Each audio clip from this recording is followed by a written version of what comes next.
America fame and fortune. This video is purely for entertainment and does not infringe on copyrights or laws. The rights to the novel and image belong to the original author. We do not claim ownership. Don't like waiting and want to listen to this fanfic in full now? Subscribe to our Patreon, where you'll find the best fanfics. Chapter 676. Old Boo died again. It was dark and the temperature was getting cooler. Martin set up a barbecue grill in the open space in front of the RV to entertain Jody, who came from afar. Thomas, who had just arrived, brought a barrel of beer and poured a glass for Martin, Louise, and Jody. Bruce brought grilled vegetables and meat. This was the first time Jody actually met Martin in person. She raised her glass and said, "Thank you for your hospitality." Martin clinked his glass with her and said with a smile, "You should thank old Bruce." Jody drank the wine in the glass and flew a coquettish look at Bruce. Bruce glanced at Jody's tall and slender figure and pretended not to see it.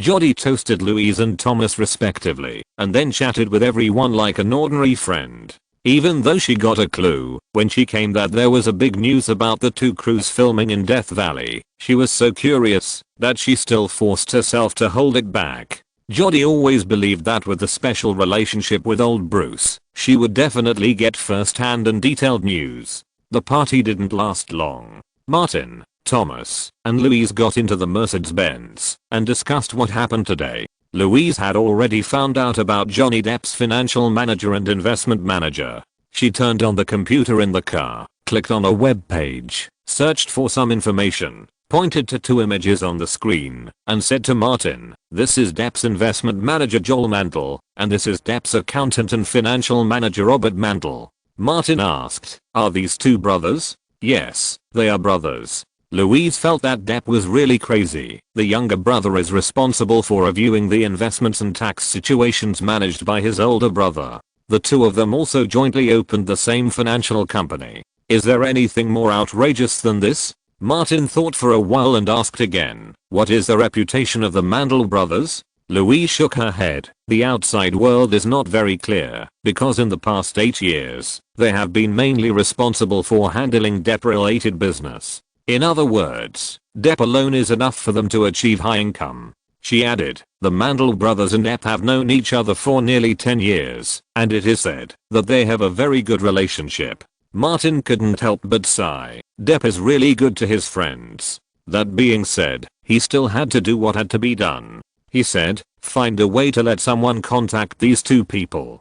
Do you think it is feasible to do this specifically?" Louise and Thomas nodded slightly as they listened. The former said, "Let's try it first. If it doesn't work, we'll think of other ways." Thomas replied, "I'll think of some ways too." Martin said to Louise, "When you come to the crew, stay here for a few more days and find a chance to get in front of Megan Ellison. Maybe you will have common topics." Louise understood what he meant as soon as she heard it. With Depp's current temperament, will someone like Megan Ellison explode at any time? Martin said, "Not in the short term." It is said that the production budget of The Lone Ranger has increased to $250 million because of Depp. Louise said, "Such a huge investment. I would also bear it, if it were me." It was getting late, so Thomas said goodbye and left. Louise said generously, "There are no hotels nearby. I will stay at your place tonight. Let your girlfriend from the crew find another place to stay." Martin had already received a call from D'Addario. She was scared last night and went to see Jessica Chastain tonight. In another RV nearby, Bruce opened his laptop and played the recorded videos. From the gun attack on the Mercedes-Benz last night to Depp's face being washed with mud in the afternoon, the video had it all. The more Jody watched, the more excited she became. It was indeed big news. She asked Bruce, "Give me all of this? I asked you to come here. Of course it's for you." Bruce said directly, "I'll give you the news, but there's only one condition. Release it in the most unfavorable way to Depp." Jody thought about it seriously. Bruce continued, "You are a professional. This is not difficult to do. The whole thing was originally caused by Depp." Jody watched all the videos and said, although the FBI has determined that the person who contacted the trafficker was Depp's playmate, the evidence only goes so far, but people who have seen the video will definitely attribute the matter to Depp. She dragged the mouse to change the video. There was a second conflict, and the fuse was also Depp. He urinated in front of your crew in public, and the group ridiculed him. By the way, put this video shot by the mobile phone together with the TV video to highlight that Depp molested and insulted women in public. He will inevitably be criticized everywhere. Bruce said, "This is what I want to." Jodie worked her way up from an entertainment paparazzi and worked at TMZ for many years. After the Weinstein scandal, she became the deputy editor-in-chief in charge of the entertainment gossip business. She has a very accurate view of some things. She said, "If you want to deal with Depp, these alone are far from enough. Even if he slips from the position of a Hollywood first-line star, the hundreds of millions of dollars in assets brought to him by the Pirates of the Caribbean series and Alice in Wonderland are enough for him to live a carefree life." The reason why Jodie said this is that a lot of hot news will be generated in the process. Bruce said vaguely, "Let's vent our anger first." Jodie sorted out these videos and said, "Depp's news also involves Martin. It's easy to make the front page of TMZ. It's right to be marked in red on the front page for a week." Bruce reminded, "Many people saw what happened last night and today. The crew is temporarily away from the city. I got the relevant videos again. It hasn't been leaked yet. You should go back and publish it immediately." Jodie copied it to the storage disk she brought, looked at the time it would take to copy, and said, "It's not too late to leave in 15 minutes. Hurry up, old Bruce, you can't let me take the initiative every time." Bruce gritted his teeth and made another sacrifice. Half an hour later, he personally sent Jodie out of the camp. Jodie took the helicopter rented by Bruce back to Los Angeles. That night, the relevant news appeared on the front page of TMZ. The video involved two Hollywood stars, Martin and Johnny Depp, and the popularity quickly exploded. The next morning, it topped the Google hot search list. The two people involved in the video have completely opposite reputations. Most people on the internet praised Martin. "It's Martin. Those three stupid dealers actually delivered the goods to his door and wanted to attack him. Isn't that courting death?" The three dealers brought guns and explosives, and they started fighting as soon as they disagreed. Fortunately, it was Martin who was on the other side. If it was someone else, they would have gone to see God. The person who contacted the dealer is the most hateful, and he clearly wanted to harm Martin. Johnny Depp did it. Not only did he go crazy and mess up, but he also implicated others. Depp was madly cyberbullied. I'm not surprised that Depp took drugs during filming. I think it's normal for him to do stupid things. River Phoenix took drugs in Depp's bar and died a few dozen meters away after coming out. I thought Depp had learned from River and had quit all his drugs. Facts have proved that I was too naive. Depp's behavior is simply a scumbag. To paraphrase Depp's fans, although I, Depp, smoke, drink, get tattoos, take drugs, cheat, drive under the influence of drugs, and commit suicide in various ways, I, Depp, am a good man. Johnny Depp has no respect for women at all. I call on all female fans to refuse to watch his movies. Depp openly insults women. The last point was secretly promoted by someone, and combined with the rapid spread of the video, Depp became the new target of feminists. But these are not enough to get rid of Depp, so Martin has not notified Charlie and Aniston for the time being. The main thing is to destroy Depp's popularity. Depp's fans are also scolding Martin. For example, Martin Davis is too hypocritical. The traffickers went to the wrong place, and it was all a misunderstanding. It's not a big deal. Can't both sides just talk it out? Such people immediately attracted a lot of rebuttals. Misunderstanding? Guns and detonators are in front of you. Is this still a misunderstanding? I contacted a few gang members, pointed a gun at your head, and said it was a misunderstanding. Would you agree? If both sides talk it out, the misunderstanding will be resolved. The video is very clear. Martin only asked Depp to say sorry to the crew of the Martian. What did Depp do? He unzipped his pants and urinated on a group of women. Insulting women. Insulting the entire crew. If you ask me, Martin's temper is still too good. He should have gone to the door and beat Depp into a ball of mud at that time. Related news has maintained a high heat. Of course, Depp's die-hard fans will still support him, but his popularity has plummeted. This is not just empty talk. The video is too lethal. Even though Depp's spokesperson responded immediately, it still couldn't stop the surging public opinion, especially the bombardment of feminists. Even people in the industry, who have worked with Depp in recent years, said that Depp is very difficult to deal with at work, and it is simply a nightmare to be in the same crew with him. Taking advantage of this popularity, Disney Pictures and Davis Studios stepped up their publicity efforts, and the name of the film The Martian spread throughout North America. The popularity of the film rose immediately. The crew officially released the first promotional poster, with Martin wearing a space helmet and standing on the barren Mars. In addition to the name of the film and the list of the main creative staff, the poster also has a striking subtitle: Save Yourself or Die. The popularity of The Martian, which is currently being filmed, soared. Almost at the same time, the novel version of The Martian was officially published and released. After the original author Andy Weir signed books in New York for 3 consecutive days, the novel easily entered the top 3 of the New York Times bestseller list. Andy Weir immediately became a hot bestseller author in the United States. A newspaper joked about this: authors who are looking forward to becoming famous with one book, don't hesitate. Take your works to Los Angeles to find Martin Davis or Davis Studio. As long as Martin is interested, you will soon become a best-selling author.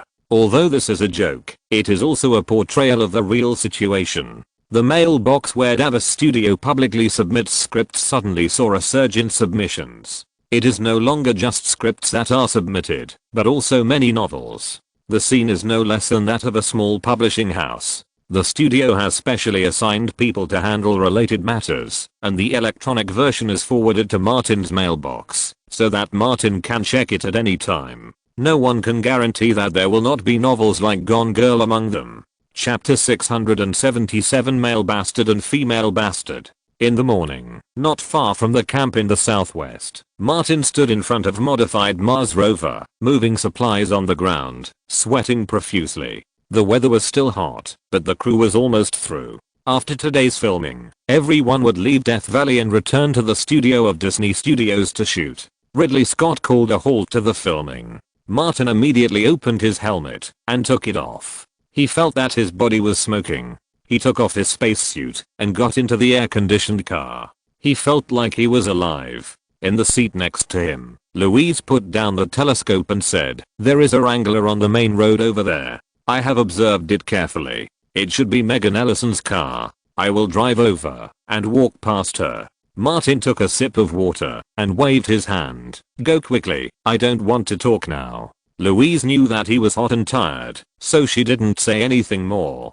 She got out of the car and asked the bodyguard to drive a Mercedes-Benz G, left the crew's temporary studio, and turned onto the main road. Not far away, she found that the convoy of the Lone Ranger crew had just left the camp. Louise looked away and looked at the Wrangler in front of her right. Megan Ellison, wearing a sun hat, stood on a big rock next to the car, looking at the crew of the Martian in the distance. A Mercedes-Benz G passed by and Louise asked the driver to pull over to the side of the road and stop the car. Megan watched her get off the car with interest and said, "Louise Meir." Louise pushed up her black-rimmed glasses, walked up to the stone, and deliberately asked, "So you are interested? Come here to watch Martin shoot?" Megan did not show any weakness. "What about you? Want to come to your lover?" Louise dared to do it, and did not mind others bringing these things up. "I do want to, but unfortunately he can't use it." She turned her head to look at the convoy coming in the distance, then looked down at her watch and said, "It's almost noon, and you just came out to shoot. The efficiency is a bit low." Megan looked rich and powerful. "We have enough budget and time, don't worry." Of course, Louise would not believe this nonsense, and said directly, "Because of Johnny Depp, right?" Hearing Depp's name, even though Megan thought she was very cultured and not the kind of person who showed her emotions, her face still darkened. Anyone who works with that bastard for a while will want to kill someone. What's more, Megan is an investor. Louise said this because the filming of The Lone Ranger has entered the final stage, and it is impossible to change the male lead. "You did a great job, really." She really admired Megan Ellison. "If it were me, I would definitely explode when I met a male lead like Depp." Megan pretended that she didn't care at all. People with ability always have some quirks. What the producer has to do is to bring out their abilities. Louise nodded. "Good luck." Megan smiled and watched the people get on the car and go away. When the Mercedes-Benz G drove away, she, like Louise, first looked at the cruise convoy that was gradually approaching, then lowered her head and glanced at her watch. Her face was extremely ugly. The remaining scenes of the crew all need Depp himself to participate in the filming. Without Depp, the crew can't work normally. Depp did not make any changes to what happened a few days ago. He still did his own thing, and everyone in the crew had to follow his rhythm. Megan looked at the financial form, and the budget that had been added to $250 million was definitely not enough. It's not that she doesn't want to explode, but she is overwhelmed by the hundreds of millions of dollars. The motorcade drove over. Megan Allison got in the car and asked the driver to follow the motorcade. Sitting in the back seat, Depp's nanny car drove by, and through the gaps in the open windows, the car seemed to be on fire, with large clouds of smoke coming out. Megan thought of the previous conversation and said to herself, "You'd better be worthy of my investment." Arriving at the location, the crew got busy. Megan thought for a while and called Amber Heard to her car. Amber got in the car and said, "Ms. Ellison, I have tried my best to restrain Depp, and we have argued about this many times. I know you are doing well." The bomb that has been expanding deep in her heart kept urging Megan, "I heard that Depp proposed to you. When are you going to get married?" Amber said, "After finishing the filming of this film, we will seriously prepare for the wedding." Megan asked directly, "Because of love, or something else?" Amber hesitated and said, "Because of love." Megan understood, took out a check, and handed it to Amber. "After marrying Depp, collect all the things that are unfavorable to Depp, and then wait for my notice. He is my husband." Amber refused. Megan gave her another check. "You are a smart woman. You should know my attitude and position towards Depp." Amber knew all this clearly, and looked at the number on the check. "Depp and I are a family." Megan laughed dumbly. Amber said these words very firmly, but she kept holding the check. "You know Depp better than me what kind of person he is. How long can your marriage last?" Megan stopped paying out checks. "Don't you want to take the initiative when you get divorced?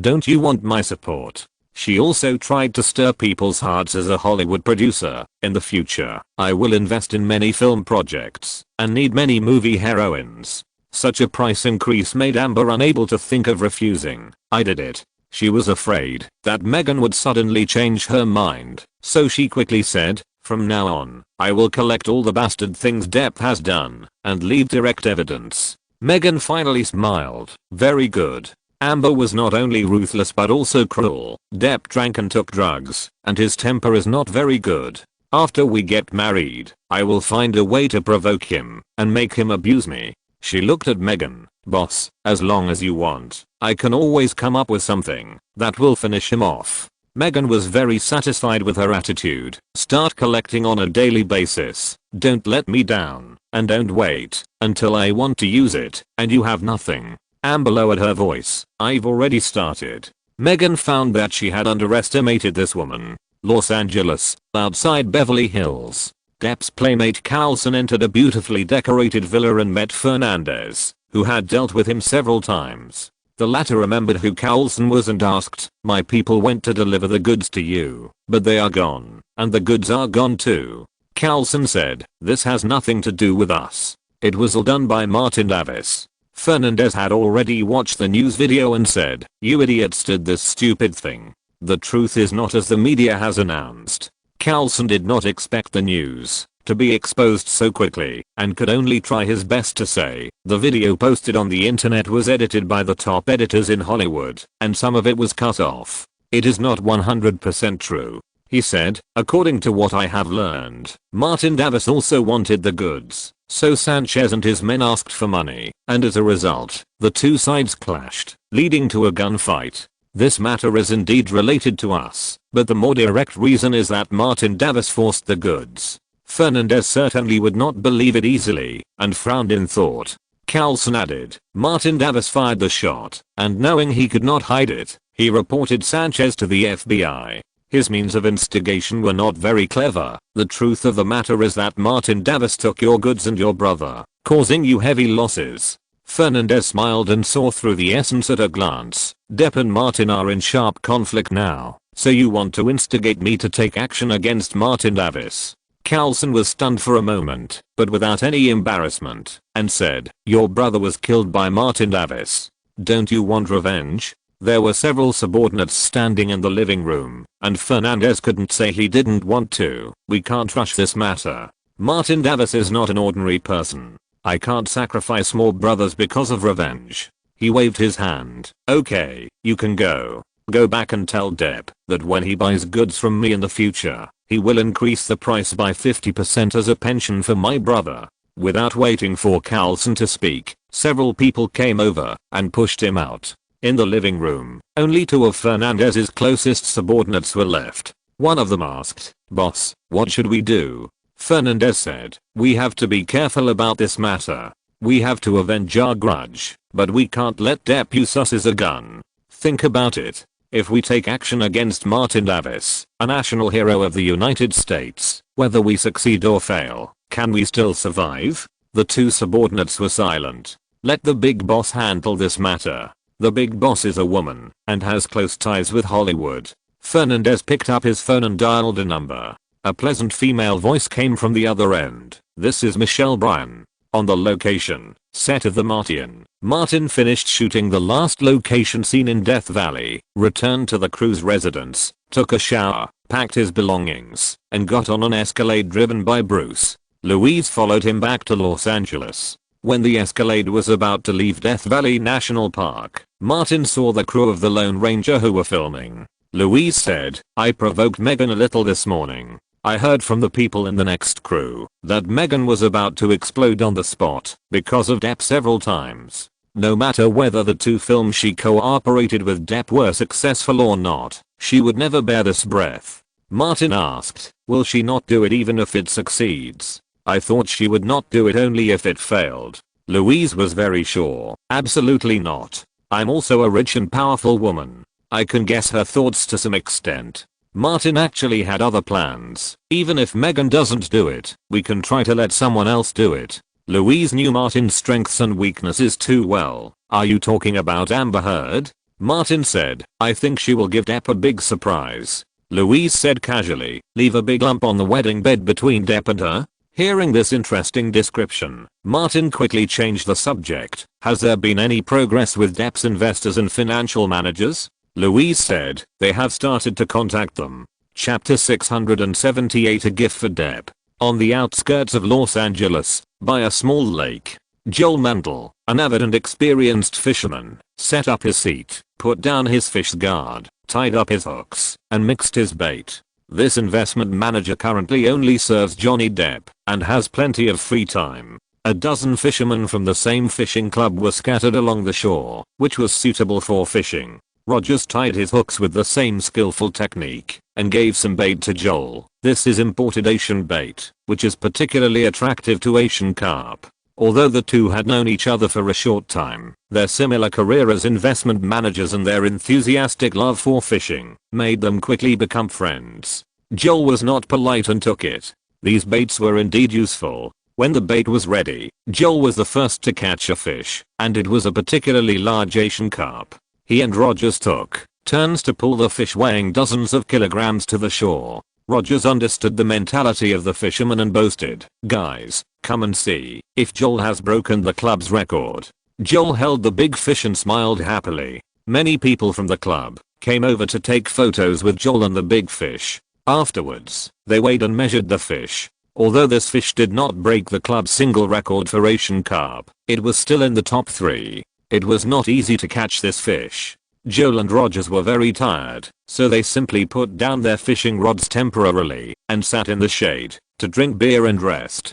Joel glanced at the new BMW station wagon that Rogers was driving on the side of the road and the Patek Philippe on his wrist and said, famous cars, famous watches, and famous wines. Every time I see you, you have a brand new set. You've made a lot of money recently. Do you have any special investment opportunities? Roger smiled and said, how can there be any special investment opportunities? You've been in this business for a long time.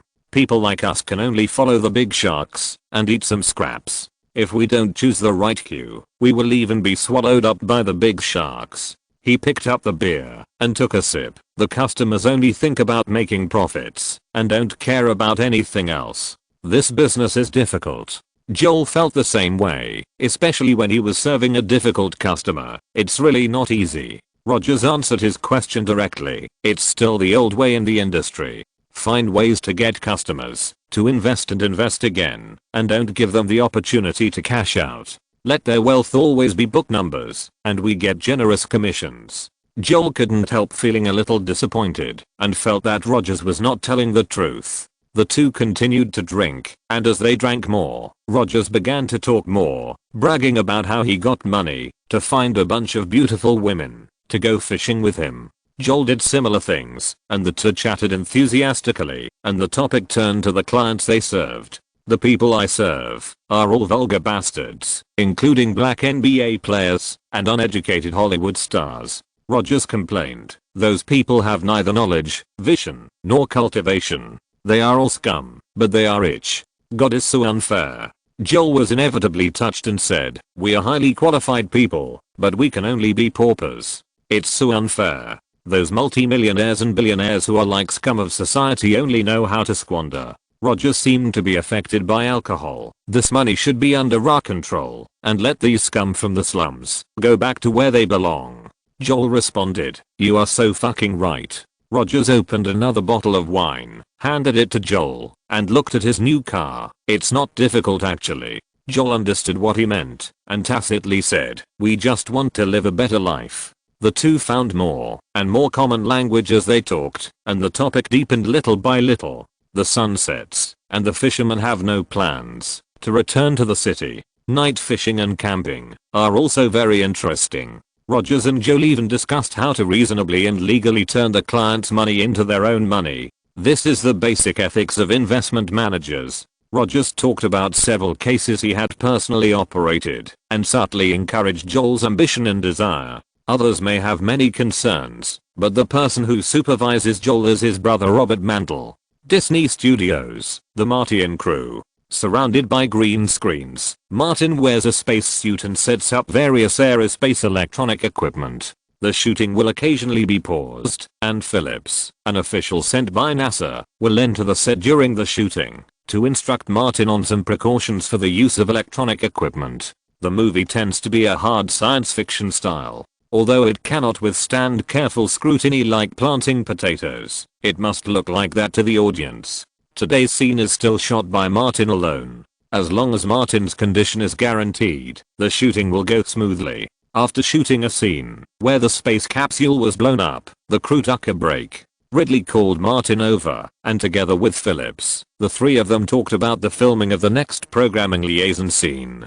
Martin knew nothing about this, and basically just listened. When the time comes, he will act the way Ridley wants to shoot. After chatting for more than 10 minutes, Ridley ended the discussion. Martin returned to the lounge. Phillips also entered the lounge and sat next to Martin. Martin asked curiously, does NASA have a plan to land on Mars? When can we land on Mars at the earliest? It is unlikely in the next 20 years. NASA has no plans in this regard for the time being. Phillips asked, Martin, are you very interested in aerospace? Martin said casually, rockets, spacecraft, alien colonization, etc. Aren't men very interested? Phillips thought of Martin's close contact with Washington and said, in a while, NASA will hold an investor exhibition in California. Are you interested in participating? Martin immediately became interested. What do I need to prepare? Phillips said, you need an invitation letter from NASA. This is not a problem. With your cooperation with NASA, you can solve it by making a phone call. Martin waved his hand at Bruce behind him. Bruce made a note of this and sent a text message to Thomas, asking him to contact NASA. When the filming was over in the afternoon, Thomas called Bruce and NASA replied that the invitation to the investor conference would be mailed to Los Angeles next week. On the way to the dressing room, Bruce asked, are you going to invest in NASA's project? Martin said, let's go and see the situation first. After the makeout was done, most of the crew members had not left, but Andy Weir, the original author, came. The book signing event for The Martian has already come from New York to Los Angeles. Andy Weir came here today to give the original novel to all the crew members. Martin and Bruce also received a copy each, and Andy Weir's autograph was on the title page. Thank you.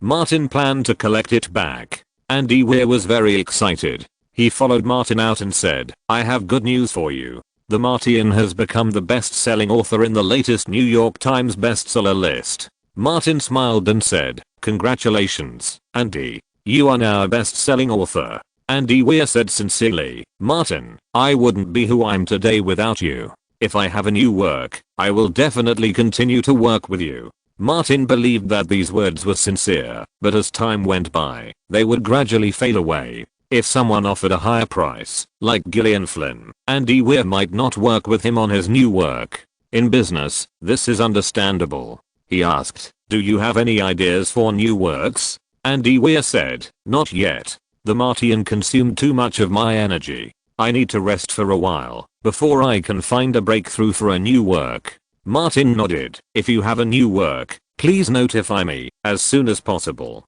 Other companies can give it to me. Davis Studio is not bad either. Andy Weir replied, I will. When he came out of the studio, he happened to meet Louise, who was coming from the office building. Andy Weir knew that the two had something to discuss, so he said goodbye and went to find director Ridley. Louise stood on the side of the road, looking at the studio opposite the Lone Ranger, and said, all the scenes over there have been filmed, and today is the official closing.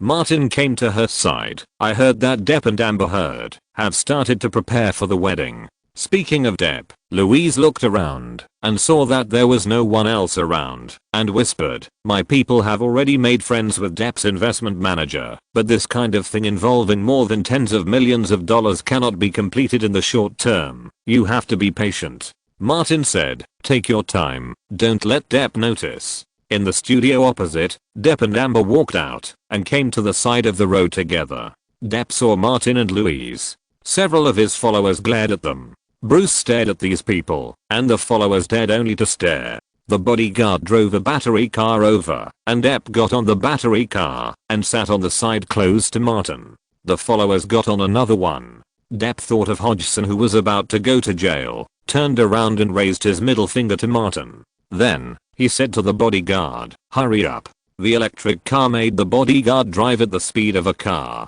Martin watched the electric car go away and asked Bruce, let someone follow Depp and see where he is going. Bruce made a few phone calls and soon said they should go to Rodeo Drive in Beverly Hills. It is said that Depp and Amber are going to look at wedding dresses. Martin said, this is a happy day for them. Shouldn't we send a gift as a congratulation? Louise asked, what are you going to send? Didn't your feminist organization regard Depp as a new target on the internet? Martin would not let Depp have it easy. Why don't you protest and demonstrate against Depp, the bastard who molested women? Louise said, good idea. The women's movement is booming. Even if some excessive actions are made, the police will at most warn them. Martin looked at the time. Let's go shopping on Rodeo Drive 2. Chapter 679, Domestic Violence. On the way, Martin received a call from Nicholson asking him to go wash his face, and he said a few words to him. Nicholson immediately exploded. What? You didn't call me for such a fun thing. Do you still think I'm the boss? Where are you? I'll find you. Martin said, I'm on my way to Beverly Hills, and I'll pick you up by the way. 10 minutes later, the group entered Nicholson's house, picked up the old bastard, and headed straight to Rodeo Drive. Nicholson wanted to give Martin a middle finger, but when he saw Louise was there, he held back and asked, do you know how disappointed I'm in you? Martin explained, listen to me. Nicholson interrupted him directly. It's been more than 10 days since the incident happened, right? You called me? Have you invited me to such a big party? If I hadn't called you, would I have been able to participate in this carnival? Martin was speechless and said, my fault. It's all my fault. Nicholson had no friendship with Depp, so he asked directly, how far has it progressed? Martin gave a general account, and only then could he explain, these shitty things are risky, and I don't want to involve you. When have I ever been afraid of risks? Who is Jack Nicholson? Would he be afraid of risks? Nicholson couldn't help laughing. There's nothing risky about this kind of thing. Ever since Pirates of the Caribbean became a big hit, do you know how many people Depp has offended? He stated a fact. Let's put it this way, when Depp still had commercial appeal, others would be a little tolerant. But when his commercial appeal was gone, as many people and companies as had worked with Depp would cheer for his demise. Martin certainly knew this. Bruce drove a business car into Rodeo Drive and quickly approached the Target boutique. He found an empty parking space on the side of the road and parked the car. Nicholson took off his sunglasses and wiped them, looking across the street. Hasn't anyone come yet? Louise said. They've arrived. Before the few people had to wait too long, many women gathered outside the boutique across the street, holding up posters and banners, with all kinds of slogans for women's rights and protests against Depp's insults to women.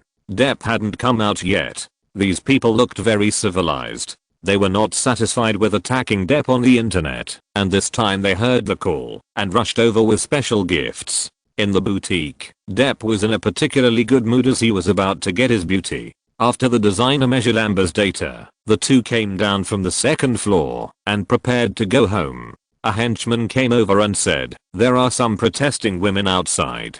Depp didn't care. "Don't worry about them." He took Amber's hand and went out of the boutique first. A bunch of women gathered around. They were extremely excited and cursed Depp. Depp pretended not to hear it and walked towards the car under the protection of his henchmen and bodyguards. Suddenly, a few women jumped out in front of him and they tore open a large poster and placed it in front of Depp and Amber. The poster is a collage of two portraits. On one side is Depp peeing in public and on the other side is Amber Hilda's something. These two people are really a match made in heaven.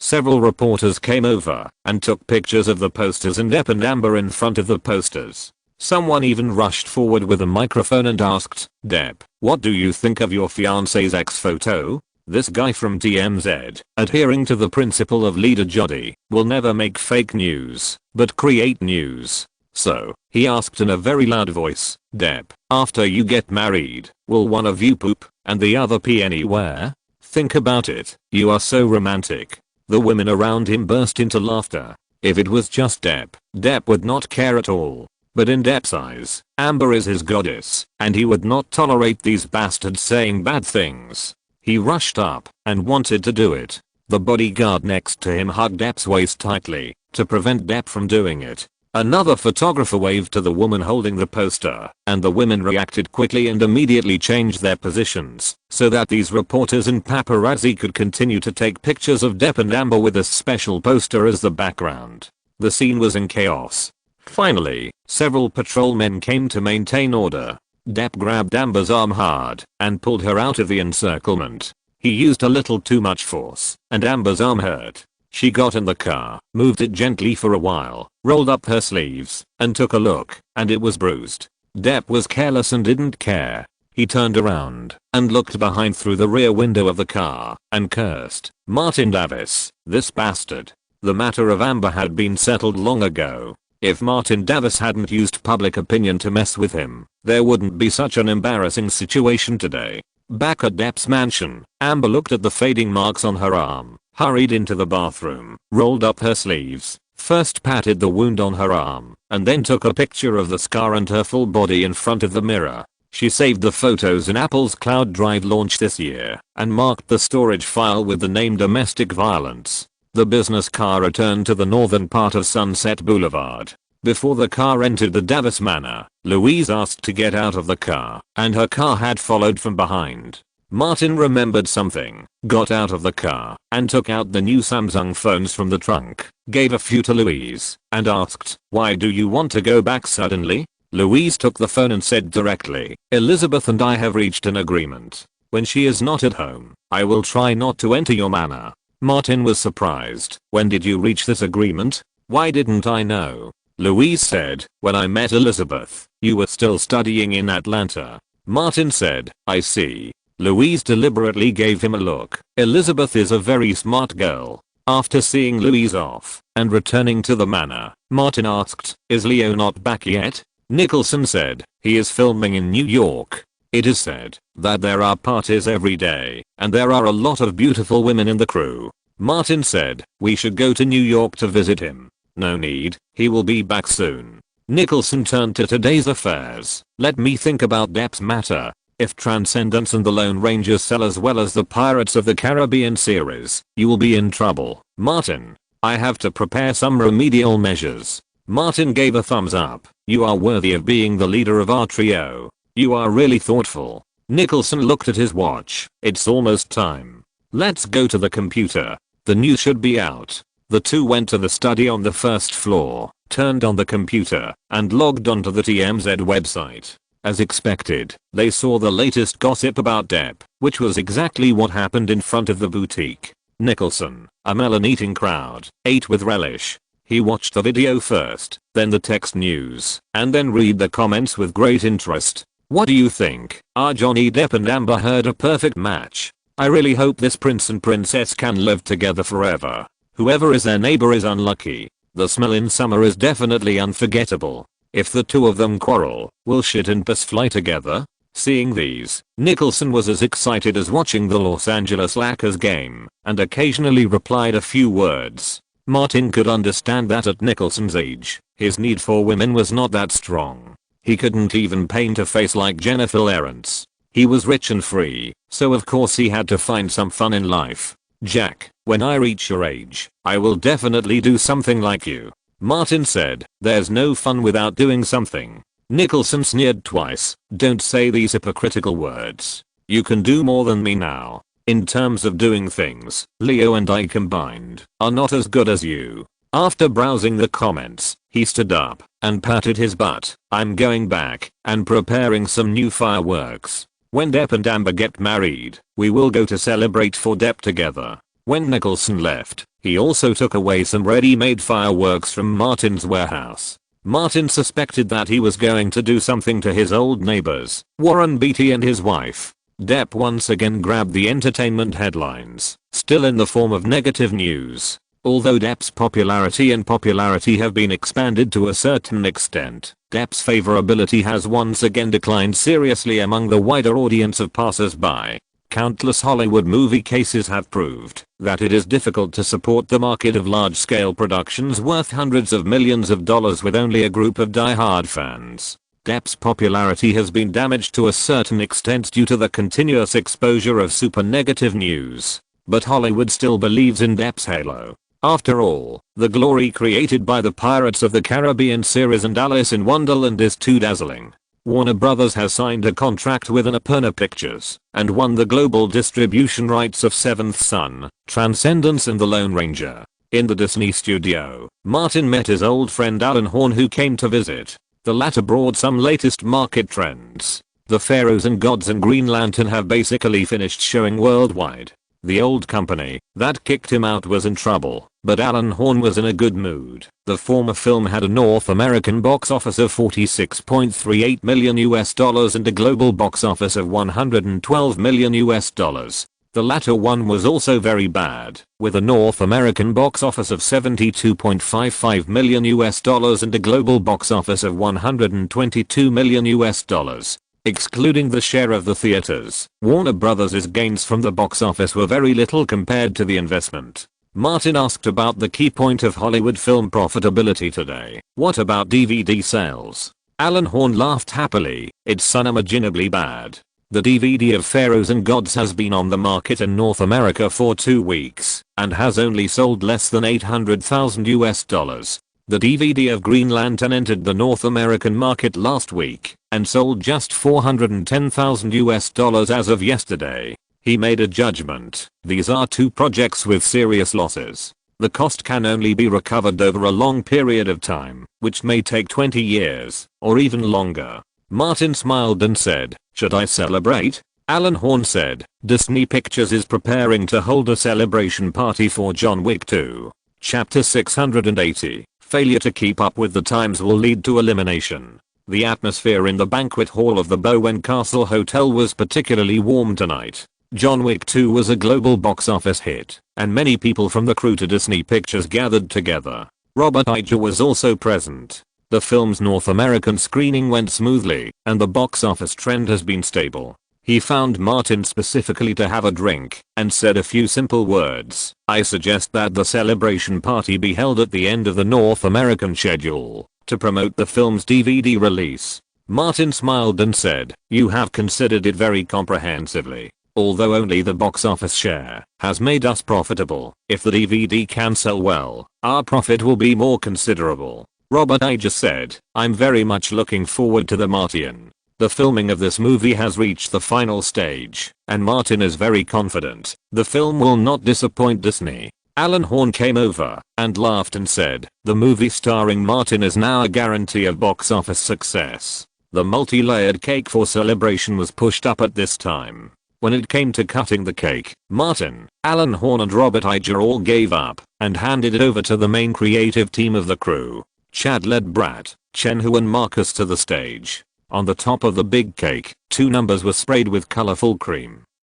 242.6 meters and 587.8 meters. These correspond to the North American box office and global total box office of John Wick 2. With $242.6 million in North America and $587.8 million worldwide, the film has made a lot of money for the producers, distributors and the main creative team. Chad and the other 4 people cut the first knife at the same time, and the rest of the work was handed over to the service staff. While the cake was being divided, Min came late and brought a woman with him. Marcus wanted to put a piece of cake on the face of this late guy, but when he saw Celine Dion coming, he quickly stopped. Min apologized. "Sorry, I'm late." Celine Dion took the initiative to step forward, took Min's arm, and said, "I came to Los Angeles temporarily, and Min went to the airport to pick me up." Martin smiled. "It's okay." Min introduced Celine Dion to the people. "Present one by one."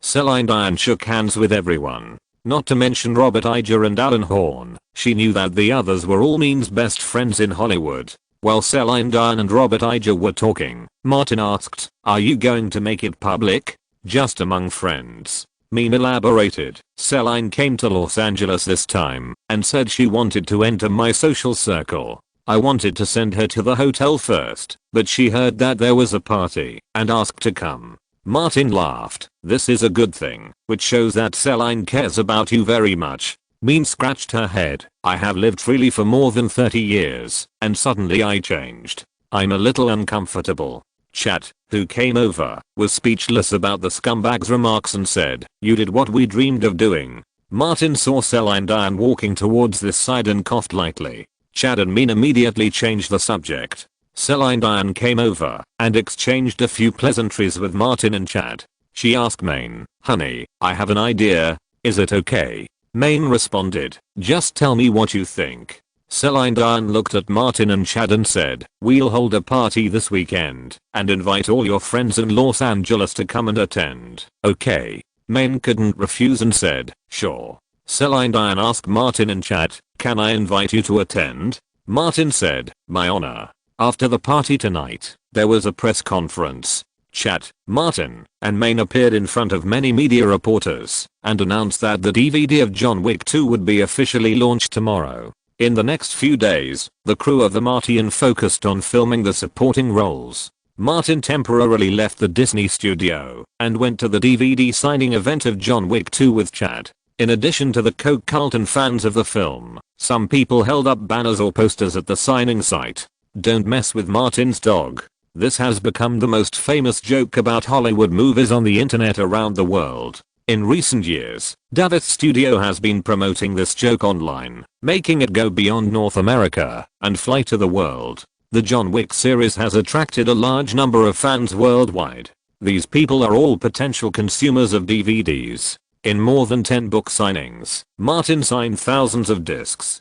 But in the first week of the film's DVD release, it sold $48.5 million in North America alone. Because of the different copyright laws and anti-piracy efforts in various countries, the sales of John Wick 2 overseas are worse, but it also sold more than $20 million in the first week.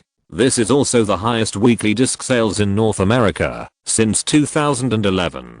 After Avatar created a DVD sales of $1 billion, Hollywood's discs reached the peak and then began to decline. Since last year, the overall sales have been declining. Davis Studio has communicated with Disney Pictures, and the share of the producers and the main creative team will be fully received at the beginning of next year. After a busy week of DVD book signings, Martin returned to Los Angeles and joined the final filming of The Martian. The crew moved to a studio specially used for shooting wire scenes. During most of the day's shooting, Martin wore a thick white spacesuit, hung on a wire, and kept spinning in front of the green screen. Many space shots were all generated by post-production special effects. Ridley Scott is a typical pragmatic director, and he doesn't pay as much attention to real shooting as Nolan. Whether it is film or digital photography, whether it is real-life model shooting or CGI generation, whichever is more convenient is used. This year, Nolan launched a campaign calling on Hollywood directors to use more film to save Kodak's film production business. But there are few Hollywood responders. The production companies have no interest at all.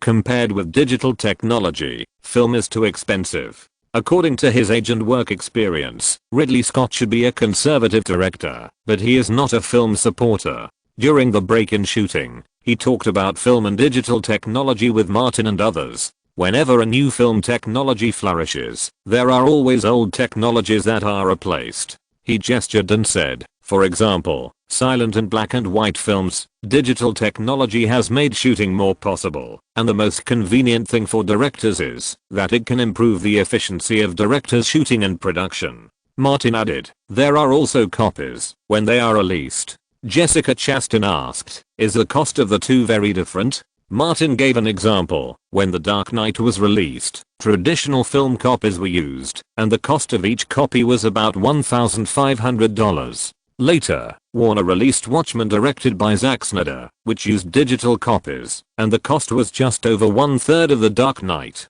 Jessica Chastain calculated in her mind, based on the scale of global releases, the cost difference can be tens of millions of dollars. Ridley Scott said, so, even if God comes, Kodak can't be saved. Kodak has not kept up with the times and can only be eliminated. Martin continued, I heard Nolan say that Kodak still has a lot of film in stock, enough for Hollywood to use for a long time. Ridley told the truth, because there are not many directors in Hollywood who still insist on using film to shoot. Several people around laughed. Ridley looked at the time and reminded, get ready to start filming. Martin and Jessica Chastain left the rest area together, put on bulky white spacesuits, and hung on the wire again to shoot the space rescue scene. When the filming began, Martin kept spinning in the air. After filming the scene for more than 10 seconds, he had to wait for a few minutes before he could go on stage again. More than an hour later, Jessica Chastain came on stage to join the filming. The two were connected by a safety belt. Martin was hanging on the wire and floating forward with the orange safety belt. Jessica Chastain was also pulling the safety belt hard. The two got closer and closer and finally collided with each other. Maybe they were too hard and ignored the helmets they were wearing. With a muffled bang, Martin's head and Jessica Chastain's head collided with each other through the helmet shield.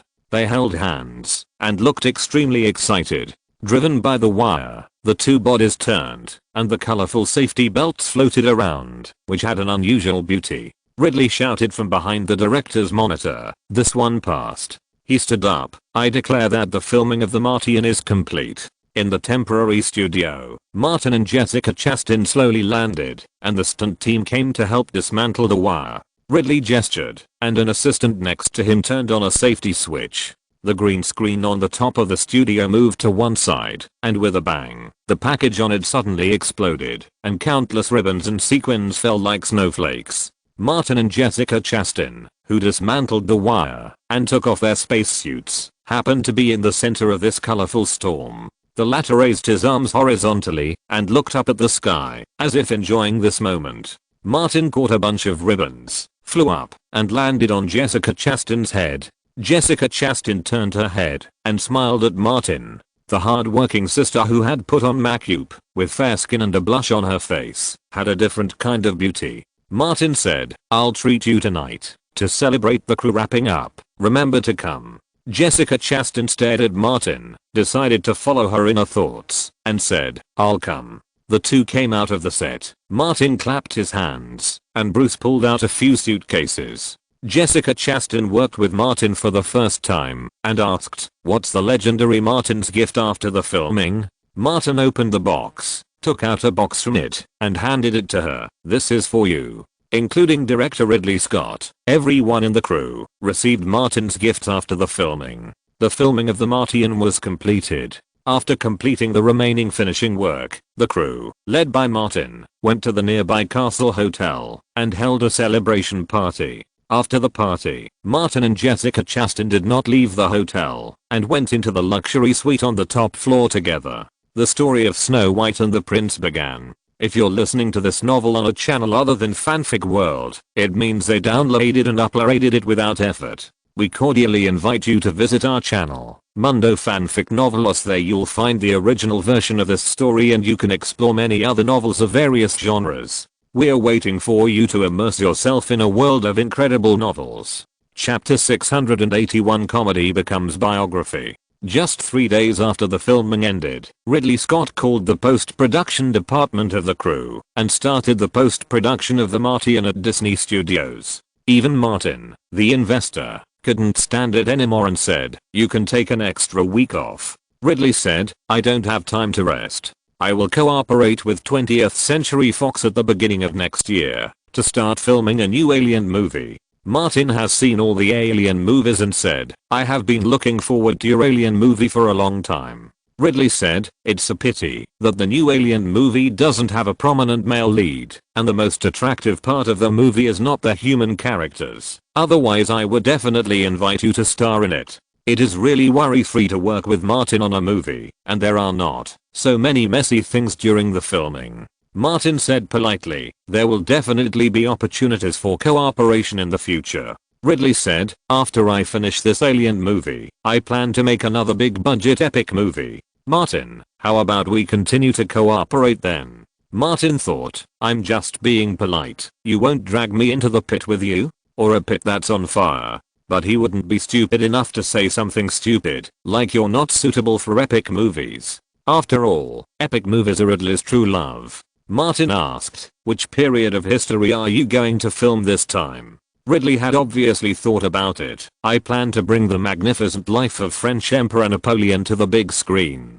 Martin found a reason and an excuse. "I may not be suitable." He gestured at his height. "I'm not convincing in terms of height." Ridley looked at Martin, who was a head taller than him, and nodded. "Let's talk about it later." Martin didn't want to talk to Ridley anymore, lest he dragged him into the pit again, and said, "I'll go to other departments to have a look." Ridley also wanted to start working, so he waved his hand and went into the editing room. Martin hurriedly left. In the recent period, he had to avoid meeting Ridley unless it was necessary. When his schedule was arranged, he would have a legitimate excuse to refuse. After leaving the studio, Martin went to the crew of Napoleon's Beauty at the same Disney studio. The filming of this film had also ended and was in post-production. Marius and Alexandrovich were busy editing, and Martin didn't disturb them. He chatted with Alina for a while. The latter took out the finished script of Servant of the People and gave it to Martin for review. Martin carefully read the first third and said, "The idea of the script is consistent with what we discussed at the beginning. It has a strong comedy atmosphere and a strong satire. Although I don't know much about the social situation in Ukraine, I'm looking forward to the finished film." After reading the script, Alina didn't expect Martin to give such a high evaluation and hurriedly said, "It's mainly because everything that happened in Ukraine is too magical, which provides us with excellent creative materials." Martin thought of the satirical part and asked, "Will there be any trouble in broadcasting it in Ukraine?" "Not a big problem. Alina is not only a screenwriter, but also a producer before Alexandrovich and I can solve it." She looked at Martin. "Besides, we have the support of you, an American hero." Martin smiled and said, "Your talent deserves support." There was a knock on the door from outside, and Alexandrovich pushed the door in. Seeing the two discussing the script of the next play, he stepped forward and shook hands with Martin, saying, "After we finish producing Napoleon's Beauty Pass, we will immediately start planning this new TV project." He explained something in advance. "This is a series that is completely set in Ukraine and needs to be filmed in Ukraine." Sure. Martin was still the same as before. His people supervised the financial expenses of the crew, and the actual filming and production was handed over to Alexandrovich and the other two. Alexandrovich said again. The plan of Marius and I is that the studio of the series will be registered in Los Angeles, and we will go to Kiev to shoot in the name of American capital. This will save a lot of trouble. Martin understood his thoughts and replied, I will ask someone to help you. Alexandrovich believed that Martin was the key to his future development, and took the initiative to say, boss, you mentioned last time that you wanted to invest in Ukraine. This studio can be registered as a comprehensive company, and I will help you to develop the business in Ukraine step by step. The other party was so enthusiastic that Martin was embarrassed to refuse. Sure, I will send someone to investigate the investment when the time comes. Alexandrovich smiled warmly and introduced a lot of Ukrainian situations to Martin, even giving people an illusion that, if there is a chance in the future, it is not impossible to sell the country to Martin. Martin discussed the matters of servant of the people with the two people in detail. It was actually very fun to watch the comedy become a biopic and make some pocket money. By the way, is Alexandrovich the first actor in history to play a president and then become the president? Martin is looking forward to the day when Alexandrovich becomes the protagonist of the world. David Studio has signed a contract with the Alexandrovich trio, and the copyright of the show is completely in their hands. If the first season is satisfactory, the second season will definitely be filmed later. Back in the studio, Martin entered the office, and Jessica sent him an invitation letter, which was an invitation letter for NASA's investor exhibition. The exhibition will be held at the Los Angeles Convention Center. Martin put away the invitation letter and called Disney Pictures to inquire about the schedule of Napoleon's Beauty. Although this film will be completed earlier than The Martian, it will be released later. Disney Pictures has reserved it for the release at the end of January and the beginning of February next year, and the specific situation depends on the schedule. Alexandrovich and his three friends will be able to truly enter the North American entertainment market by then, and they are full of energy. The success of John Wick 2 has made a good start for Martin's cooperation with Disney Pictures. Martin opened the company's film library and checked the latest scripts and novels submitted.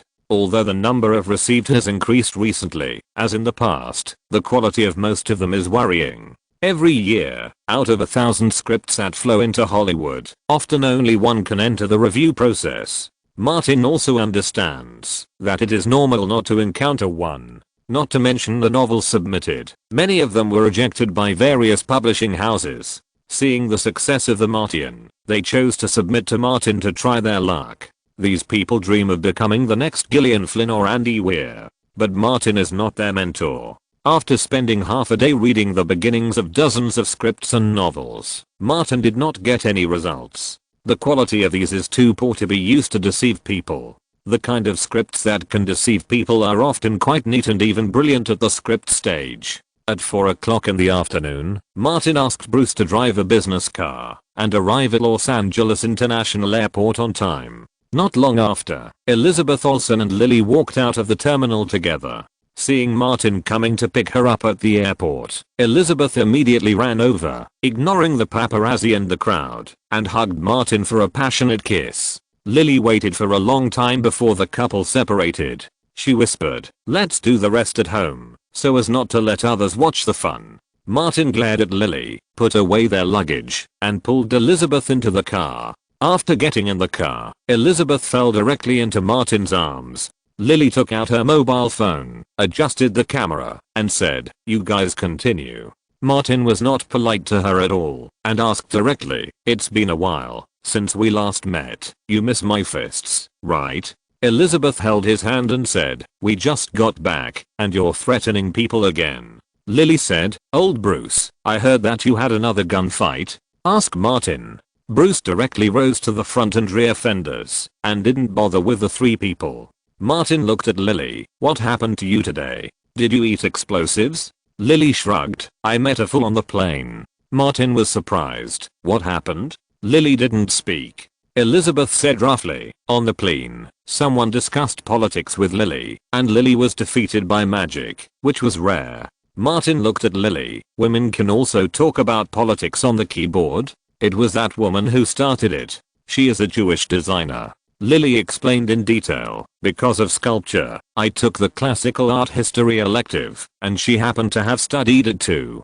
We started chatting and talked about ancient Rome, canon, King David in the current Middle East, and we had a disagreement. Martin said, "You are so boring." Elizabeth laughed happily. Lily said, "Originally, I was chatting with her speculatively, but she suddenly said that the entire eastern coast of the Mediterranean is the land of Israel." Naturally, I refuted and asked her what legal basis she had. Then she held up a Bible and said that this was the evidence. Martin asked, "What happened next?" Lily said again, "I told her about the division of the United Nations in the past, and she told me that the United Nations is an illegal organization." Elizabeth laughed so hard that she fell backwards. Lily was quite helpless. No matter what she said, she had a point. In the end, I was too lazy to pay attention to her. No one can convince anyone about this kind of thing. Martin said casually, "Next time you meet, don't argue with others." Lily nodded. Yes, she always has a point and thinks that what she says is the truth. Martin also laughed. "Isn't that right? The truth is only within the range of the cannon. The Israeli cannon over there has the longest range and the greatest explosion power, so they naturally have the truth." Back to Davis Manor, Martin had just brought Elizabeth's luggage in, and Elizabeth hurriedly pulled Martin upstairs. Before they reached the second floor, she hung on Martin. Martin picked her up directly. Elizabeth said, "I want to know what the truth tastes like." Martin carried her into the master bedroom. Lily downstairs dragged her heavy suitcases in. She didn't see Martin and couldn't find Elizabeth. She guessed where the couple had gone and couldn't help but raise a middle finger to the second floor. She also secretly scolded Elizabeth for not talking about sisterhood and not calling her to join in when there was something fun. Chapter 682 Tesla. At the Los Angeles Convention Center, an investor exhibition hosted by NASA is in progress. NASA has shown many future plans, such as building a lunar base, manned Mars landing, outer space travel and Uranus exploration, etc. Martin was mixed in the crowd, and from time to time he would stop in front of the exhibition hall of a certain project to take some information to look through. But these aerospace projects are like heavenly books for him, a two-life student. Martin will definitely not invest in things he is not familiar with or does not understand. Someone came over and took the initiative to greet him. "Good morning, Martin. I didn't expect to meet you here." "Hello, Greg." Martin shook hands with the visitor quite politely. The two sides had done business before. Greg Peters bought Romantic Trouble starring Jennifer Siebel on behalf of Netflix. The daily relationship between Martin and Jennifer Siebel is now managed by Elizabeth Olsen. Elizabeth came back from a business trip and told Martin that Jennifer Siebel was planning a new film project. Behind Greg was a much older bald middle-aged man. He introduced, "This is Mark Randolph, the founder and CEO of Netflix." "Mark, I don't need to introduce him, right? Netflix now needs help from Hollywood." Mark Randolph stepped forward and took the initiative to shake hands with Martin. "I'm your die-hard fan. I have seen all your works. You must give me an autographed photo so that I can show off when I return to the company." Martin is also very good at business bragging. "I have heard many people talk about the story of Netflix's entrepreneurship. I started investing in Netflix's stock a few years ago. Now I'm also a shareholder of Netflix. Today I must take a photo with you, a business legend. Greg is very good at handling things. Why not take a photo now? I'll be the photographer."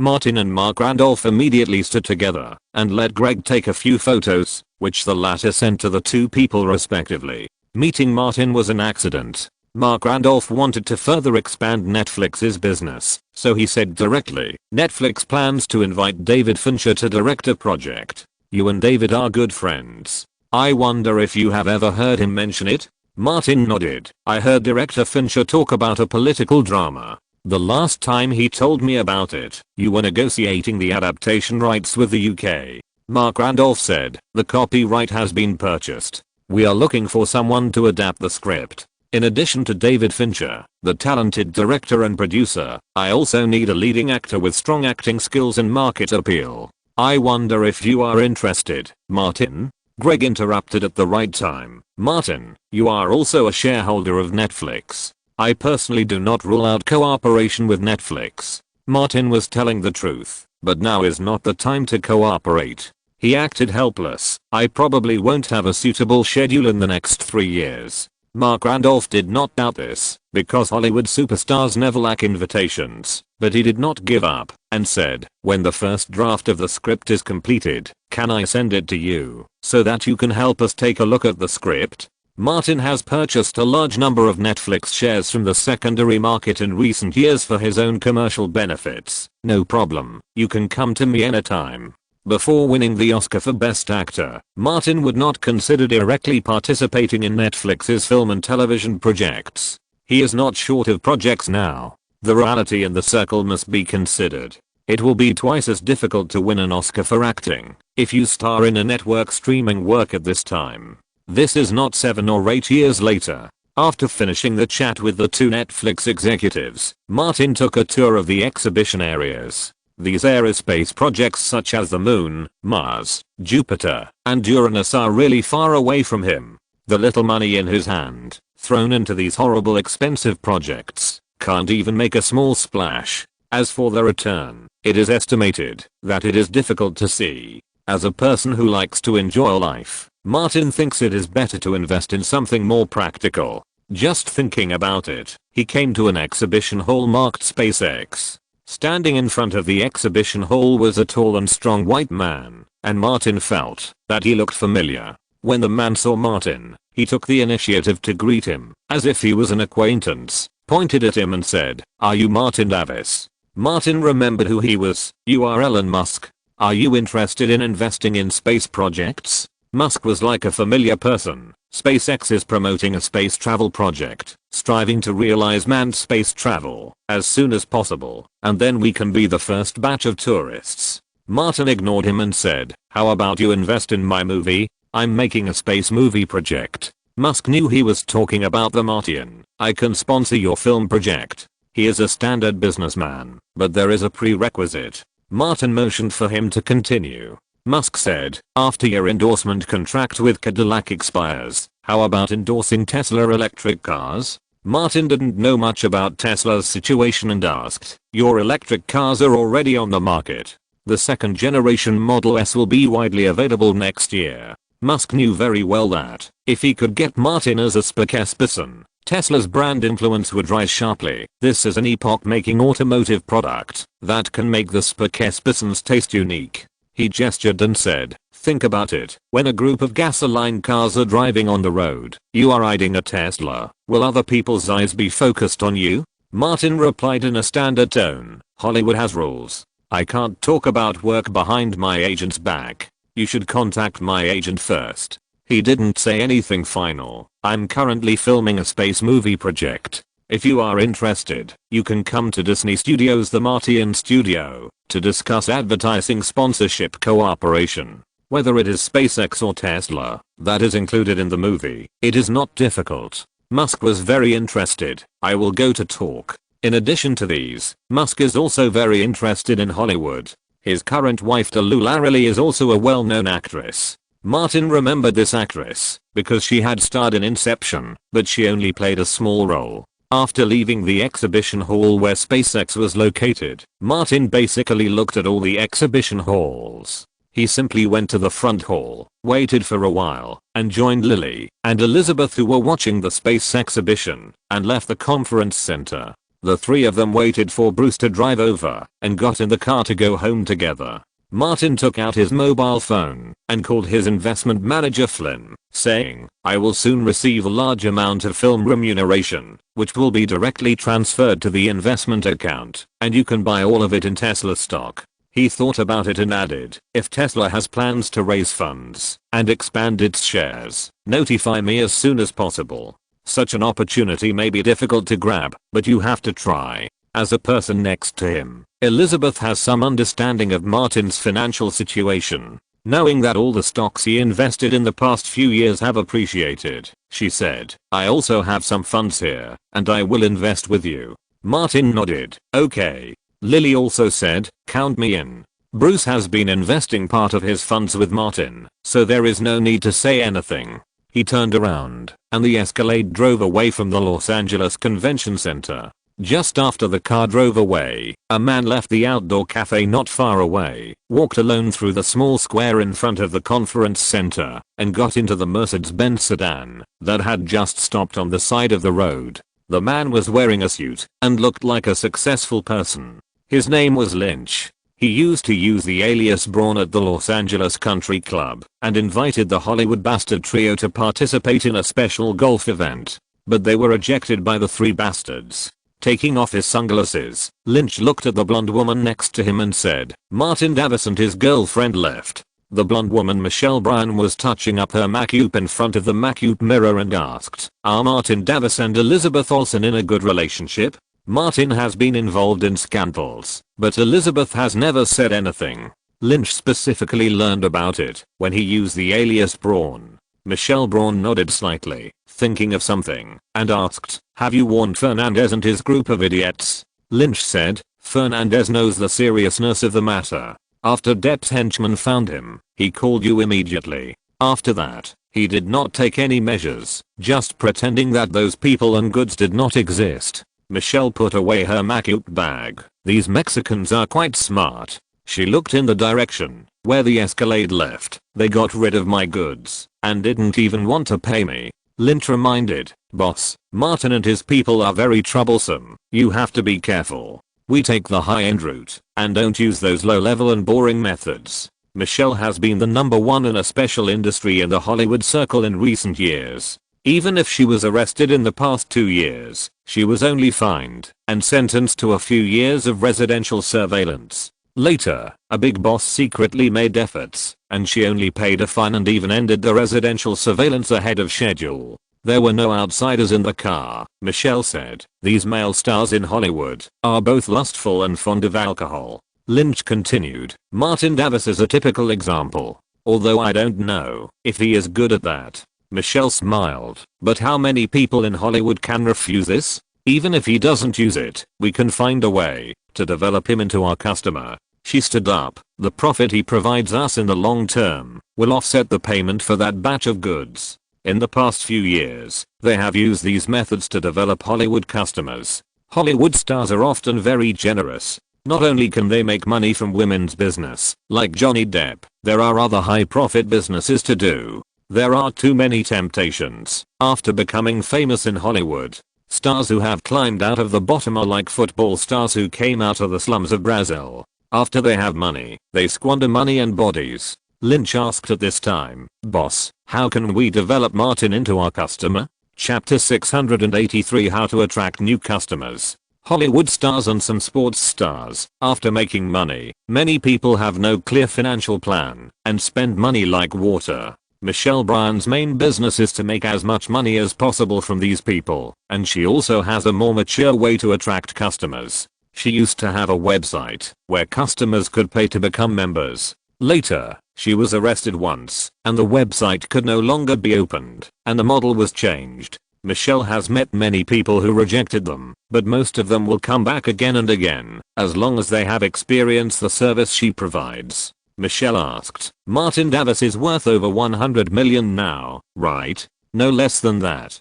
Lynch thought for a moment. "At the beginning of this year, I remember a newspaper listed a ranking list. Last year, Martin's income from movies alone exceeded $80 million US, including commercial endorsements. It is definitely over 100 million. Michelle was satisfied. "He ruined a batch of our goods. We make $5 million US from him every year. Isn't it a lot?" Lynch agreed. "It's reasonable." Michelle thought about it carefully and said, "Find out from Martin Davis' network of relationships who can bring Martin to our den of brothel and give him $500,000. It can't be someone like Mean Christie who has a particularly good relationship with Martin or a particularly close interest in him. Otherwise the news will leak out. Not to mention friends with ordinary relationships. Many close friends will do unreasonable things under the temptation of $500,000. Compared to the benefits that a client of Martin's level can bring, this amount of money is nothing,"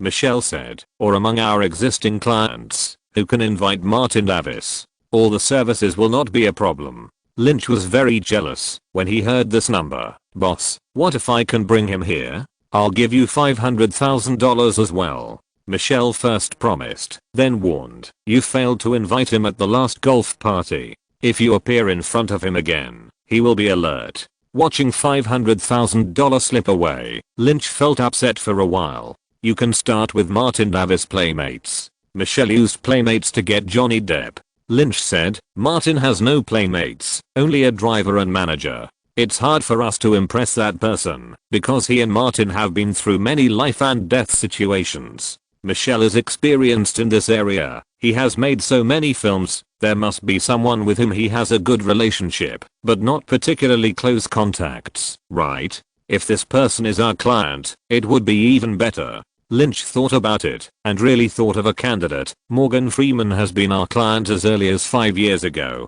He has worked with Martin on Wanted and The Dark Knight. It is said that in the conflict between Martin and Bale, he stood on Martin's side. The two have a good relationship, but it can't be called close. I'm impressed by Morgan Freeman. Michelle said, he spends a lot of money on our women's business every year. Claire, who often provides services to Morgan Freeman, said that the reason Morgan Freeman often looks for her is mainly because she is petite and has a baby face like a middle school student. Lynch continued, it is said that Morgan Freeman has a special relationship with his step-granddaughter. He may like. Michelle understood. You go talk to Morgan Freeman. If things can be done, you can send him to a dream island. Lynch responded, I'll contact him right away. After the filming of The Martian was completed, the crew studio paid Martin the last part of the basic salary of $20 million. In addition to the first endorsement fee paid by Samsung Mobile, Martin mobilized a total of $25 million into the investment account to buy Tesla shares. Like Apple and Netflix, these will be held for a long time. After NASA's investor conference, Musk came to the Disney studio and officially started negotiations with Louise, who represented the Martian studio, to discuss advertising sponsorship related to SpaceX and Tesla. Martin specifically consulted Ridley Scott on this matter. After messing up so many big investment projects, Ridley Scott was still welcomed by major studios. It was also related to the fact that he was not as difficult to deal with as many directors. Ridley did not reject commercial element. Ridley agreed to add SpaceX and Tesla advertisements to the film through post-production. Finally, Louise reached an agreement with Musk, and SpaceX and Tesla each paid $4 million for advertising sponsorship. As for Musk's desire for Martin to endorse Tesla cars, Thomas temporarily delayed it. Martin's contract with Cadillac will expire early next year, and Cadillac is more inclined to increase the salary for renewal. This week, David Fincher returned to Los Angeles after completing his location inspection. With him came Tony Menz, the prototype of the male lead in the script of Argo. Martin rushed over as soon as possible and met the two. Kim Graham, the producer of the project, also rushed over.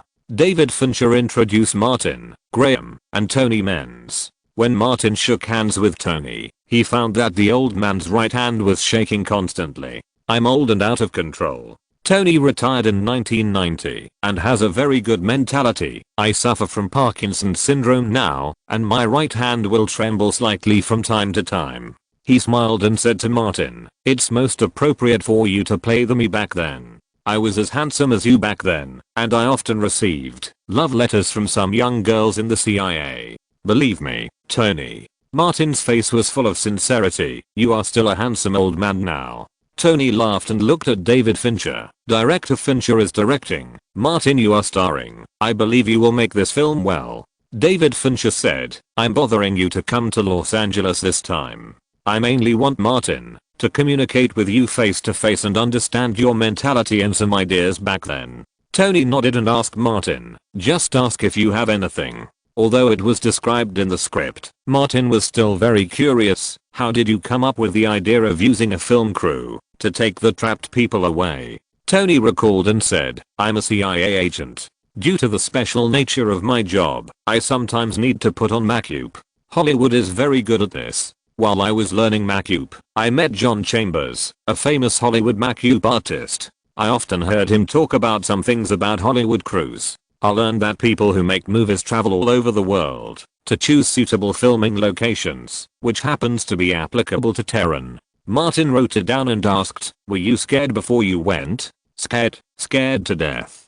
Tony said while recalling, "This is a game without any rules. If we are unfortunately caught, God cannot save us, because God's light cannot illuminate that land." He added, "But we have to go, even if we are afraid.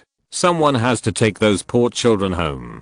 David Fincher said, "I went to Tehran this time and applied to the local cultural department, but it was not approved. We cannot go to Tehran for actual filming." Martin deliberately said, "David, this is really good news." Tony Menz laughed. "In fact, Tehran is not as bad as the media describes." Martin asked, "Was the rescue process smooth?" "It went very smoothly." Tony said, "I read the script, and the rescue process was not as exaggerated as the script described. I took the information and used my identity as a film producer to successfully apply for approval from the Iranian Cultural Department, arrived in Tehran from Istanbul, and waited for Canada to approve the identities of the 6 people. As crew members, I successfully brought them out of Tehran and encountered almost no trouble in the middle."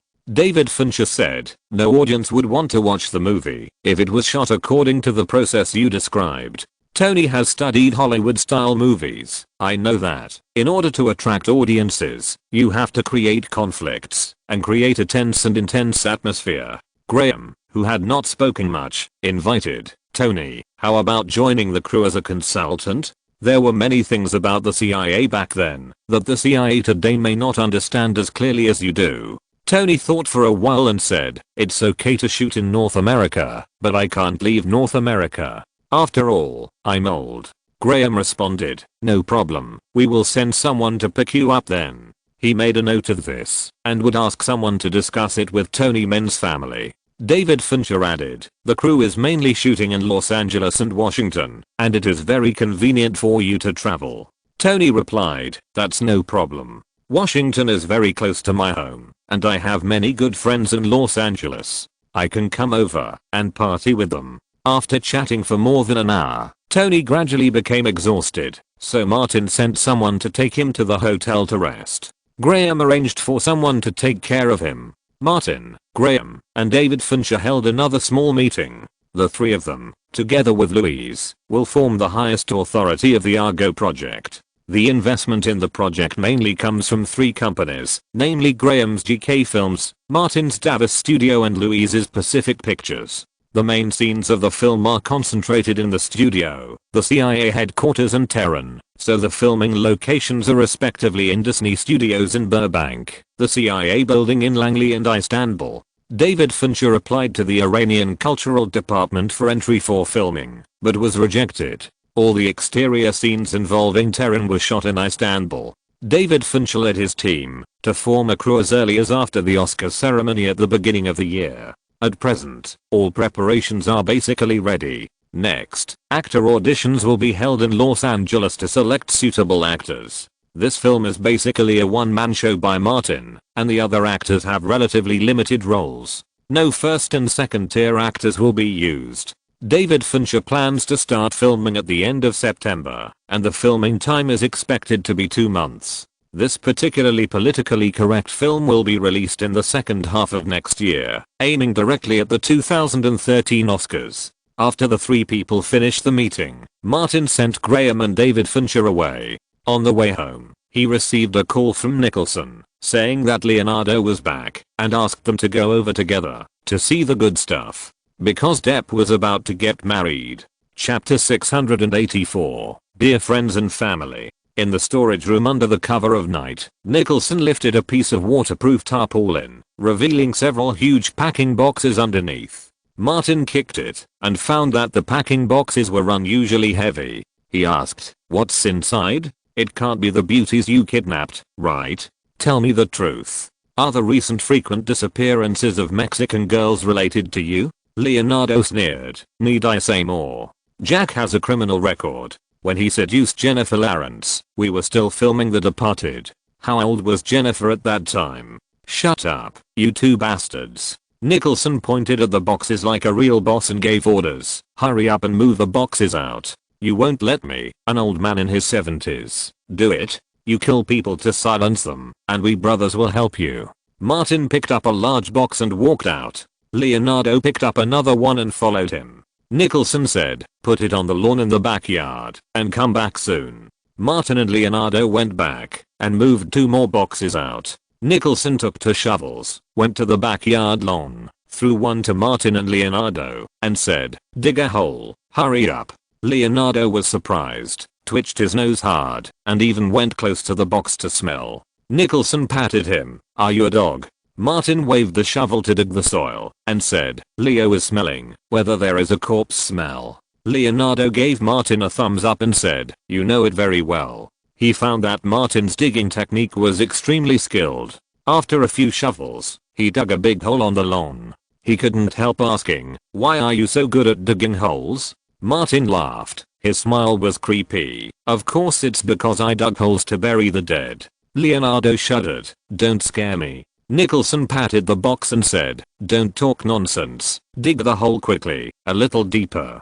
Martin dug a few more shovels and dug about 30 centimeters deep. It's done. Nicholson said, Leo, hurry up. You're so bad. No wonder you can only run 100 meters in 20 seconds. Leonardo explained. 24 seconds. It's 24 seconds. Okay. Did you steal the other 4 seconds? Martin looked at the depth of the pit and said, is it too shallow? It's still hot now, and it will stink soon after it's buried. Your house will be full of stench. Nicholson was too lazy to talk nonsense with these 2 idiots, and opened a box to reveal a round, black multi-barrel launcher. Leonardo immediately threw the shovel. Are we ready to bomb the White House? I prepared this as a wedding gift for someone. This is an experiment. Nicholson patted the multi-barrel launcher. Let's try it today and see how it works. Martin asked, is it specially made? Nicholson said, I've been working hard on Depp and Amber's wedding. Leonardo laughed. They will definitely thank you.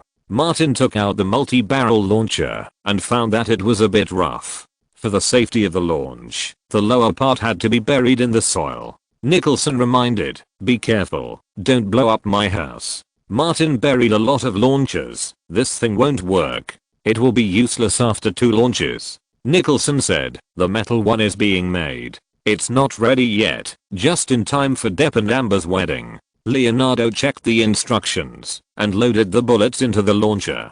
Nicholson reminded again, don't load it the wrong way, you idiot, or you'll blow the 3 of us up. Martin also came to help and asked, what kind of fireworks? Don't launch them in advance. Without the surprise, how can we congratulate Depp? Is it worthy of his carefully prepared wedding? Don't worry, the surprise is saved. Nicholson checked it carefully again, after loading the bullets. This is his home. He doesn't want fireworks to fly all over the floor and turn his home into a garbage dump.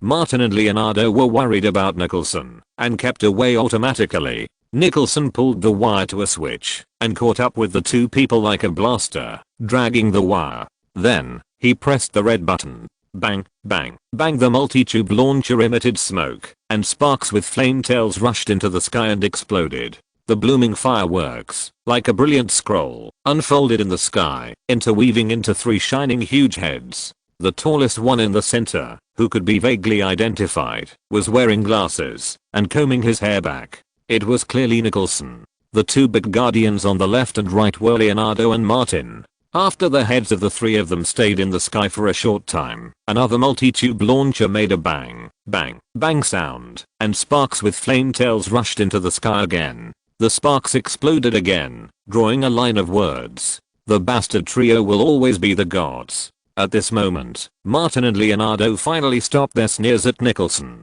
When the fireworks dispersed, Nicholson asked, how is it? Martin gave him a thumbs up. You are worthy of being our boss. Leonardo was about to speak when the sound of an electronic loudspeaker came from the wall next door. Jack Nicholson, Leonardo DiCaprio, and Martin Davis, you 3 bastards dare to shoot fireworks at my house. I will throw shit at you. Warren Beatty's voice was a little hysterical. I will go over and kill you with my own hands. Leonardo patted Nicholson on the shoulder. Look, what have you done to Warren Beatty? Martin said, he is going crazy. Nicholson opened his voice and shouted to Warren Beatty, I invite you to watch the fireworks for free. Do you still have any objections? Warren Beatty shouted, Mullen has been waiting for you and butter. The other party had a loudspeaker, but Nicholson didn't. He was too lazy to argue anymore. So he called Martin and Leonardo back to the villa. When they came to the study, Lorraine had already hung up a map. She said, "Are you going to mess with people again? It's fun to mess with people." Leonardo said, "Are we going to mess with each other?" Martin took a look and found it was a sea map.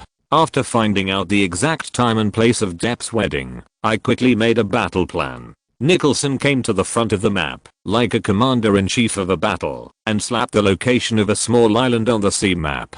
He slapped hard a few times. In order to avoid media interference, Depp held the wedding on this small island west of Santa Monica, and only invited less than 100 relatives and friends from both sides of the wedding to attend the wedding. Leonardo asked, "Didn't you send us an invitation? Didn't Amber Heard invite us to her pre-wedding bachelorette party?" Nicholson sarcastically said, "You have a heavy taste. Aren't you afraid that when you are doing something, she will suddenly..." Martin continued, "Leo is not afraid, because it only takes more than 20 seconds. Leonardo pointed at the two bastards. "I'm going to put you in the firework launcher." Lorraine saw that, if they continued like this, they would not be able to discuss anything until tomorrow morning. So she slapped the table hard and said, Hey, we are discussing a very serious battle plan. Can you be more serious?" The three bastards all shut up. Nicholson continued to act as the commander-in-chief of the battle, although Johnny Depp and Amber Heard did not invite us as their beloved relatives and friends. "We must send a special gift that Depp will remember for a lifetime." Martin rolled up his sleeves. "You are the boss. Give the orders." Nicholson pointed to the map of the sea. "The wedding is on a small island. We can't rashly land on the island, and the wedding time is on Depp's favorite night. It is not convenient to use a small plane, so the means of transportation is a yacht." He looked at Leonardo. "You have been entrenched in Los Angeles for many years. Find someone who can't trace you, and rent a yacht that is fast enough. It doesn't have to be too big. 20 meters is enough." Leonardo nodded. "Leave it to me." Nicholson said to Martin again, "The multi-barreled firework launcher is left to you." Martin said, "No problem." He sighed. "I thought Depp would choose a manor for the wedding, so we can get a big pickup truck, install a multi-barrel launcher in the rear truck bed, and wait until Depp's wedding is in progress, and then just blast it to your heart's content." Nicholson said, "You can also have a blast on the boat." Leonardo added, "We also need to prepare a few single tube ones. We haven't launched them for a long time. Let's have fun this time." "Don't worry, everything is ready." Nicholson looked at Lorraine again. "You bring your photographic equipment and be responsible for filming them. The news videos and pictures sold will be used as expenses for this campaign." Lorraine has fallen from being a second-generation star and a second-generation rich to a paparazzi photographer. Not only does she not feel that her status has declined, but she is in high spirits. "I have updated the equipment. There will be no problem shooting long-range shots at night." Nicholson clapped his hands, and after everyone present looked at him, he said, "Now let me tell you about the discipline. This is a secret operation. No one is allowed to leak it to the outside world. On the day of the operation, you must wear makeup and not reveal your identity. Do you understand?" Three lazy voices replied in a mess. "Understood." Nicholson, the commander-in-chief, shook his head. The soldiers were of poor quality and the operation was at risk of failure. He emphasized, "I have seen too many drug addicts like Depp. Such people want to be mentally decent at the wedding, and they must indulge themselves beforehand. Once they are stimulated, their emotions will surge. Depp and Amber's wedding is about to begin. As loved ones and friends, they must be fully prepared to give a gift that will be unforgettable for a lifetime." In the next 2 days, Leonardo had someone rent a yacht, and Nicholson's customized fireworks were in place. Martin and Bruce, who had put on makeup, installed the multi-unit firework launcher on the deck of the yacht, and put the separate launch tube into the cabin. Lorraine went to the Griffith Observatory for 2 consecutive nights to practice shooting the night scene of Los Angeles, so that she could take clearer news videos and photos. Nicholson, the commander-in-chief, naturally acted as a liaison. On the day of Depp's wedding, just after dark, several Korean brand cars arrived at the Santa Monica Yacht Club. People in black boarded a small offshore yacht and drove towards a small island not far from the coastline. Nicholson, who has extensive experience in yachting, personally took the helm. From a distance, Martin saw the gorgeous lights over the island through the telescope. Chapter 685. The person who gave the gift is quite nice. Under Nicholson's control, the yacht bypassed the brightly lit island and headed west of the island.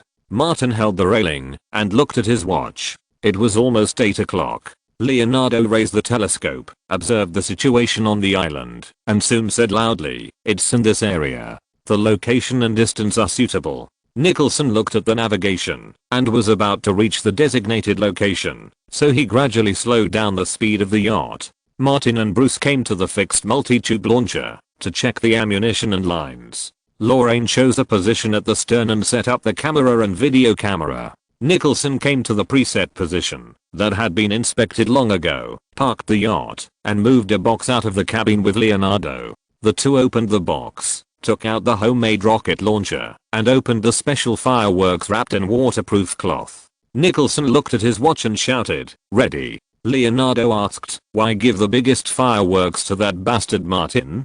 He's holding his breath, and there are not many channels to let it out. I'm worried about Julie, Theron, and Elizabeth. They may have health problems." Nicholson took out a windproof lighter. "Martin, that bastard, is extremely narrow-minded towards his enemies, and his desire for revenge is particularly strong, like a mad dog."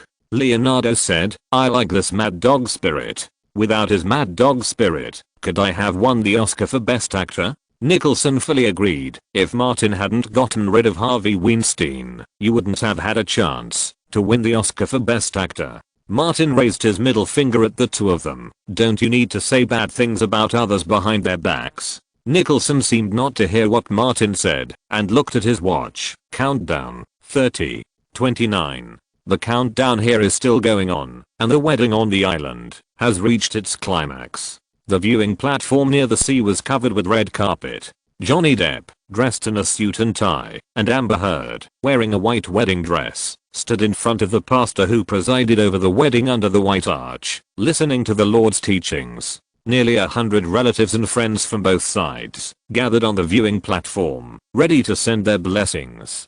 Depp and Amber exchanged rings. The pastor said to Depp, "You can kiss your bride." Depp, who was not drunk, was about to bite when he suddenly heard a sharp sound of breaking through the air from the sea and turned his head subconsciously. Amid the sharp whistling sound, fireworks like flares shot up into the sky, illuminating most of the sky above the sea. The sound and light attracted everyone, including the Depp couple, to look over there. Before, Depp had seen the lights on the sea, but he thought they were just paparazzi or passing ships and didn't care. The fireworks rushed to the top and suddenly exploded, bursting into a sky full of gorgeous fireworks, like the release of thermobaric bombs on the military channel. Everyone was attracted by the beautiful fireworks. Amber thought this was a surprise specially arranged by Depp. She covered her mouth like a super green tea, and her voice trembled with excitement. "It's so romantic." Depp originally thought this was arranged by Amber. After hearing her say this, he was very curious. Who came to send blessings? The gorgeous fireworks were scattered, and the sharp whistling sound rang again. This time, dense sparks dragged the flame tail into the sky. You don't have to think too much to know that this will be a super fireworks show. Depp watched it and said to himself that he would thank this person who specially sent blessings later. He specially drove a boat to the sea to set off fireworks. He was a very nice person. The flame tails rose high into the sky and exploded, as if the sky was full of meteors. Looking from the island, the blooming fireworks turned into a line of words. A gift for Depp and Amber. Amber couldn't help laughing. She liked such a gift very much. Depp decided to ask someone to go over and see who sent the gift. He must invite him to the island, at least to have a drink. The brilliance in the sky also raised the emotions of everyone present. Even though the fireworks were gone, everyone, including Depp and Amber, still looked up at the starry sky on the sea, waiting for the next explosion. Nicholson, who is like an old demon in the Hollywood circle, knows the changes in people's hearts and emotions thoroughly. When everyone's expectations are raised to the top of the mountain, the sudden fall will be remembered for a lifetime. On the yacht on the sea, Nicholson was counting down. When he counted to 0, he waved his hand down. Release. Martin pressed the red button. Fireworks soared into the sky, bringing bursts of whistling sounds. Lorraine pulled up the camera and shot at the sky again. Leonardo crossed his arms and waited to enjoy the next excitement. Nicholson put his hands behind his back. With his appearance and temperament, he had the demeanor of a boss who had everything under control. On the island's viewing platform, everyone saw the fireworks rising into the sky again with a flame tail, looking forward to the surprise blooming again. The fireworks rose to the highest point, and Depp, Amber and their relatives and friends also had the highest expectations. Then, the fireworks exploded into a shower of stars, forming two brilliant patterns in the air. The relatives and friends were stunned. Depp and Amber also saw the shining pattern of the fireworks, and their emotions were like falling from Mount Everest into the Great Rift Valley of East Africa. Even though the pattern of the fireworks was a bit abstract, everyone could tell at a glance that one was Depp peeing, and the other was Amber doing something. Especially the lump under the butt, which was particularly bright. Depp's face changed from expectation to livid, and then from livid to anger. The relatives and friends behind him suddenly laughed. Without envy, jealousy, and hatred, is it still a relatives and friends group? The discussion started all at once. This wedding is so unique. Unique. Shit and piss couple. For today's wedding, Depp only drank half a bottle of whiskey and replenished enough daily food early, so his mind was rarely clearer. His anger accumulated to a high point, and he was only one step away from erupting. On the yacht, Nicholson took off the bright red cigar in his mouth, grabbed a firework, lit the fuse, and stuffed it into the steel tube rocket launcher carried by Leonardo. He patted Leonardo's head like a sergeant and shouted loudly, "Fire!" With a muffled thud, the fireworks soared into the sky and exploded with a bang. The fireworks customized by Nicholson exploded with extraordinary patterns. Martin was very happy because he saw the special hairstyle of lazy sheep appear in the sky. Lorraine raised the camera and took pictures continuously. She had already handed the camera to Old Bull. The father who pretended to be a big boss with his hands behind his back could not be counted on tonight. On the viewing platform, those envious and jealous people were still discussing. It is indeed the best wedding gift, and it was made by the bride herself. Do you think the bride will be in the wedding bed tonight? These people did not notice that the wind blew and brought the sound to Depp's ears. Depp was almost mad. He heard another explosion in the sky. When he turned around to look, the previous one had just dissipated, and the next one had already lit up.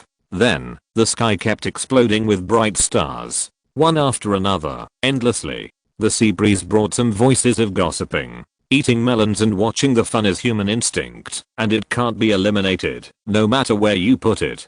Daily food supported Depp's spirit today, but once the emotions broke out, it was difficult to control. Another light appeared in the sky, and Depp couldn't bear it anymore. The drug addict's nerves went crazy. He turned around and yelled at the relatives and friends on both sides, "Get out!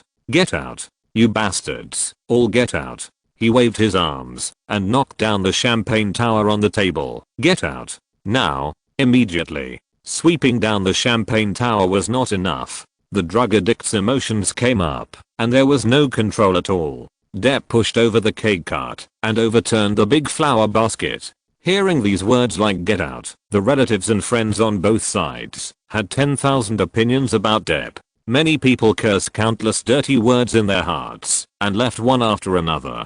"Johnny, don't be like this, calm down." Amber stood by and kept shouting, looking like she wanted to stop Depp, but she was powerless. In the crowd, Amber's assistant held a TV and silently recorded everything that happened at the wedding according to the boss's instructions. Amber looked at the fireworks that exploded again in the sky. Although she was also very angry, she was not out of control. Turning back to see the crazy Depp and Depp's playmates and bodyguards running from a distance, she suddenly had an idea. This is a good opportunity. Amber saw Depp's arms waving again, trying to push down the decorative floor lamp, picked up the corner of her skirt and rushed up, grabbed Depp's hand, and shouted, "Johnny, calm down. Calm down." Depp's waving arms unexpectedly passed through Amber's hands and hit her mouth and nose. Amber screamed, lost her balance, and fell to the ground. But Depp didn't care, and was still frantically destroying everything that could be destroyed at the wedding.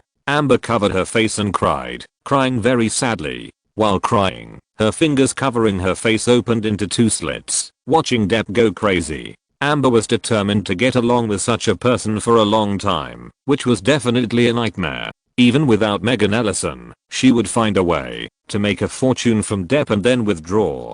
The follower playmates who personally prepared the wedding meal for Depp in the restaurant, as well as the hardcore bodyguards, rushed over at this time, and a group of people rushed up and finally suppressed Depp. Depp was excited and yelled, "Get out! Give me wine." The rest of the words did not come out, and were blocked by the bodyguard's big hand. But no one cared about Amber Heard, as if she was just a transparent person. The assistant hurried over to pull Amber up, trying to carry her to sit on a chair on the side. Amber said, "Help me back to the dressing room." The assistant helped her walk back. Amber asked, "Did you film everything just now?" The assistant nodded. "Everything was filmed." "Very good." Amber said, "Watch your mouth and hands." The assistant nodded repeatedly. Arriving in the dressing room, Amber asked the assistant to leave the DV, and then asked the assistant to get it under the pretext of needing to drink water. She looked in the macute mirror. Depp was mad and there were obvious bruises on his nose and mouth. Amber was skilled. She took out her mobile phone to take a close-up of his face, opened Apple's cloud drive, and saved it in the domestic violence folder. Chapter 686, Taking Too Much Medicine. On the yacht, Leonardo finished firing the last firework, stretched his body with satisfaction, and made strange noises, like a goat in heat. Martin looked up at the lazy sheep scattered in the sky and asked, "Are we going back?" "Let's go." Nicholson returned to the driving seat and drove the yacht back, shouting as he walked, "It was fun to set off fireworks tonight. I hope Depp will like the wedding gifts we sent."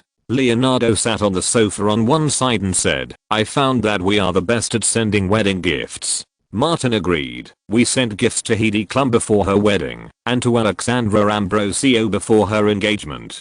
And tonight, we are the good men who send wedding gifts." Lorraine, who came in with a camera bag, rolled her eyes when she heard what the 3 people said, and was accustomed to such shameless remarks. Martin took out his mobile phone and checked Twitter to find the latest news about Depp. Leonardo came over to take a look. "Has there been any news?" "Not yet." Martin said simply, even if Depp asked not to bring mobile phones to the wedding, among so many relatives and friends, someone must have secretly brought a mobile phone. Nicholson automatically replied, "Someone will surely take a photo of the fireworks with Depp and Amber as the background. Can they resist sharing such a special photo?" Martin further said, "According to Jack's drug addict inference, will Depp be stimulated and go crazy at the wedding? If he goes crazy, the effect will be better." Leonardo understood. "You are not just making trouble to vent your anger." "Of course not." Martin searched the keyword Depp again, and a video popped up on Twitter with the title "Depp is crazy." He quickly clicked it. The video was obviously a candid shot, and the wedding scene was in chaos.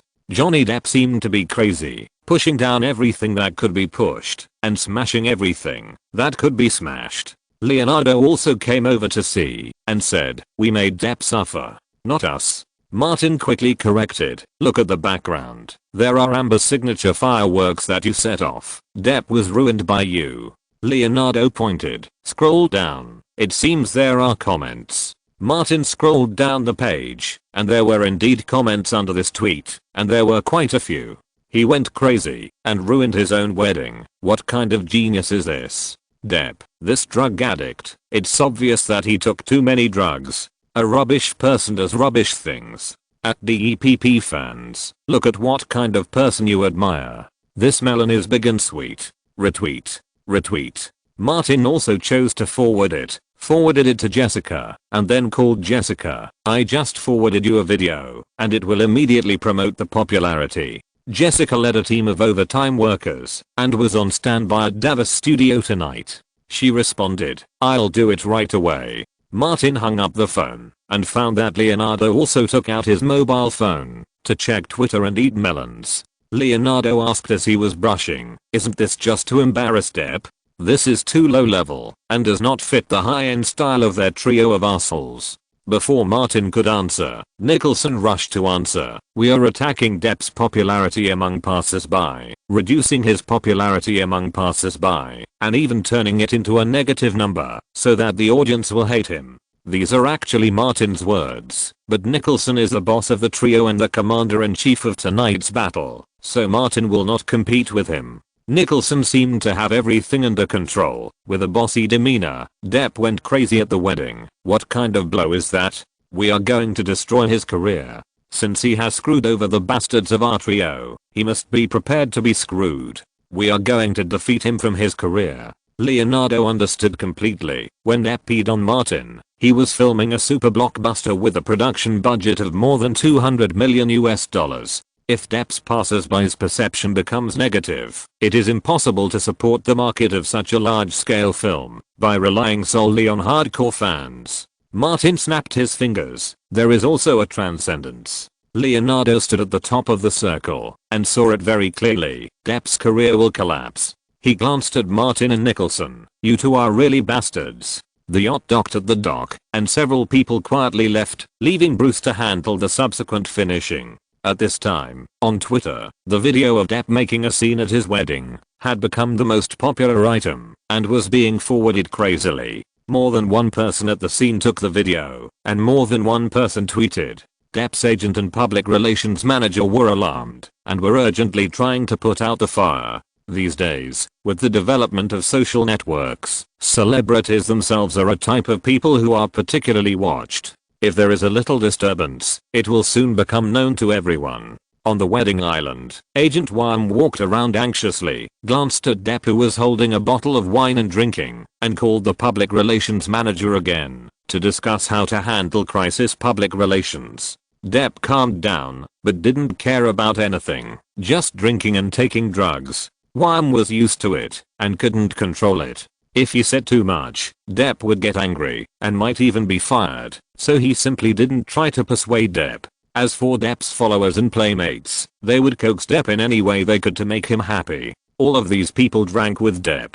Amber Heard, who had changed out of her wedding dress, came here with obvious bruises on her face. Wham had a headache. Seeing Depp immersed in alcohol, he hurried forward and asked, "What's going on?" Now was not the time to pursue the matter. Amber shook her head. "I'm fine. How's Johnny?" Wham nodded in Depp's direction. Alcohol and drugs can calm him down. Seeing the drunk Depp, Amber had the urge to divorce immediately, but thinking of the future and Megan Ellison's instructions, she held back. Wham's cell phone rang, and he went to make a call. Amber went over to comfort Depp, but Depp was already drunk and could only hum. Amber didn't want to serve such a drunkard, so she left here on the pretext of a painful nose and found a room to rest alone. On the wedding night, she was lonely and couldn't sleep. The next day, entertainment media across the United States were frantically reporting the news that Depp had smashed his wedding and angrily drove away all the guests. The videos shot at the wedding were forwarded crazily on Twitter and appeared on websites such as YouTube and TMZ. There was no organization like the FBI behind Depp. Even if the agency and public relations manager tried their best, they still couldn't stop the crazy spread of news videos. At Annapurna Pictures, Megan Ellison received relevant notifications as soon as she got to work. After browsing the relevant news in newspapers and websites, she frowned and picked up the phone to call Wham directly, asking, "What's going on over there? I've repeatedly said that Depp should be restrained. Now he has caused such a big scandal again." Wham defended, "Someone deliberately used fireworks to stimulate Depp last night, which led to all this." Megan Ellison only believed 30% of this. She had seen Depp's rotten state countless times in the past few months. Suppress the news as soon as possible. Keep an eye on Depp and don't let similar situations happen again. Wham said, "My public relations manager and I are preparing to hold a press conference to explain the truth." Megan Ellison hung up the phone and notified the person in charge to cooperate with Depp to suppress the relevant news. But she and Annapurna Pictures are newcomers and new companies in Hollywood.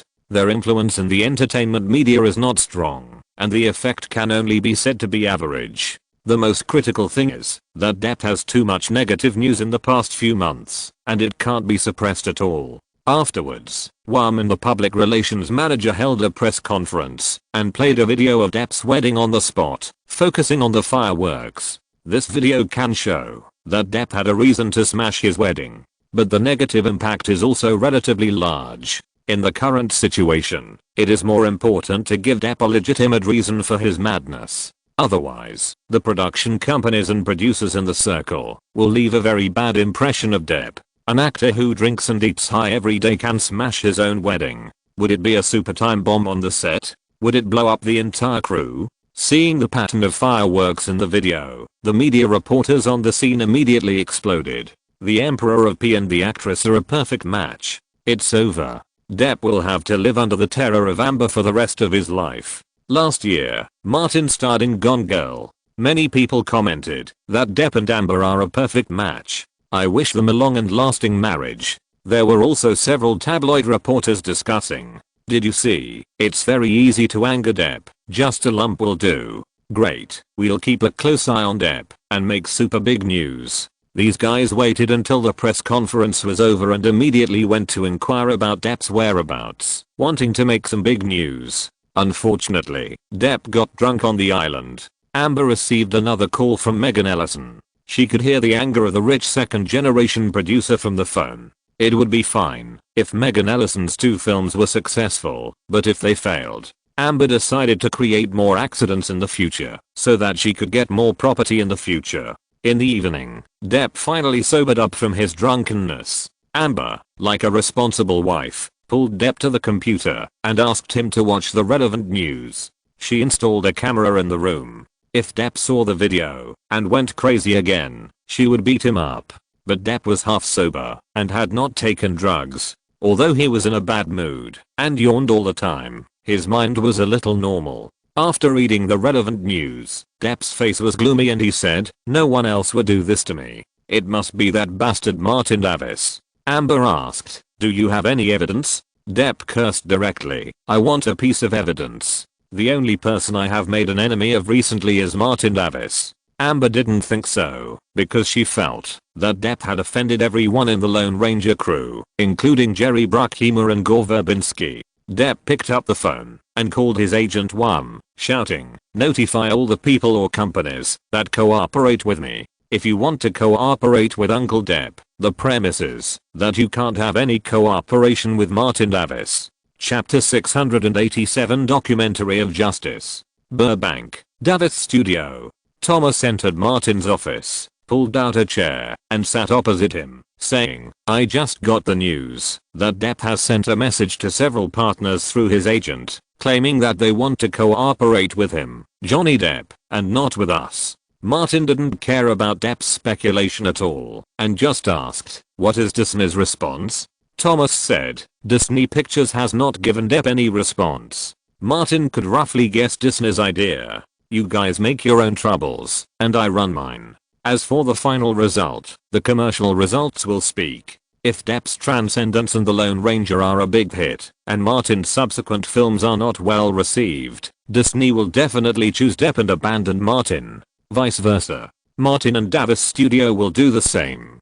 Thomas asked, "Do we need to respond?" "No." Martin said directly, "We rarely cooperate with outside production companies. In fact, except for Disney Pictures, the companies he cooperates with have basically no intersection with Depp. Most of the films starring Martin are invested by Davis Studio. Others like Argo and Graham King have no intersection with Depp. Now Depp's popularity has been ruined by the 3 of them. There has been constant criticism on the internet. Depp has made a lot of efforts and attempts, but the results are not good.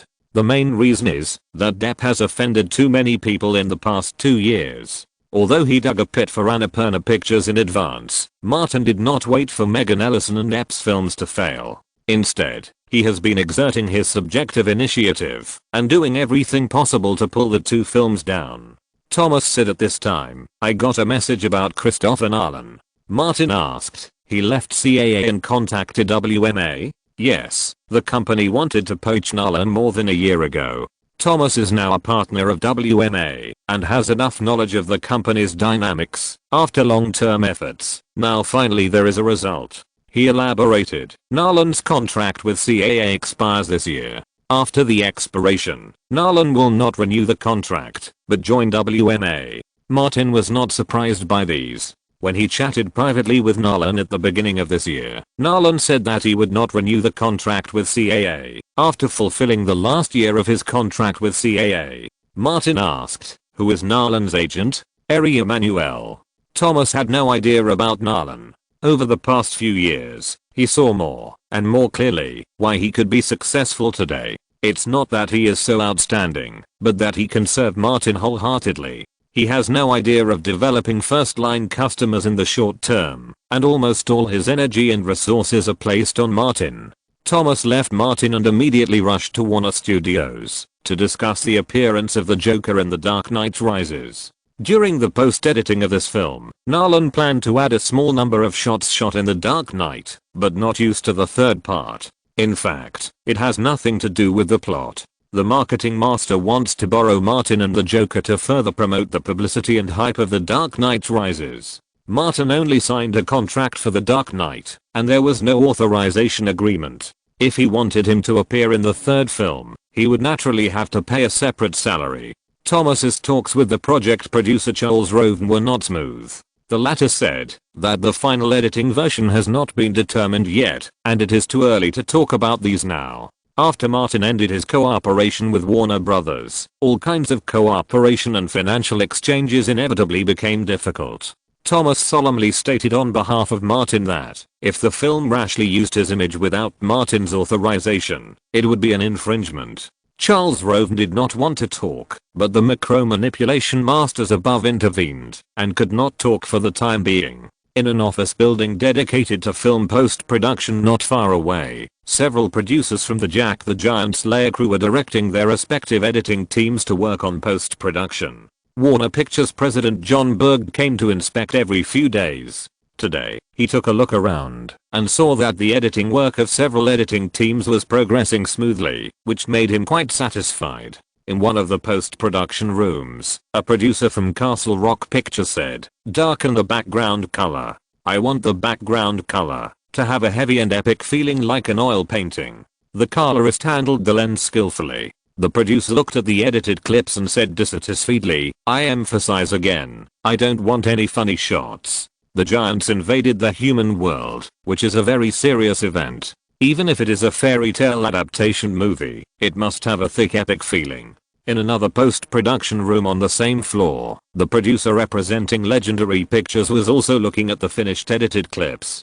He looked at it for a while, shook his head and said, "This is a family fairy tale movie. Don't make it so serious. There should be more jokes. Let the viewing atmosphere be joyful." The editor added shots that served as jokes in the edited clips according to the producer's requirements. The producer expressed his opinions from time to time. Not only these two post-production rooms, but also several others are doing similar work. John Berg, the president of Warner Pictures, gave them such power, and they naturally completed their own edited versions according to their own understanding, preferences, and styles. As for how the final film will be, that is something that John Berg has the power to decide. After McDonald finished supervising the editing work, he hurried out to meet his immediate boss. John Berg asked, "Can you finish it on time?" McDonald assured, "In at most half a month, we will submit our own edited versions to the company, and then we can organize professionals to review them." John Berg was quite satisfied with this. "I will organize a professional jury. At that time, the professional jury will review each edited version one by one, find all the outstanding clips, and then use these outstanding clips as the basis to edit a movie that fits the main storyline." McDonald knew his boss's strategy and flattered him. "Boss, you have created a new film production model that will definitely be remembered in the history of Hollywood." This made John Berg in a good mood. When he first took office as the president of Warner Pictures, many people questioned and criticized him, thinking that compared to Alan Horn, he was an amateur in film production. The commercial failure of Pharaohs and Gods co-led with Daniel has made the voices of doubt inside and outside the company even louder. Even if he put the blame on Ridley Scott and Christian Bale, it did not reduce the voices of doubt. John Berg naturally wanted to fight a comeback. After leaving the post-production office building, John Byrne returned to his office and contacted film experts from the company, media, critics, and cinemas. He would ask them to come and watch the film, rate it and describe the good and bad in detail. John Berg would personally control the editing of the final edited version based on these. Argo is about to start filming. Martin has been studying Tony Menn's autobiography again and again in the past few days, and he would go to the crew studio from time to time to communicate with Tony Menn's face to face. Louise also contacted the CIA's Hollywood Affairs office. In this film, the CIA is a completely positive image. Langley responded positively, and the crew could directly enter the CIA headquarters to shoot. The plan to shoot in Washington, Los Angeles and Istanbul also made it difficult for the film to apply for tax refunds. California, Virginia where Langley is located, and Turkey currently do not have corresponding tax refund preferential policies. Tax refunds can often save a film 10-15% of the production cost. While Louise and others were studying the corresponding strategies, Jennifer Siebel, the wife of the Lieutenant Governor of California, came to visit Martin. In the reception room, Jennifer Siebel said with a smile, "I talked to Elizabeth on the phone a few days ago, and she mentioned the tax refund for movies. I have some news that may be of interest to you." Martin responded quickly, "California is also going to have a related tax refund policy? The last time in 2009, it failed in the state legislature." Jennifer Siebel said, "Gavin is going to push this bill again. If everything goes well, it will most likely pass the review in the state legislature in November. You must put part of the filming and all post-production in Los Angeles. For projects over $50 million US, as long as most of the filming and production are completed in Los Angeles, it is not difficult to get a 10% tax refund." Martin said with a smile, "Jenny, thank you very much for the good news." Jennifer Siebel smiled, "Friends, help each other, you're welcome." Martin is also very considerate and asked, "The last romantic trouble was completed a long time ago. Do you have any new ideas recently?" "I have an idea," Jennifer Siebel said in detail. "The Harvey Weinstein incident hurt me greatly. The shadow of this incident has always shrouded me. It was not until we worked together to stop his evil that I gained inner peace." Martin nodded. "Actually, I've been under a lot of pressure too. You may have heard that Harvey invited me to star in his film projects several times. After I refused, he threatened to ruin my acting career." Jennifer Siebel is now the wife of a politician and often serves her husband's political needs. She said, "I plan to sort out the whole incident and direct a documentary myself to record Harvey Weinstein's crimes and the helplessness of the victims. I want to use the whole incident as a wake-up call to awaken the whole society and those who come later." Martin agreed. "This is a good idea, Jenny. You are a lady with a real sense of justice and social responsibility." He did not hesitate at all. "The production costs must be handed over to Davis Studio." Jennifer Siebel said, "I came here today to ask you for help."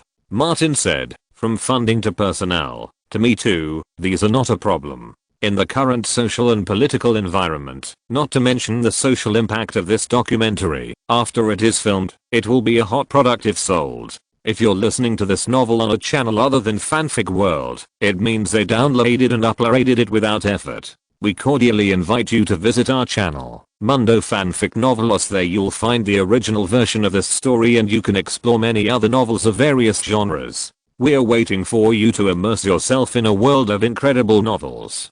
Chapter 688, No Brotherhood. Before the sun came out, several trailers were parked at the entrance of the studio. The set in the studio had already been set up, and the crew was doing the final adjustment of the camera. David Fincher took charge of the overall situation and dispatched the work of the entire crew. Extras acting as journalists entered the studio one after another and received old-fashioned equipment from the prop master. Veteran actors Alan Arkin and Alec Baldwin entered the studio one after another. A few minutes later, Martin, wearing an old-fashioned suit, came in from outside. Because of the make-up and fake beard, he looked much more mature than his actual age. David Fincher entered the studio and pointed to the side door to Martin. "We will shoot later. Just stand over there. Don't talk. Just be a bystander." Martin nodded and said nothing to adapt to the style of the role. Tony Menz said that CIA agents like him who are engaged in secret rescue work rarely speak unless necessary. 10 minutes later, the crew officially started shooting. Martin stood by the side door, as if he was the most ordinary staff member of the crew, watching the Argo crew hold a press conference. This movie is fake, but all the pre-production operations are real. Only a fake and real crew can confuse the target and achieve the goal. When shooting a movie, it is also very interesting to prepare a fake movie in a real way during the shooting process. Stop. David Fincher called a halt to the shooting and said to the crew, "The main lens gives Martin a 3-second close-up." The director of photography replied, "Understood." The shooting started again, and Martin stood by the door with his hands in his pockets. David Fincher called a halt to the shooting again and said, "Martin, restrain your eyes and temperament. When you don't act, you are just an ordinary person." Martin still responded in a way that fits Tony Menz. He didn't speak, but just nodded slightly. The shooting started again, and it was intermittent. The first shot took half an hour to shoot before David Fincher called it through. Even so, he still reviewed the shot. The story of this script is very legendary, and it is relatively easy to be outstanding. As long as it is shot well, there is a lot of potential. For a whole morning, Martin had many shots, but he didn't have a single line, and he was dumb the whole time. David Fincher announced that the film was over for the morning, and the originally quiet set quickly became lively. Martin saw Tony Menz at a table not far away and asked after he went over, "How did you feel about the first scene?" Tony Menz laughed, "Your budget is much more abundant than mine back then. We only held a small press conference back then, not as grand as yours." David Fincher also came over and said, "As for the movie, a small scene is not attractive. What happened back then was too bizarre. If we don't make the movie bigger and more decent, the audience will say we shot it randomly." Tony Menz stood up from his chair and said, "You did a great job. I'm here today." He shook hands with Martin and David Fincher and said, "I'm going to go back first." After seeing Tony Menz off, Martin and David Fincher went to the dining car together. David Fincher said as they walked, "A few days ago, Randolph from Netflix told me that he invited you to star in that Netflix TV project." Martin said, "He told me that you would be the director and producer, so I became interested and asked a few questions, but I don't have the schedule to star in it." He then asked, "A political drama?" David Fincher said, "It's a drama of the same name adapted from the British drama House of Cards. It mainly focuses on the internal political struggles of the Washington authorities." Martin has seen all the works of David Fincher, so he naturally had an impression of this drama. He also remembered that the male lead seemed to be called Underwood. David Fincher added, "I have reached a secret agreement with Netflix. After the 2013 Oscars, no matter what the result is, I will shoot and produce House of Cards for Netflix." His meaning was very clear. Argo may be my last work under the traditional Hollywood production model. Martin encouraged, "The subject matter of this film is very suitable. Let's strive to win more Oscars."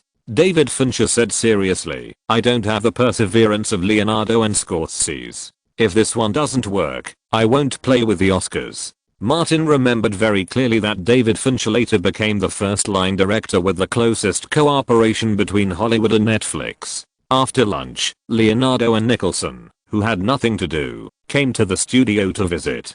David Fincher saw that the famous Hollywood trio of assholes had gathered together and quickly found two assistants and told them very seriously, "You follow them all the way. If they want to make trouble, notify me as soon as possible." The two assistants saw the seriousness of the matter and responded one after another.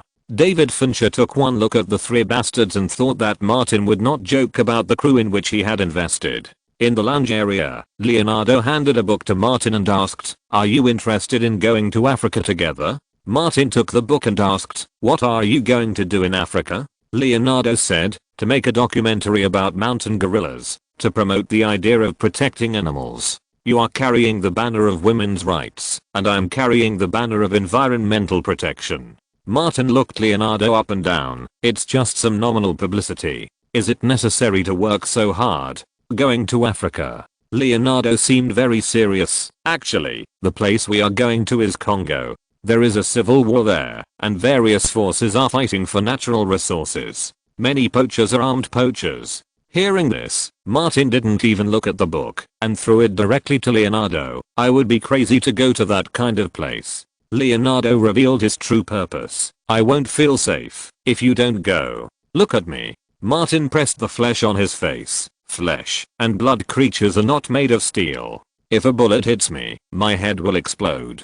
Nicholson interrupted. I'm not going either. Leonardo was helpless. Look, if you don't go, Jack won't go either. I was thinking that the three of us could work together again. Martin ignored Leonardo and looked at Nicholson's old face. Is there something wrong with your brain? Aren't you afraid that a female gorilla will suddenly run out and do something to you in the tropical rainforest of Congo? We will expel you from the human race then. Originally, what Leo said was interesting, and I wanted to go and see it for myself.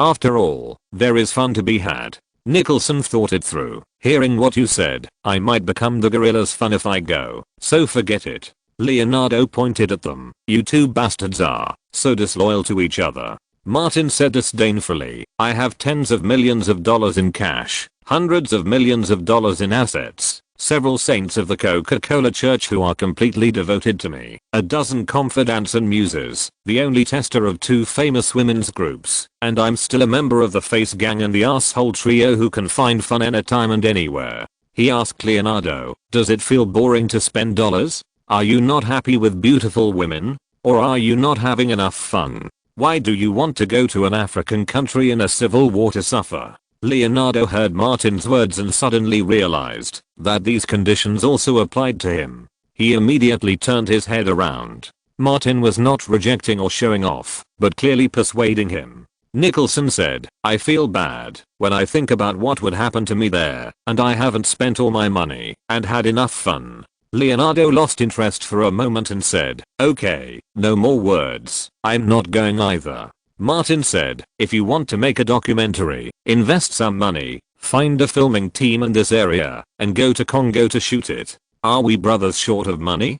Don't you have Asian sponsors? Leonardo said, I'm going to invest $1 million personally and then find a suitable partner. He frowned slightly. My manager contacted major TV stations and production studios, but they are all very stingy and are not interested in such a money-losing project. Nicholson continued, production studios and TV stations are not charities. They are very realistic. Their investments are for commercial profits. Martin thought of a suitable partner. What do you think of Netflix? I heard that Netflix is planning to develop its own content. You are just an investor and producer, and you don't need to appear on the screen yourself. It shouldn't be a problem to cooperate with a streaming media like Netflix. Leonardo understood the problem Martin was talking about. I have won the Oscar for Best Actor now, and this is a documentary. Even if I appear on the screen, it is just a call for the protection of mountain gorillas. What's the problem? He looked at Martin, but I'm not familiar with Netflix.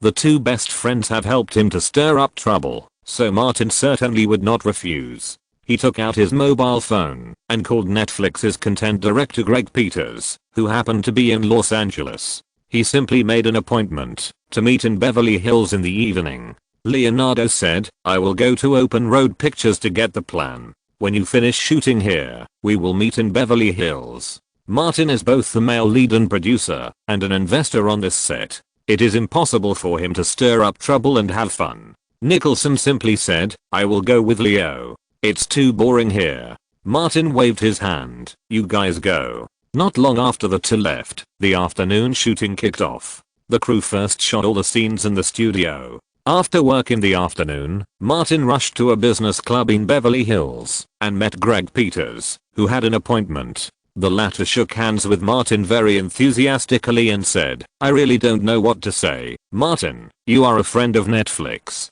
He still felt that it was not easy to introduce Leonardo's project to cooperate with Netflix, even if it was a documentary that was not valued. This kind of cooperation is the most difficult for the first time. Martin smiled and said, I'm only responsible for the introduction. Whether it can be negotiated depends on you. Greg said, Netflix is very sincere. A few minutes later, Leonardo and Nicholson rushed over. After Martin introduced the two parties, he took Nicholson out of the reception room and went outside to play bowling, not interfering in the business talks between the two sides. When they came back, Greg and Leonardo basically reached an agreement. Chapter 689, A Pair of Deadly Enemies. In just 2 days, Netflix signed a formal agreement with Leonardo DiCaprio to invest $3 million to shoot and produce the animal protection documentary Virunga with Open Road Pictures. Virunga is the oldest national park in Africa and an area where war never stops. After the film is completed, it will be directly posted on Netflix's website. As an intermediary to introduce the cooperation between the two sides, Martin also took the position of executive producer on this project. For celebrities, this kind of film is a way to establish a persona and brush up their character. Martin continued filming Argo in the studio set that was arranged as a CIA conference room. A group of people were discussing how to rescue. In order to highlight the male protagonist, the ideas expressed by other characters are naturally very unreliable. For example, a CIA executive suggested that 6 rescued people ride bicycles from Tehran, cross mountain paths, trek hundreds of kilometers, and enter the Turkish border. That's hundreds of miles of mountain roads. In addition to bicycles, we have to send a rescue team with Coca-Cola, pumps and spare wheels to follow them. Red flowers need green leaves to set off. Among the many stupid senior officials who meet the public's perception, the male protagonist played by Martin stands out. Gentlemen, the only way to leave that city is the airport. Forge new identities for them, send a rescuer to enter the country, and bring them out on a commercial plane. No one else said anything. David Fincher called a halt to the filming and said, "Okay, this shot is past, change the scene." There are not many scenes inside the CIA. Some of them will be shot in the studio, and some will be shot at the Langley headquarters. The crew was busy changing scenes, and Martin was free at this time. An assistant brought a girl into the studio. When Saoirse Ronan saw Martin, she quickened her pace and came to the lounge area, calling out respectfully, "Good morning, teacher." Martin had already seen her and pointed to the chair next to her. "Sit down." He asked, "How did you find time to come here?" "My mother agreed to move to Los Angeles for my acting career," Saoirse said excitedly. "I will be able to see you often in the future." Martin handed her a bottle of water and asked, "Do you have any plans recently?" Saoirse said, "I have taken on a new film, which is being filmed at Disney Studios. It is based on the novel The Host by Stephenie Meyer, the author of Twilight." Martin only knew of Twilight and had never heard of The Host, so he asked, "Is it a theme like vampires and werewolves?" "It's not fantasy," Saoirse said briefly. "It's science fiction. It tells the story of the Earth being invaded by a new species called souls. They live in humans and control their minds. That's how my character is. The aliens who parasitize her start a love triangle with humans." She scratched her blonde hair. "Essentially, it's no different from Twilight. It's just about love under the guise of science fiction." In Martin's opinion, Stephenie Meyer is the American version of Kanye. He asked, "I remember that the films you took in the past tended to be literary and artistic. Why did you take a film like this?" Saoirse was helpless. "I've grown up. I'm not as popular as I was when I was a child star. It takes a lot of effort to get the role of the heroine. It's difficult for child stars to transform." Martin naturally knows this and said, "Just get through this difficult period. Actually, I came here today for this." From the fact that she shamelessly recognized Martin as her teacher, it can be seen that Saoirse Ronan is not ordinary thick-skinned. "Teacher, I have no one to rely on in Los Angeles. I can only come to you for help when I encounter difficulties." Martin thought for a while and asked, "Can you sing and dance?" Saoirse stood up immediately. "Teacher, do you want to see me sing and dance? This place is not suitable. How about we go to another place after you get off work today? I'll perform for you." After the crew finished moving, someone came to call Martin to prepare for filming. Martin stood up and said, "You should sign up for a class and practice singing and dancing properly. The proper kind may be useful in the future." Saoirse replied, "Teacher, I will listen to you." She was about to leave. "The studio of the crew of The Host is not far from here. Teacher, you can go and have a look when you have time." Martin nodded and entered the studio. Saoirse took advantage of the fact that the crew had not yet closed the door to shoot and hurried out of the studio and walked into the studio, thinking about what Martin had just said. Practice proper singing and dancing. It's natural for an actress to be versatile. Sayowis has been smart since she was a child. In order to get Emma Watson at Pinewood Studios, she even blew up the toilet. She thought about how to practice singing and dancing, and many ideas popped up in her head. Soon she made up her mind that she had to practice both proper singing and dancing and informal singing and dancing. What if the teacher likes it? There was something busy in front of the door of a studio next to her. Sayowis looked over there and stopped unconsciously. As if summoned by fate, a girl with long golden brown hair in front of the studio turned around, and her eyes met with Sayowis's. Emma Watson. Sayowis ran and took a few steps towards that direction. Emma Watson also moved closer to her. The two witches almost said the same word in unison, bitch. With similar ages, almost the same hair color and appearance, and both from the British Isles, these two people were mortal enemies many years ago. When they met at this moment, they all glared at each other, wishing to kill with their eyes. Emma Watson was very quick to speak. You are a little ugly bitch, with a round face and ugly face. Sayowis was not to be outdone, and quickly hit back. You are even more ugly, with a crescent face and a pointed face. She directly hit Emma Watson's most painful point. The English Rose who wet her pants in her teens is so glorious. Everyone in the world knows that you wet your pants. The diaper scandal at Pinewood Studios was Emma Watson's lifelong pain. She would go crazy whenever someone mentioned it. Her shoehorn face suddenly became extremely gloomy. Just when she saw Daniel Radcliffe and Rupert Grint coming over, she shouted, "I'm being bullied, come and help." Her face and voice were full of innocence. She pointed at Sayowis and said, "She bullied me." The Gryffindor Golden Triangle had known each other since the casting in 1999. With more than 10 years of friendship, Daniel Radcliffe and Rupert Grint immediately ran over here, ready to help. The latter even shouted, "Catch her, don't let her run away." Emma Watson went up to catch Sayowis. She was going to beat this bitch until she peed her pants no matter what. Sayowis was not stupid. How could a girl of 17 or 18 be a match for a boy of the same age? She turned around and ran to the studio, where the host was located, shouting at the top of her voice, "Help! Help! Someone is killing me." The shouting attracted a lot of people. Daniel Radcliffe and Rupert Grint had to stop. Emma Watson yelled, "Bitch, don't let me see you again, or I'll tear your face apart." Daniel asked, "Emma, what's going on?" Emma Watson put away her fierceness, became aggrieved, sobbed and said, "I was about to go into the studio, and that Sayowis ran and yelled at me, mocking me for wetting my pants in the toilet a few years ago, saying that I peed my pants." Rupert said viciously, "This bitch has always been against you." Emma Watson's eyes were red. "Yes, she always bullies me.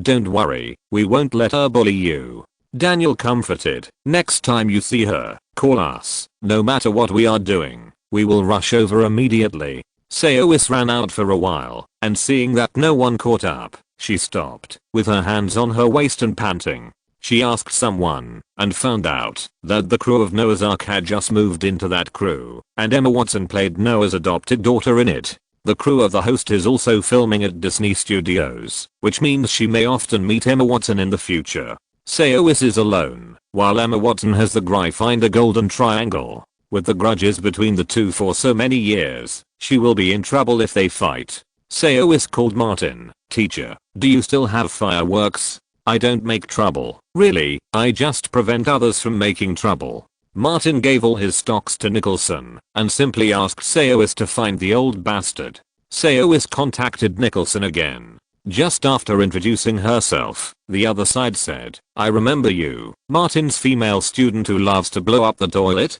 You will go to the gate of Disney Studios later, and I will ask a girl named Lorraine to send some to you." "Thank you." Sayowis drove an electric car to the gate of Disney Studios to wait for Lorraine. The green pasture is endless, and the sound of horses neighing can be heard in the distance. The huge private farm is very secretive. Morgan Freeman raised his brown cowboy hat, handed the photos he had flipped through to Lynch, and said, "Keep these things. If they are spread out, it will cause a lot of trouble." Lynch carefully put them in his briefcase and asked, "Morgan, how do you feel about this island?" Morgan Freeman is an old customer of Global Travel Company, and does not need to hide it. He said, "I have heard of this island. It is very unique and I like it very much. Lynch said, Michelle can recommend some customers to go on vacation to that island, but the number of places is limited. Morgan Freeman thought of those photos and felt itchy. Tell me, how much does the admission ticket cost? It's not a matter of money. Lynch has been checking Morgan Freeman's past dealings with the company these days and determined that this is a suitable candidate. The owner of the island is not short of money. Morgan Freeman had heard that Michelle was arrested in 2009. Many people thought that she might stay in prison for the rest of her life, but she was only sentenced to a fine and residential surveillance. The fine was an astonishing $35,000. Everyone knew that a big shot might have taken action. Morgan Freeman is actually in a good mood at his age. He has money and fame, and seems to have everything. But he has only one weakness. Morgan Freeman's mind flashed through those photos again, and he couldn't help asking, what are your conditions? Chapter 690, The Killer. The coffee pot was bubbling with steam. Lynch picked it up and poured a cup of coffee for each of them. Morgan Freeman added milk and sugar and stirred the coffee slowly. Lynch said, help us develop a new client. He likes our business very much. Morgan Freeman didn't even raise his eyelids. Who? Lynch gave the answer. Martin Davis, a famous playboy in Hollywood. Hearing this name, Morgan Freeman's hand stirring the coffee suddenly stopped. He stared at Lynch, making sure that he was not joking, and said, Martin has no shortage of women. There are several publicly known saints of the coke cult, and they are all very beautiful. Lynch laughed. Every woman's wardrobe is always missing a piece of clothing, and every man's bed is always missing a beauty. Morgan Freeman thought carefully and asked, what do you want to do to Martin? It's simple. Make money from him. Lynch told the truth on this point. Just like you, Depp and other platinum members. The service provided by the other party is nothing in Hollywood. Morgan Freeman subconsciously wanted to agree, but suddenly remembered what happened on the set of The Dark Knight. Everyone thought Christian Bale was crazy and wanted to deal with Martin all day long. Even he thought so at the beginning. Everything he saw and heard was Bale going crazy. But in addition to eyes and ears, Morgan Freeman also has rich life experience, which tells him that everything is Martin's doing. At that time, he told Martin to stand with Martin. Morgan Freeman shook his head. I refuse. You know nothing about Martin Davis. Lynch was a little surprised, but he was not in a hurry. He gently patted his bag. Morgan, do you really want to refuse this paradise island? Morgan Freeman wanted to emphasize his refusal again, but the photos in his bag made him open his mouth and say nothing. Michelle had already made a plan. Lynch said again, listen to me first, then make a decision, okay? Morgan Freeman remained silent. Lynch looked around. You have good privacy here. You can hold a party. You only need to invite Martin and his friends to the party. You don't need to worry about anything else. The preparation and content of the party will be left to our company. He further said, if there is any unhappiness at the party, you can blame the company. It has nothing to do with you. It's all our company's work mistakes. Morgan Freeman needed a reason and excuse to convince himself. Lynch took out his trump card. As he said just now, every man always lacks a favorite beauty. He said, the personnel on the island will be replaced frequently to bring constant surprises. Morgan Freeman slowly said, I'm only responsible for inviting people and I don't care about the rest. Of course. Lynch said, the company can sign a party contract with you, and you will outsource the planning of the party to our company. Morgan Freeman said, wait for my call. Disney Studios, the crew of Argo ushered in the media day. A large number of reporters, entertainment bloggers and fans came to the crew to visit and interview, and meet with the main creative staff of the crew face to face. These are naturally for publicity and promotion. In the morning, Martin was still filming normally. After the crew communicated, Tony Menz appeared in front of everyone, and became the focus of attention. This retired CIA agent has experienced countless big scenes, and dealing with media reporters is just a piece of cake. When Graham King and David Fincher came to Washington to find me, my first reaction was shock. My story was actually going to be adapted into a movie by Hollywood. Facing the cameras of the media reporters, Tony Menz turned into a shocked party, and the American hero Martin Davis played me? This is great. Not only did the film crew find Martin to play me, they also specifically named the movie Argo after the fake movie, and even changed the name of the crew's office to Studio 6. he explained. Studio 6 is a film production company that I temporarily registered in order to prepare for the fake movie. The media reporters were particularly interested in Tony Menn's experience and asked questions one after another. But Tony Menz did not answer any questions that were not related to the movie. At nearly 11 o'clock in the morning, Martin, who had finished filming his scenes, also came to the temporary media area to accept interviews from reporters. This incident sounds a bit absurd, even ridiculous. Tony did something crazier than the plot of Hollywood movies, but he succeeded. Martin invested in and starred in this film, so of course he had to brag about it. After reading the script, I became very interested in this story and this character, and found Graham and strongly requested to play this role. Afterwards, Martin and Tony Mentz stood together and let many media take photos. That afternoon, the homepage of the Los Angeles Times website published a detailed account of the incident and an interview with Tony Mentz himself. This is a rescue story that few people know about. People only know that 6 Americans escaped with the help of Canadians at that time, but it was not until the relevant confidential documents were unsealed that everyone realized that it was the CIA that manipulated everything behind the scenes and found a safe way back home for the 6 Americans through a plan called Argo. The bizarreness of the incident itself quickly aroused the curiosity and expectations of the audience. This is not over yet. Martin pulled in several old movie stars to help tell the story of that year. After all, it has only been 30 years since the incident, and some old stars in the industry vaguely remember this incident. Nicholson took some old newspapers, provided by Tony Mentz, and asked Lorraine to record a video and post it on TMZ. It was a coincidence. When Studio 6 was established and promoted the Argo project, they invited me. I wanted to go and take a look, but the invitation was soon gone. It turned out to be a fake crew. Before finishing work in the afternoon, Martin received a call from Nicholson.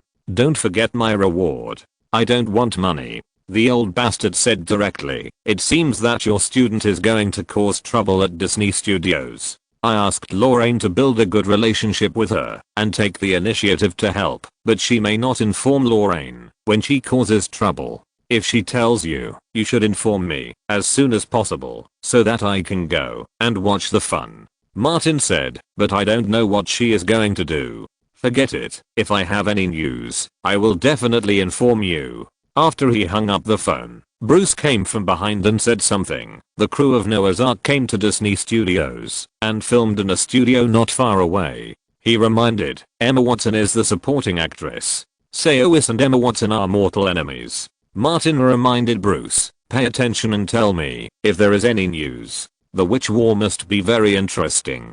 Bruce nodded and said no more. The two left the studio, but before getting on the electric car, Martin received a call from Morgan Freeman, asking if he was in the company and preparing to visit. Martin made an appointment with him and returned to Davis Studio to wait for a while. Morgan Freeman came alone. The two exchanged a few pleasantries, and Morgan Freeman got down to business. "This weekend is my anniversary of filming. I plan to hold a party at my private ranch and invite some old friends to attend." He looked at Martin. "My relationship with a dinner has never been made public. I don't plan to invite too many people. It's just a gathering of old friends like us. Do you have time?" Martin thought about the schedule and said, "I have time this weekend." Morgan Freeman took out a formal invitation letter and handed it to Martin. "I won't send a car to pick you up." Martin took it. "I will be there on time." He thought of something and specifically mentioned, "You didn't invite Bale, did you? I'm afraid we'll fight then." "How could I invite him?" Morgan Freeman smiled with 2 rows of white teeth. "Martin, I told you that I will always stand by your side." Martin remembered this, which Morgan Freeman said when filming The Dark Knight. Morgan Freeman said goodbye. "I have to go somewhere else, so I won't stay here any longer." Martin sent him downstairs until he got in the car and left.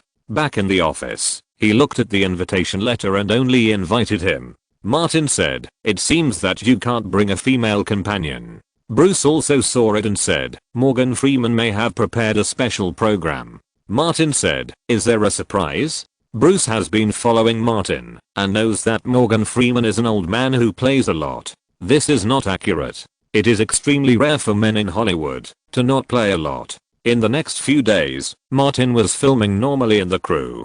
During this period, he also met Saoirse Ronan once. This girl who loves to make trouble looked normal and did not do anything special. During this period, Netflix's content director Greg Peters visited David Fincher and brought the script of House of Cards. The script was in duplicate. In addition to David Fincher, Martin also gave one copy. Netflix has not given up the plan to invite Martin and specially sent the script to him. Greg also talked to Martin privately for a few words and vaguely revealed that if Martin was willing to act, Netflix would prepare a salary of $30 million for him. Martin declined. After all, he has no shortage of projects. The salary from the movie plus the share of the post-production is high enough. The biggest problem with Netflix's project remuneration is the share of the post-production. Before the weekend, Morgan Freeman called again to remind Martin not to forget about the party, and he had already made preparations. On the weekend, Bruce and Martin drove an Escalade, left downtown Los Angeles, and headed straight for the Valley area in the Northwest. When Morgan Freeman is not working, he does not live in a bustling downtown area, but buys a huge farm ranch to enjoy life. Chapter 691 Let's Dance. The ranch's farm was big enough, and Morgan Freeman himself was rich, so the multiple buildings were connected together, making them spacious and decent. On the third floor of one of the small buildings, Michelle stood in front of the window and watched Martin and Bruce get out of the car and be welcomed into the largest villa by Morgan Freeman. Lynch next to him said, "The plan went smoothly." Morgan invited Martin. "Now it depends on our employees." Michelle said, "What choice will a lustful playboy make when faced with a group of beautiful women?" Lynch asked, "Are we being a little conservative?" Morgan Freeman is right. Martin Davis is not an ordinary person. Michelle adjusted the actual plan based on some of the information she learned. "I asked someone to check for a long time and found no trace of Martin Davis touching those things. There were reports about him in the newspapers a few years ago. He had a gunfight with dealers in Atlanta." She raised a smile at the corner of her mouth. "It takes time to corrupt a person. First, attract him with beautiful women, make him interested in the company, and become our customer. Then, at the right time, recommend other business." Lynch understood that the boss attached great importance to Martin and used the strategy of attracting big customers in the political circle. In the main house of the farm, Martin was surrounded by beautiful women. There were only 8 men here, including him and Bruce, but there were more than 20 women. All kinds of hair colors and skin colors were available, all with pretty faces and hot bodies. Even among the few Asians, none of them had squinty eyes, flat noses, and starry eyes. There was no difference in the aesthetics of ordinary men. Morgan Freeman introduced several other people to Martin, including Steve Cavill, Jim Caviezel, etc., all of whom were veteran supporting actors in the Hollywood industry. However, they were all very busy. They just waved to Martin and their hands and mouths were busy. Martin was somewhat surprised to give him a gift. He thought that Morgan Freeman's film commemoration party would be very formal. Of course, it is also very formal now. After all, Hollywood parties are always in style. Morgan Freeman took Martin's gift and handed it to a girl with chocolate skin on the side. Although the girl has a super hot body, she has a super baby face. "Today is a special day and I want to commemorate it well.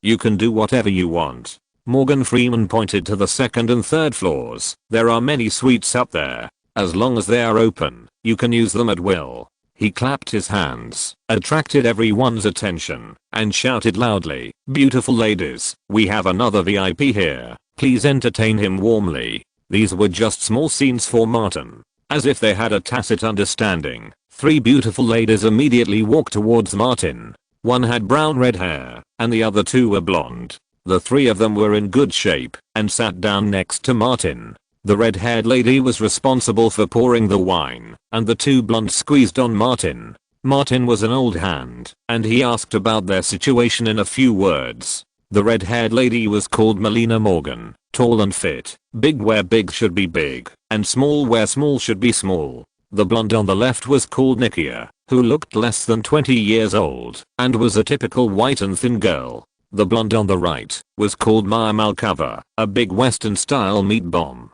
It was obvious that the host Morgan Freeman had carefully selected them and prepared 3 completely different styles. Martin just chatted and chatted with the 3 girls skillfully. Soon, some people downstairs left one after another and went up to the 2nd floor. Melina Morgan, who was dressed in white, came over and said, "It's messy here, why don't we go upstairs?" Martin stood up and said, "Okay." The 3 of them went upstairs together, and Bruce followed from behind. There were many people on the 2nd floor, so Martin simply went to the 3rd floor. Maya glanced at Bruce behind her and asked, "We are playing games. Are your bodyguards following us?" Martin pointed to the room in front and said, "You guys go first." The 3 girls left, and he waited for Bruce to come over and said, "You brought it?" Bruce pointed to the camera hidden in his chest and said, "Don't worry." He said to Martin in advance, "I just asked. There is no medical examination report. You should pay attention."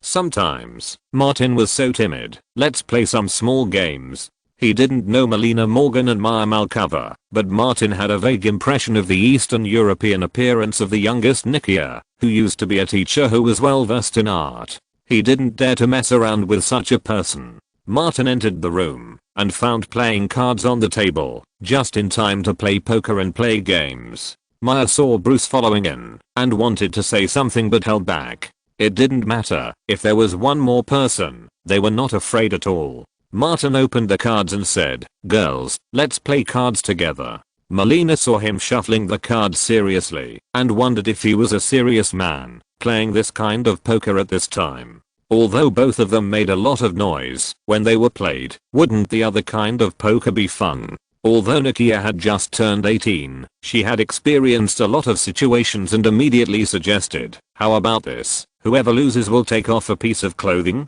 Martin was very serious. "Isn't this bad?" Melina said, "I agree." Maya nodded. "That's a good idea." Nikia looked at Martin. "Now it's 3-1. The minority obeys the majority." Martin was helpless. "Okay, I'll listen to you." The 4 of them played Texas Hold'em. Bruce stood in the corner, where he could see everyone. Martin's card skills were obviously better, and Melina and the other 2 were deliberately letting him win. After a few rounds of poker, they quickly became primitive people. Seeing that Martin admired them, but did not take further action, Melina suggested, "We have nothing to take off. If we lose again, let's each dance."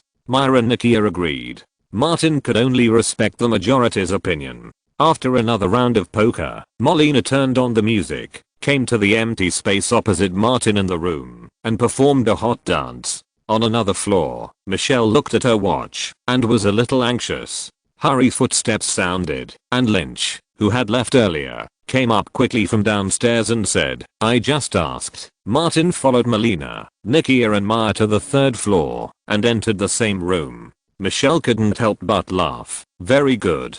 Lynch said, "The first step was a perfect success. With Martin's lust, it is impossible to refuse. The 3 of them have different styles and characteristics. There is always one type that Martin likes. After the first time, there will be a second time, and then countless times. Michelle has done too much business like this and understands the mentality of customers. Next time, you can try to let them ask Martin to go to their residence, and once again, you can go to our territory." Lynch said, "In addition to Depp, we have new big customers. The money of these Hollywood stars is much easier to make than those politicians. The former is extremely generous and doesn't care about the premium at all, while the latter always likes to haggle." Lynch saw with his own eyes that, because he was particularly satisfied with the service, Hollywood star Charlie Sheen gave Michelle a valuable oil painting. Others like Johnny Depp are never vague when they settle accounts. Lynch had heard that Martin Davis was also a generous guy.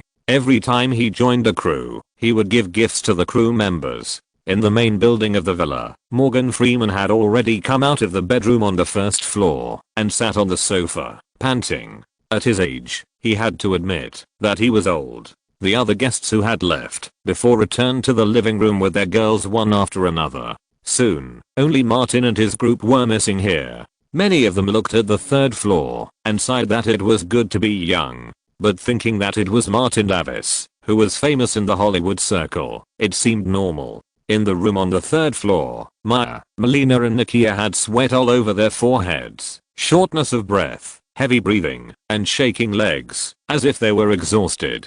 After round of Texas Hold'em, they danced one dance after another. If you want a dance full of charm, all kinds of large movements must be there, which consumes a lot of physical strength. In contrast, Martin, who was sitting on the sofa shuffling cards, only took off a coat. Although he was so excited that his body was on fire, Martin had experienced the scene of a dozen Victoria's Secret supermodels, so he was naturally as steady as a mountain. Seeing Martin shuffle the cards again, Marina's thigh muscles were throbbing, and her calf muscles were as hard as rocks. If they jumped again, they might cramp. She said quickly, "Martin, how about we stop here today?" Maya, who was a meat bomb, probably sweated a lot due to her physical condition. She picked up a bottle of water and drank 1/3 of it. "It's too hot." Nikia leaned on the sofa, too tired to say a word. Martin put away the playing cards and suggested, "You are tired and probably hungry. Let's go downstairs to eat something." Nikia had the least fat reserves and nodded repeatedly, "Okay." When they got dressed, Martin invited them to go downstairs together. Marina took out a business card from her pocket and reluctantly printed it with lipstick. Because she sweated too much, her lips were a little dry. "This is my contact information. I'm always here." Myra and Nikia also took out similar cards. Martin put them in his pocket. The three ladies were really exhausted. They walked behind Martin holding the handrails, and they walked crookedly down the stairs, which was obviously not convenient. Martin was very energetic at this moment, and he walked very vigorously. The people in the lobby on the first floor all looked upstairs when they heard the sound. Morgan Freeman sighed secretly. "Isn't this fighting power too strong?" Steve Cavill next to him whispered, "He fought 3 people alone. Those 3 people couldn't walk easily, but he was still relaxed. This is too exaggerated." Jim Caviezel said, "It seems that he can handle 3 more people without any problem." When turning from the second floor, Melina's legs were weak, and she almost fell. Martin quickly supported her. Many women below made slightly exaggerated exclamations, and they were very curious about what happened upstairs. 3 girls full of youthful energy were so tired. Chapter 692, Too Brave, No Match. In the parking lot of the farm, because Martin had to leave early for something, Morgan Freeman sent him to the car. Martin shook hands with the old man and said, "It was a great party. If I hadn't had something urgent to do, I would have stayed to spend an even more wonderful night." Staying, playing poker in the evening? It was too uncomfortable for a normal man. Martin couldn't stand this torture. He had attended the party and had done his job. Wouldn't it be better to go home and play poker with his little witch? Morgan Freeman smiled and said, "As long as it suits your taste. You still have friends to entertain. Go back." Martin said, "I'm leaving." Morgan Freeman waited until the Escalade drove out of the farm, breathed a sigh of relief, and walked back. Martin didn't feel anything unusual. Lynch and those bastards shouldn't have messed around at his party. This made Morgan Freeman feel better, and felt that he could do it again today. He suddenly felt that he should call his step-granddaughter Edina over. On the way back in the car, Martin turned on the air conditioner and lowered the temperature slightly. After a while, it was still a little hot. There is no way. When encountering these things, it is difficult for a normal man to calm down his rising passion. If he does not leave at night and continues to stay, Martin suspects that he will explode. Who can bear it? Martin took out his mobile phone and called Elizabeth Olsen. "Hi, honey, where are you?" Elizabeth said, "I'm working in the company. I miss you." Martin said directly, "I can be home in about an hour." Elizabeth said, "I will wait for you at home." Martin said a few more words and hung up the phone. Bruce slightly accelerated the car and said, "That Myra's good. The other 2 are so-so. Myra's a sex bomb. The other 2, Melina is okay. That Nikia is prone to pelvic pain." Martin took out his business card and put it in the armrest of the car. "Find out what they do." Bruce understood immediately. "Sure enough, you haven't given up. You still want to eat the meat that is delivered to your mouth. Don't you think they are good at playing poker?" Martin has reasons both ways. Playing poker and dancing is actually quite interesting. Bruce couldn't help but say, "They are being tortured by you to the point of cramps." "Man, saying you are a scumbag is an insult to the word scumbag."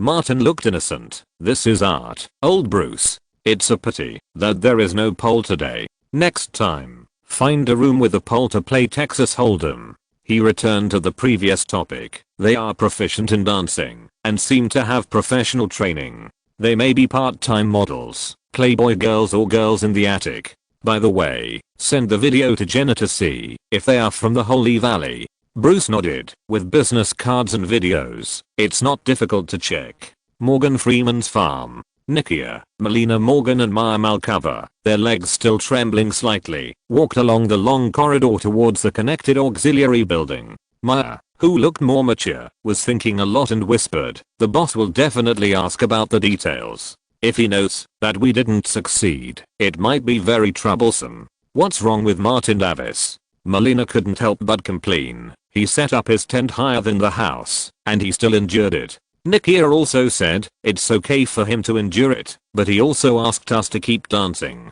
She rubbed her sore waist. I'm almost exhausted. Melina said, I feel like I'm going to have cramps when I sleep tonight. Maya reminded the two of them, let's think about how to deal with Michelle. Don't forget, you two, we took the boss's high salary in advance, but we didn't do what the boss wanted us to do. Once the boss is angry, it will be very troublesome. Melina and Nikia were worried. The former even said, I spent all the money I took, and I have no money to return to the boss. Nikia was the same. Me too. They are used to making money without doing anything. Once the money is in their hands, it will soon turn into all kinds of luxury goods. They have no habit of saving money at all. Maya also had a headache. I can't take 2 bags, some cosmetics and perfumes to return to Michelle. Melina thought quickly and said, we were the only ones in the room with Martin and the other two. They can't talk about it everywhere. As long as we don't say anything, who knows what happened in there? Nikia's eyes lit up, and she pointed to her trembling legs. We are obviously overworked. Maya has been in the company the longest. This is not good. Melina asked, given Michelle's behavior, she will definitely ask for most of the remuneration. What are you going to use to pay her back? Also, don't you plan to take the remaining half of the remuneration? Thinking of such a large sum of money, Maya stopped talking. Nikia said, of course, why not? I've got a new bag from Hermes, and I'm short of money. Maya nodded. Okay. Melina said, we took turns to fight. We just had a few battles with Martin. Martin was too brave, and we were no match for him. We were tossed into this mess now. Nikia agreed. I agree. That's it. I won't return the money, no matter what I say. Maya thought for a while and nodded. Okay, let's make a unified statement. Melina said, don't worry. Would Michelle ask Martin to verify this? Impossible. The three of them slowed down and quickly made a unified statement. Although they had not been with Michelle for a long time, they had been through many battles and their current appearance was very convincing. When they entered the auxiliary building, Michelle was sitting on the sofa waiting for them. She looked at them and couldn't help but wonder, or 3-on-1 battle turned out like this? Melina took a step forward. The muscles on her long legs, exposed outside her white hot pants, were tightly stretched and seemed to be shaking slightly at a very fast speed. She said, boss, everything went smoothly. Well done. Michelle didn't care about the details and asked, did you leave your contact information? Melina replied, yes, Martin kept it. Michelle nodded. Her eyes swept over Melina's legs, and then stopped at Maya and Nikia for a while. She couldn't help but ask curiously, is Martin Davis so strong? Melina thought to herself, that bastard made us dance for several hours on and off. This is not strong. This is abnormally strong. There was some strangeness on her face. Unbelievable strong. Maya continued, the three of us combined, he still made us like this. Nikia also said, my legs may cramp at any time. Michelle saw their strangeness and thought that Martin had left an indelible impression on them, so she said, okay, you go and rest, and keep your mobile phones turned on 24 hours a day, to avoid missing Martin's call.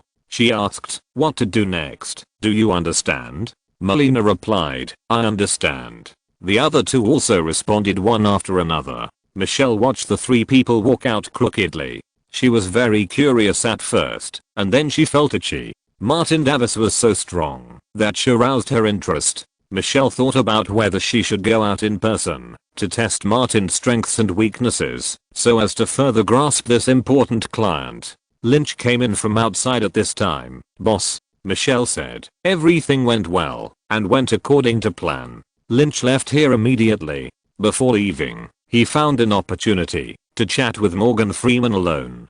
"Thank you for the party," he said with a smile. Morgan Freeman said, "This is just the first time, and it will never happen again." Lynch dragged people into the water. How could it be just once? But he didn't say that. "Don't worry, how could we embarrass our friends?" Morgan Freeman reminded. "Don't forget what you promised." Lynch said, "Of course not. Please wait patiently. We will notify you in advance after the matter is settled." Morgan Freeman showed a satisfied smile. Martin had left. Lynch and Michelle also left the farm and returned to Los Angeles, accompanied by Melina, Myra and Nikia. Michelle asked the three of them not to take on other business for the time being and to focus all their time and energy on Martin in order to win this big order. Back in Los Angeles, Melina, who had taken a break, took Myra and Nikia to find a Texas Hold'em poker master. They decided to improve their poker skills and win a few games next time they played poker. 3 against 1. They can always make Martin Davis look like a primitive man.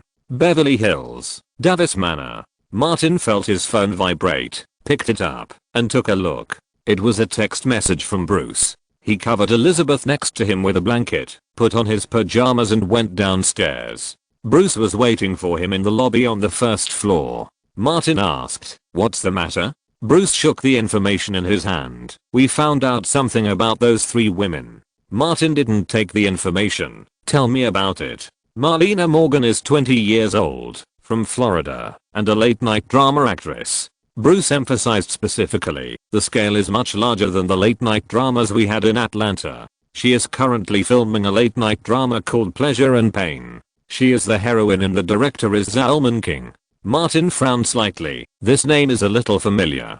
Bruce said, "Red Shoe Diaries, 9½ Weeks and Wild Orchid are all his works." After hearing this, Martin knew who it was, a famous North American art film master. Bruce continued, "Maya Malcover is 18 years old. She is the heroine of a streaming platform and a part-time model. This is her stage name. She also has several other stage names. It is said that Shengu has contacted her and she may join." Nikia is an actress from Ukraine. Her age is unknown. She wants to enter Hollywood and is currently a part-time model. Martin nodded. "Which company is the organizer of this party?" Bruce rushed back to check the situation of the 3 girls and said, "We are still checking, and it is not clear yet." Martin didn't take it seriously because there are many similar companies in Hollywood and many celebrities need young and beautiful girls to warm up the party. Some people will sell party tickets to the outside world and some will directly outsource them to related companies. In fact, everyone knows how similar businesses are. Chapter 693. You don't want Martin's negative news to be exposed. The next morning, Martin came out of the gym and Bruce was about to go out. "Jodie asked me to meet." Bruce said, "She was very helpful in the last report, so I couldn't refuse." Martin didn't want to go out today, so he waved his hand and said, "Go ahead." Elizabeth called Bruce. "Wait a minute." She went to the next room and brought out 2 handbags. "This is some cosmetics, and there is a handbag inside. Take it." Bruce didn't take it. "I'll buy it." He didn't lack money. As a manager, bodyguard, driver, and mess cleaner, he could get 10% of Martin's income as an actor. "I know you don't lack money." Elizabeth pointed to her forehead, but old Bruce, when have you ever thought of buying a gift for a girl? Bruce wanted to say that a shameless woman like Jodie didn't need to buy anything. Elizabeth handed the things to him. "This way it will be easier to find someone to help you in the future." Bruce then drove to the agreed place. After arriving, he found that the club Jodie mentioned was actually a fitness club. Bruce made a phone call, and when he entered the room, he gave Jodie's name. Someone immediately took him up to the 2nd floor. Standing in front of the glass window on the 2nd floor, Bruce saw a familiar figure in front of him and stopped automatically. It was a woman with a thin waist, long legs and a flat butt. Bruce knew it was Jodie without looking in front of him. Jodie was squatting in front of professional equipment, practicing weighted squats with the help of a female coach. but she was slender, with long legs and a thin waist. When she stood up with the barbell, Bruce was worried that her waist would be broken and her leg bones would be fractured. After finishing another squat, Jody put away the equipment, turned around and saw Bruce. "Hi, old Bruce." Bruce's expressionless face. "Is it done?" Jody said something to the female coach and called Bruce to the lounge. Seeing the handbag he was carrying, he took the initiative as before. "It's rare that you even prepared a gift for me." Bruce simply handed her the things and asked, "Why do you suddenly want to work out?" Although Bruce never said it, Jody had already noticed it. "I want to make my buttocks fuller." The moment he heard this, Bruce suddenly felt that he had learned too much from Martin, that bastard. The problem was that Jody was too slim. Entering a VIP lounge, Jody suddenly locked the door. Bruce was alert. "What do you want to do?" Jody unbuttoned his fitness clothes and said, "Old Bruce, you don't want to see negative news about Martin appear on the TMZ website, right?" Bruce had watched a lot of art films from Japan with Jody a while ago and understood what this meant. Jody said again, "Old Bruce, you don't want to." No need to say. Bruce has decided that it is a sacrifice, isn't it? Anyway, he has sacrificed once, and it doesn't matter if he sacrifices once more. He sat down on the chair. "Whatever you want." Jody laughed and said while laughing, "Don't worry, I'm working out to enlarge my buttocks, and it will be effective soon." Bruce sighed in his heart. Compared with Kim and Cole, Jody is born with deficiencies. Davis Manor. Martin, who was playing archery in the underground shooting range, received a call and called Elizabeth, who had just shot an arrow. "There are guests coming to the door, let's go back." "Who is coming?" Elizabeth put down the bow. If Leonardo and Nicholson came, Martin would directly ask them to come here. Martin was packing his equipment and said, "It was my old neighbor, Gillian Flynn, the author of Gone Girl, who called." Natalie Portman was with him. Elizabeth washed her hands and changed her archery clothes. "Let's go over there." As soon as the two returned to the villa, the security guards at the main entrance sent a message that Gillian Flynn and Natalie Portman had arrived. Martin went to the door to greet them. A black Mercedes-Benz sedan drove over. Natalie got out of the car first and greeted Martin with a smile. "Long time no see." Perhaps because she had not fully recovered from giving birth, Martin felt that Natalie had obviously aged. Of course, he would not show it, and shook hands with Natalie. "Welcome." Then he shook hands with Gillian. "Please come in." After entering the villa, Elizabeth, the hostess, also said a few polite words. Gillian said, "I came from the Cotty community and just met Mr. Jones. I brought him and Jenna an invitation." Martin asked, "Is Dark Place going to premiere?" Gillian took out an invitation and handed it to Elizabeth. "If you have a good time, you can go to the premiere." Natalie took her eyes off Elizabeth and said, "I'm the leading actress." This is her first work after winning the Oscar for Best Actress, which is related to whether she can challenge the position of Hollywood's top actress. Elizabeth complimented, "I watched Black Swan. Your acting is great, and you deserve the Oscar for Best Actress." "Thank you." Natalie smiled brightly, but she was muttering in her heart, "You may not know that your boyfriend is the key to my winning the Oscar. This favor has not been repaid yet." Natalie wants to pay it back as soon as possible, such as saying that it will change her luck, which is nothing more than one leg for one night, no big deal. But as her status rises, the later she repays this favor, the greater the price she may pay. This year's Dark Place, Natalie thinks she played very well and hopes to challenge the Oscar again. If the film is a big hit at the box office and she wins the Best Actress Oscar for 2 consecutive times, she will become the female version of Tom Hanks. Gillian then said, "Many old friends in the Coddy community will go." Martin said, "As long as time permits, Elizabeth and I will definitely go." Natalie followed up, "I heard that the movie The Martian starring you will be released during the holiday season. Remember to send us an invitation." Martin smiled and said, "I will invite you as soon as the premiere is confirmed." Gillian talked about some topics about living in the Coddy community before, stayed for about half an hour, and then said goodbye. Martin and Elizabeth had just seen them off when they received a call from Mary Emanuel. The latter asked on the phone, "Martin, have you seen Nat?" Martin said, "She and Gillian just left my house." Ali was very direct. Nat thinks her performance in Dark Places is excellent, and she wants to challenge the Oscar for Best Actress again. Martin was equally direct. She just won the Oscar last time, and it will be too difficult for her to win it again this time. I know, but she is the company's #1 female client. I have to try. Ali made this call to ask for help. Can you help me think of a solution? Martin was helpless. What can I do? He simply used his own example. I just won an acting award a few years ago, and I can only run for the best actor in the past few years. If I had a good idea, the result would not be like this. Ali thought about it and realized that it was indeed the case. He said, it seems that we can only use those conventional operations. Don't forget your #1 male client. Martin reminded, I will also challenge the Oscar this year. Ali said, Martin, you are too persistent. Do you know that I don't dare to meet Leonardo and Nicholson now? Martin made a joke to highlight the importance. Every time they ask me to do math problems, what trio has 3 Oscars for Best Actor? Who doesn't? Ali laughed. With your ability, you will get it soon. Martin hung up the phone. Elizabeth showed him the invitation letter and said, with your current status and ability, whether you have an Oscar for Best Actor or not, it will not affect your becoming a superstar.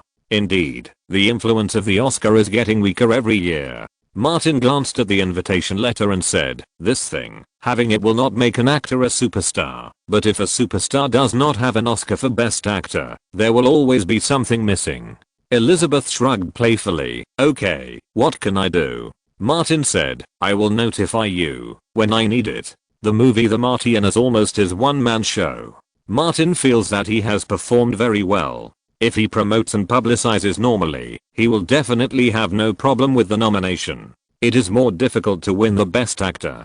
Because this is a science fiction film, even if it is a hard science fiction type, it is also on the list of Oscar discrimination. In the afternoon, Elizabeth and Lily went out shopping, and Bruce came back from outside. Martin saw him grimacing as he walked, and asked, are you hurt again? Bruce sat on the sofa, poured a glass of water, and said, the cushioning is not thick enough, it's too painful. He drank the water in the glass, and scratched his hair. There is a terrible thing. Jodie started to exercise, mainly practicing squats. Martin asked, squats to train the buttocks? Bruce nodded, yes. He looked at Martin, this woman is crazy. No, no. Martin shook his finger. Old Bruce, this shows one thing. You are so charming that you can make a woman who regards thinness as beauty take the initiative to enlarge her buttocks. It's amazing.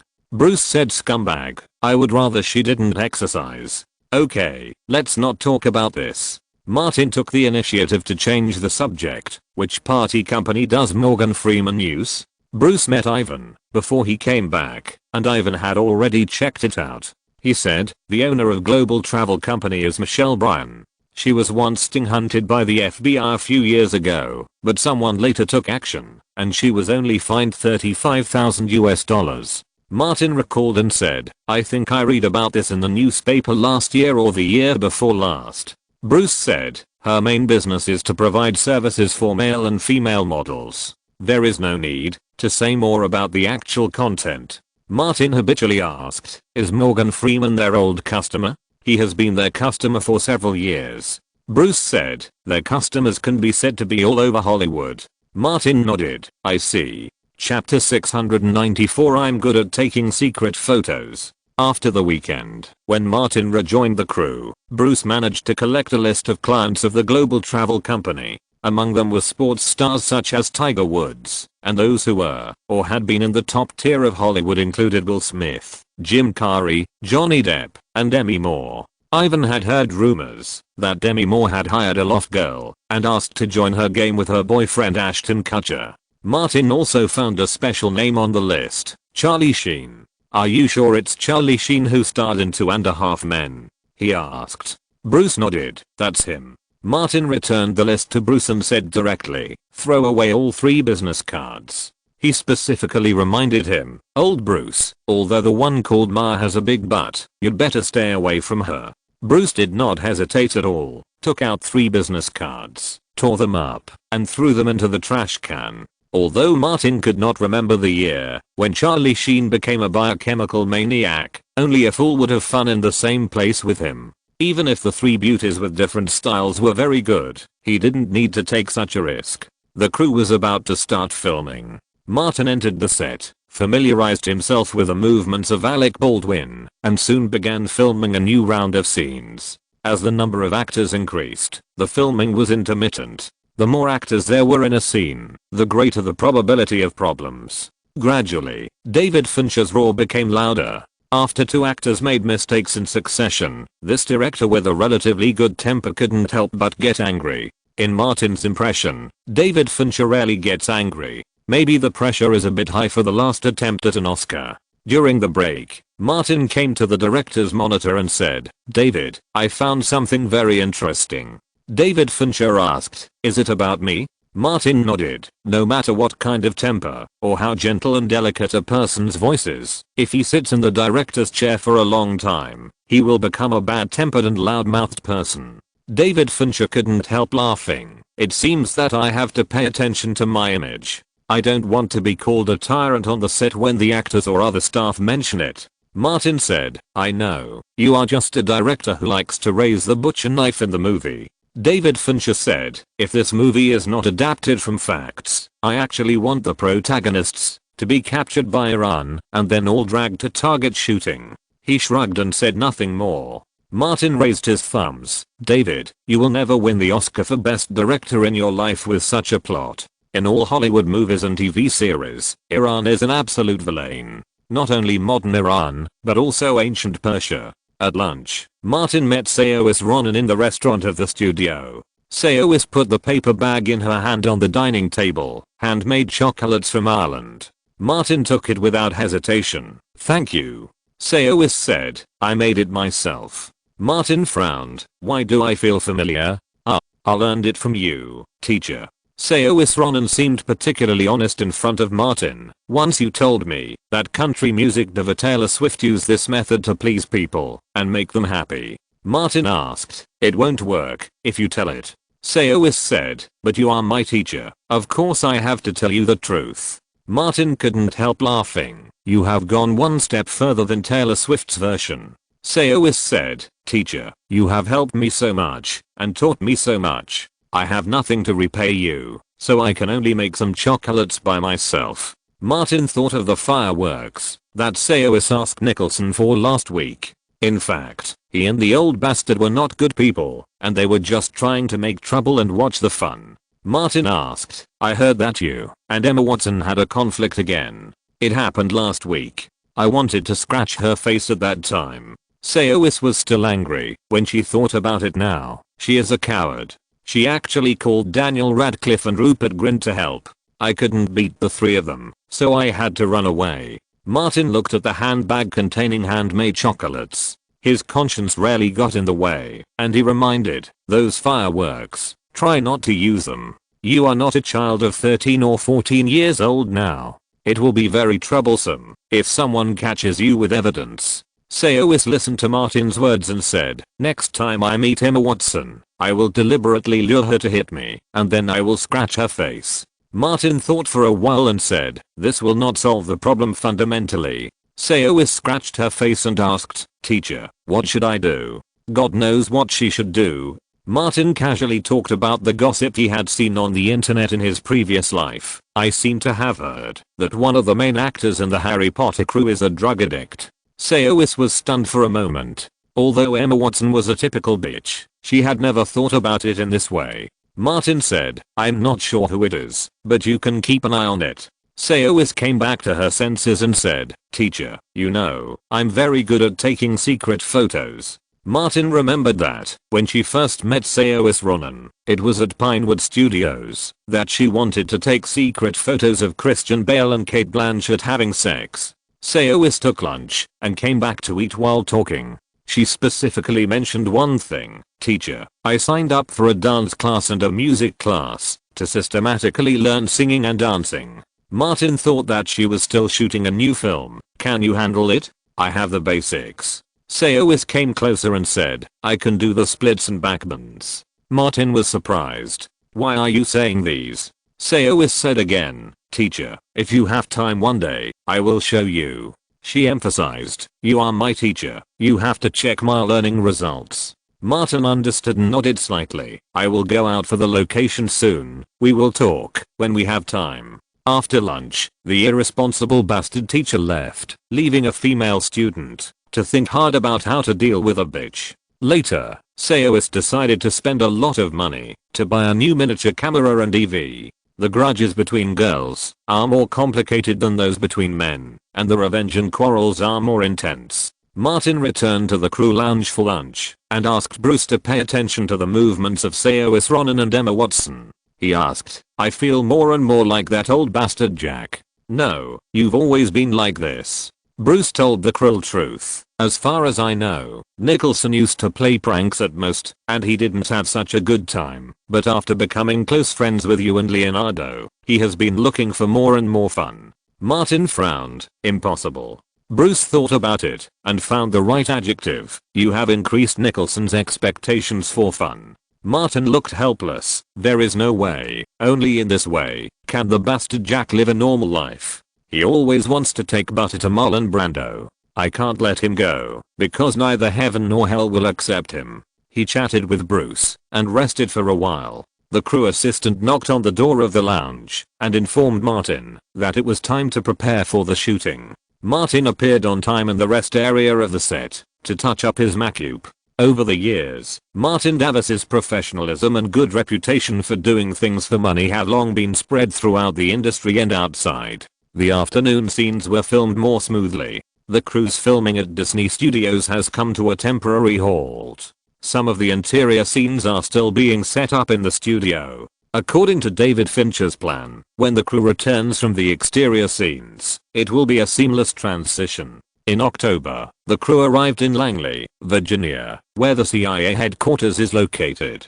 Louise came early, made preparations, and communicated with the CIA's Hollywood office. In order to assist in the filming of this alternative CIA propaganda film, the CIA gave the crew ample time to shoot in the square and entrances of the headquarters building. The crew temporarily renovated the CIA headquarters gate and brought in many vintage cars from the 1970s and placed them in the large parking lot in front of the gate. CIA employees will use other entrances and exits these days. Martin's scenes in Langley are mainly divided into two parts. One part is going to and from get off work as a CIA member, and the other part is that he was awarded a medal at the end of the film, but it cannot be made public. In addition, some scenes will be filmed in downtown Washington. As a typical Hollywood male protagonist and an American lonely hero, of course, he must face family troubles and pressures. As we all know, David Fincher actually doesn't like such plots. As a Hollywood director's executioner, when dealing with family scenes, he is best at raising the butcher knife, peeling off the bright and beautiful side, and showing the bloodiest part to the audience. But for the Oscars, these procedural things are necessary. When the crew was filming, Cortlandt, the head of the CIA Hollywood office, was watching nearby. While the crew was taking a break, he came over to take a photo with Martin and David Fincher. The three of them also chatted for a while. "Your film is one of the few Hollywood films that portrays the CIA as a positive image." When Cortlandt said these words, he actually didn't care. "In past Hollywood movies, we were all villains." Martin deliberately asked, "Reveal a secret to us. Is there really a Jason Bourne in the Stepping Stone project?" Cortlandt laughed. "Of course. We also want to recruit American national heroes to join." Martin said, "Then you have to equip me with Ethan Hunt's full set of black technology equipment. The things in Mission Impossible are not black technology." Cortlandt said seriously, "In fact, the CIA's advanced equipment is more black technology than those used by Ethan Hunt." David Fincher asked, "Can you let us see it?" Cortlandt said, "Many of them are confidential, and I can't get access to them." Martin said, "If they are declassified in the future and there are some that are eliminated, you must give me one." Cortlandt agreed immediately, "No problem." With the support of the CIA, the crew's filming in Langley and Washington went smoothly. The planned 1-week time was only less than 4 days, and all the location scenes here were completed. The crew then moved to Istanbul for a week of filming. If you're listening to this novel on a channel other than Fanfic World, it means they downloaded and uploaded it without effort. We cordially invite you to visit our channel. Mundo fanfic novelos. There you'll find the original version of this story and you can explore many other novels of various genres. We're waiting for you to immerse yourself in a world of incredible novels. Chapter 695. Can't carry the box office. Hollywood, Grumman Theater. The premiere of Dark Places was held here. This is the production that ranks among the top 5 in terms of production cost among all the movies released by Warner Bros. This year. Although the top group members such as Kevin Tsujihara did not come, the helmsman of the distribution company and the production company all came to the theater. John Berg came to the VIP room early to welcome the guests attending the premiere. In order to build momentum for this film, Warner Bros. Invited many celebrities who often cooperated with it to come to help. For example, Robert Downey Jr. and his wife, who collaborated with him in The Great Detective and The Guy Finder Golden Triangle in Los Angeles, and so on. John Berg seemed to be chatting and laughing on the surface, but he felt like a stone was pressing on his heart. This year, Warner Pictures has released many medium and high-cost productions, among which there are many successful ones, such as Harry Potter 9 and The Hangover 2. There are also works that failed miserably, such as Pharaohs and Gods and Green Lantern. The former are all sequels to successful movies in the era of the previous Alan Horn. The latter are all projects promoted after he took office. If there were only a few medium and high investment productions that he promoted, it would be fine. With the former as a comparison, John Berg felt ashamed. Daniel came over and said, Natalie Portman is very popular with the media, and the recent news about her is also conducive to the promotion of the film. John Berg knew why, because for the mainstream media, this Jewish actress who went to Israel for further studies is one of their own. He said, I hope this Oscar-winning actress can support the box office of the film. Daniel said, Natalie has always had a good reputation among fans and the media. John Berg was about to respond when he suddenly found Martin Davis coming in from the door. His face immediately darkened, and he couldn't help but say, who invited him? Not me, Daniel said. The failure of Pharaohs and Gods made John Berg very annoyed. Seeing and hearing the name Martin Davis, Daniel naturally would not invite him to attend the premiere of the new film. Martin, who had just returned from Istanbul, walked into the VIP room alone and saw Daniel and John Berg in front of him at a glance. The host is not enthusiastic enough, and the guest cannot ignore the host. Martin was very conscious and went over to say hello. Daniel, John, good afternoon.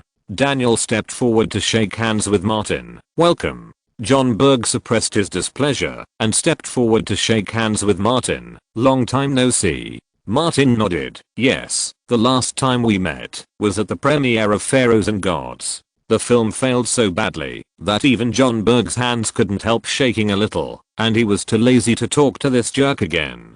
Just then, Emma Watson came through the door, and he let go of Martin's hand and said, Welcome our magic princess. Martin didn't care, walked into the VIP room, and found Gillian Flynn to chat for a few words. John Berg exchanged a few polite words with Emma Watson's father, turned back and looked, and suddenly remembered that Martin and Gillian Flynn were old neighbors. This project was originally poached from Martin by McDonald. For some reason, John Berg's heart suddenly trembled a few times, and a feeling of uneasiness began to spread. But think about it carefully, before a movie is released, who can guarantee the success or failure 100%? Martin met his long-lost friend Susan Levine. After getting married, she changed her name to her husband's last name, and is now Susan Downey. Martin's first work in Hollywood, House of Wax. Susan Downey is the producer. Hi, Susan. Martin took the initiative to greet him. Although Susan Downey has not been in contact with Martin much in recent years, they had a good relationship in the past. She came over and hugged Martin. You are more handsome than before. Martin said, you have always been so beautiful. Is it because of love? Robert Downey Jr. came over from the other side. Hey, man, you can't snatch a husband's wife in front of him. Martin could tell that it was a joke. Absolutely not. I dare not provoke Iron Man. Susan rolled her eyes at Downey and said, honey, this joke is not funny at all. Downey came over and shook hands with Martin. It is said that we almost became comrades in arms. Or maybe enemies. Martin knew what he was talking about and said seriously, I read the Avengers comics and a civil war broke out among you. Susan came over and said, Martin has too many choices to make. Unlike you, Downey, there are not many ways to go. Downey is quite open-minded. He said, remember when I invited the crew of House of Wax to dinner in Australia? You were just an ordinary actor at that time. What about now? He had to look up to see Martin's face. You have become a big shot that I need to look up to. Martin smiled and said, you are the one and only Iron Man. Susan said, actually, this is a helpless choice. If there is a choice, I will not let Downey choose this path. Even if Marvel has a complete plan, how long can it last? Iron Man will end one day, and it will be too difficult for Downey to transform by then. Downey was very optimistic. Honey, if Marvel doesn't pay me $20 million for the next movie, I will definitely ignore them. He remembered something, and looked at Martin. When Kevin Feige approached you, you could already get a salary of more than $20 million. What a gap. Martin said casually, after a few sequels, your salary will catch up with me. Downey saw it very clearly, your path is much wider than mine. If I leave Iron Man, I can't even get half of the salary. As his image of Iron Man became popular, the response to other films was getting worse. The market response to Detective Fulmer 2 was not as good as the first one. Warner Pictures has postponed the planned third film indefinitely. After chatting for a while, Martin saw Natalie Portman and Ari Emanuel, and was about to say hello, but suddenly he felt someone staring at him from the side. He turned his head and saw Emma Watson not far away with a burning gaze, and there was obvious displeasure on her face when she faced him. As one of the best actresses born in the 1990s in Hollywood, Emma Watson has a very high opinion of herself. When her eyes met Martin's, she couldn't help but raise her chin, and her face looked more like a shoehorn. Martin was too lazy to pay attention to these little girls, and turned to walk towards Natalie Portman. Emma Watson knew that this person was the teacher of her mortal enemy Saoirse Ronan. Saoirse Ronan had been against her again and again, because of Martin Davis behind her. Her originally cold and proud eyes were filled with a bit of resentment. Two bootleggers Daniel Radcliffe and Rupert Grint noticed it and asked, what's wrong, Emma? Emma Watson signaled with her eyes, that man is Saoirse Ronan's teacher. It's because of him that Saoirse Ronan has the courage to go against me. Bootlegger Rupert said, bullying you means picking on the three of us. Daniel calmed down a little and said, don't mess around. The three of us together are no match for him. I remember Martin is an American? Emma Watson asked. Rupert said, a southerner from Atlanta. Emma Watson pondered and said, Saoirse is an Irish pig. She used to stay in England most of the time. How did these two become so closely connected? The bootlegger Rupert deduced in the most reliable way in the circle, because they are having an affair. Emma Watson thought so too. I remember Saoirse Ronan was less than 18 years old. The age of sexual consent here is 18. She and Martin are more than a dozen years apart, and are not protected. Daniel asked, what do you want to do? Emma Watson looked at the two bootleggers and said, find a way to buy a miniature camera. I'll have someone keep an eye on Saoirse Ronan and Martin Davis. If we can film them, if they become enemies as a teacher and student, wouldn't it be exciting? Rupert said, leave it to me, I'll go buy it.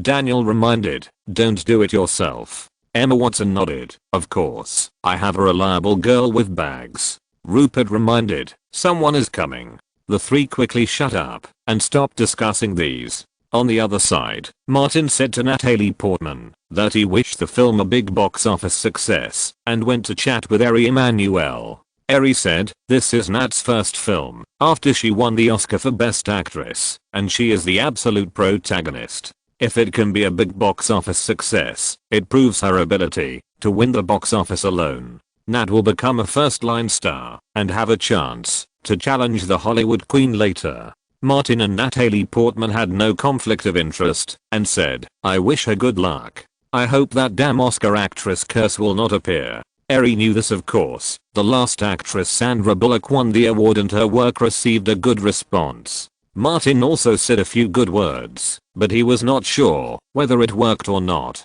because in his memory, there was no dark place at all. He also didn't know that the original author of Gone Girl had other well-known works. After the audience of the premiere theater entered, a group of guests including Martin entered the screening hall one after another and sat in the front row. The main creative staff of the crew entered last. The original novel of this movie, riding on the popularity of Gone Girl, has been on the New York Times bestseller list for more than a dozen weeks. Although it has never been in the top 3, the sales of the novel are not bad. The script of the movie, like Gone Girl, was adapted by Gillian Flynn herself. But the difference is that when writing the script of the former, Gillian Flynn listened to David Fincher's advice in many places. The importance of a director to a movie is beyond doubt. After watching Gone Girl, and then watching Dark Places, the difference is a bit obvious. The former has a brisk and compact rhythm, and the plot twists are just right. The latter has a slow rhythm, is dull and lengthy, has a dull suspense, and the characters are entangled. Another key point is that Natalie Portman can't carry this work one by one. It can be said that from WMA to the crew to Warner Brothers, they have seriously overestimated her market appeal. Chapter 696, Box Office Tragedy Happens Again. Because of the relationship with Warner Brothers, Martin has been paying attention to the film after the premiere of Dark Place. The attendance rate of theaters in North America was not high. The market response was very average. In the master bedroom of the villa, Martin got the latest box office data. Elizabeth Olsen asked, "I looked at the online reputation. It seems not very ideal. How is the box office?" Martin forwarded the statistics to her and said, "It's worse than I thought. It only took in $2.74 million on the first day in North America. This is not a small-scale preview, but a large-scale release in more than 3,000 theaters. So little?" Elizabeth was somewhat surprised. An idea popped into her head. She shook her head and asked, "I remember that Warner Brothers finally confirmed the production budget of $70 million, right?" She was also quite familiar with Gillian Flynn. The response to Gone Girl was so good, but this one is so bad. Martin said, "Maybe the director's level is a little worse than David Fincher's." Elizabeth looked at the data forwarded by Martin, kicked off her slippers, moved her feet onto the sofa, rested her head on Martin's legs, and said, "The key is that you, the leading actor, are missing." Martin stroked her bulge and said, "I thought the film might not be well received, but I didn't expect it to be so bad." Elizabeth had just eaten, and didn't want any more. She pressed Martin's hand, and looked up at Martin. "When I heard you talk about the box office numbers just now, I suddenly thought, you didn't deliberately give this adaptation project to Warner Pictures?" Warner Pictures snatched the project away. Martin moved his hand back, and pinched it deliberately. "I'm a good person. How could I do something to frame someone?" Elizabeth felt something rising up quickly under her head, pricking her like an iron rod. She was helpless. "Haven't you had enough yet?" Martin said, "Honey, this shows that you are too attractive to me." Elizabeth felt that she couldn't handle it anymore, and suddenly remembered something. Lily had complained secretly that she never took her with her when playing games. Although the two of them were very close, Elizabeth knew that Lily was difficult to deal with, and she couldn't let her get what she wanted easily, and she had to make her grateful to herself. Elizabeth turned over. If she was full, she could still force herself to eat more. If she didn't eat, it would only be a bargain for those outside. Martin quickly threw away his phone, and no longer cared about the situation of Dark Place. The old boy and the little witch started to study academic topics such as protein loss and supplementation. Century City, WMA headquarters. Sitting at his desk, Ari Emanuel frowned. With the first day box office released, the ending of Dark Place was basically determined, and it would definitely be a box office disaster. But it didn't make sense. Warner Pictures invested heavily in it, with a production budget of up to $80 million, and the director's previous upward momentum was also very strong. The best-selling writer Gillian Flynn adapted the film, based on her own popular work. The previous film Gone Girl was a big hit at the box office. The heroine Natalie Portman is a new Oscar winner, a representative of Hollywood actresses born in the 1980s and a darling of the mainstream media. She has always had a good reputation. A film project with so many successful factors failed. Why? Ali couldn't figure it out for a while. He got up and walked to the French window, looking at Beverly Hills and sighed.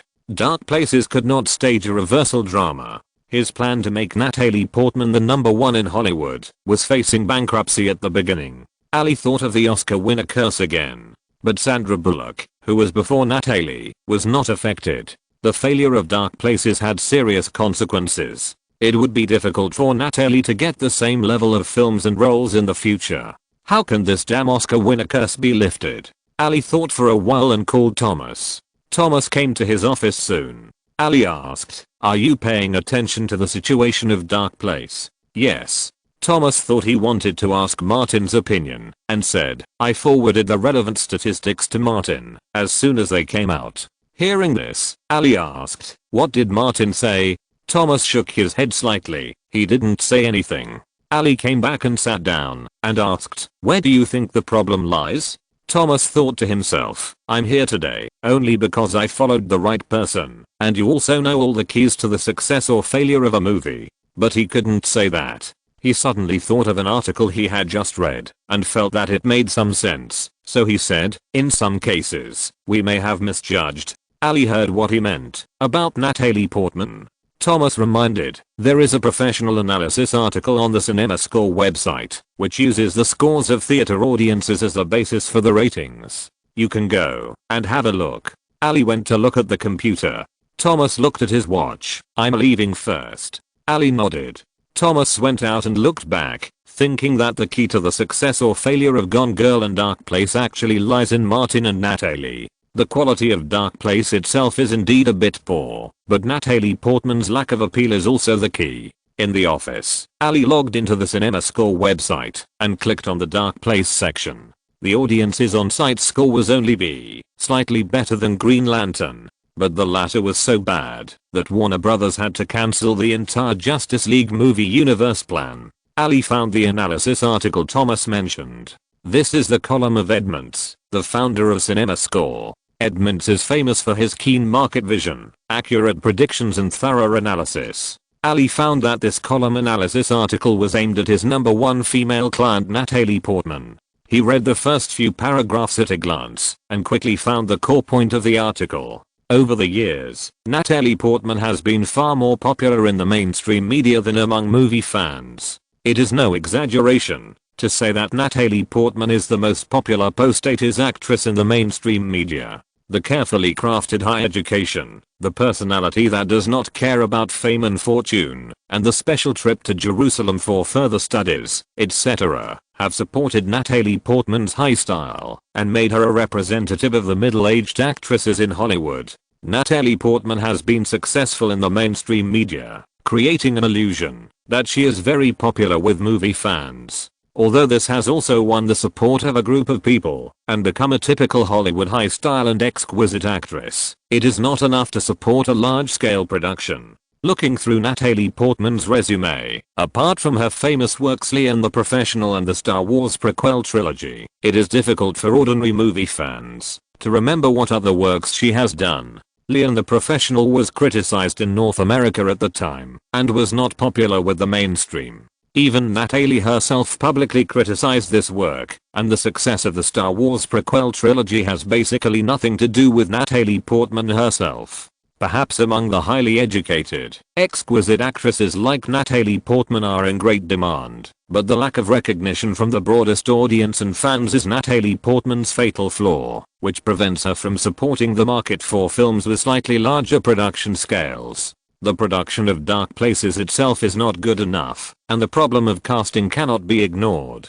Seeing this, Ali couldn't help but look up from behind the computer and think carefully about Natalie Portman's situation. Natalie Portman joined WMA later, and her personality and style were like this before she joined WMA. It used to be normal, but now Ali thinks that Edmonds' analysis seems to make sense. Natalie Portman's personality is not pleasing to ordinary audiences at all. Ali doesn't want to give up his number one female client and is thinking about how to make Natalie break the Oscar-winning actress curse. 3 days into the weekend, although the reputation of Dark Places is much better than last year's Pharaohs and Gods and Green Lantern, the box office is still lagging. In the North American opening weekend, the film only earned $7.21 million.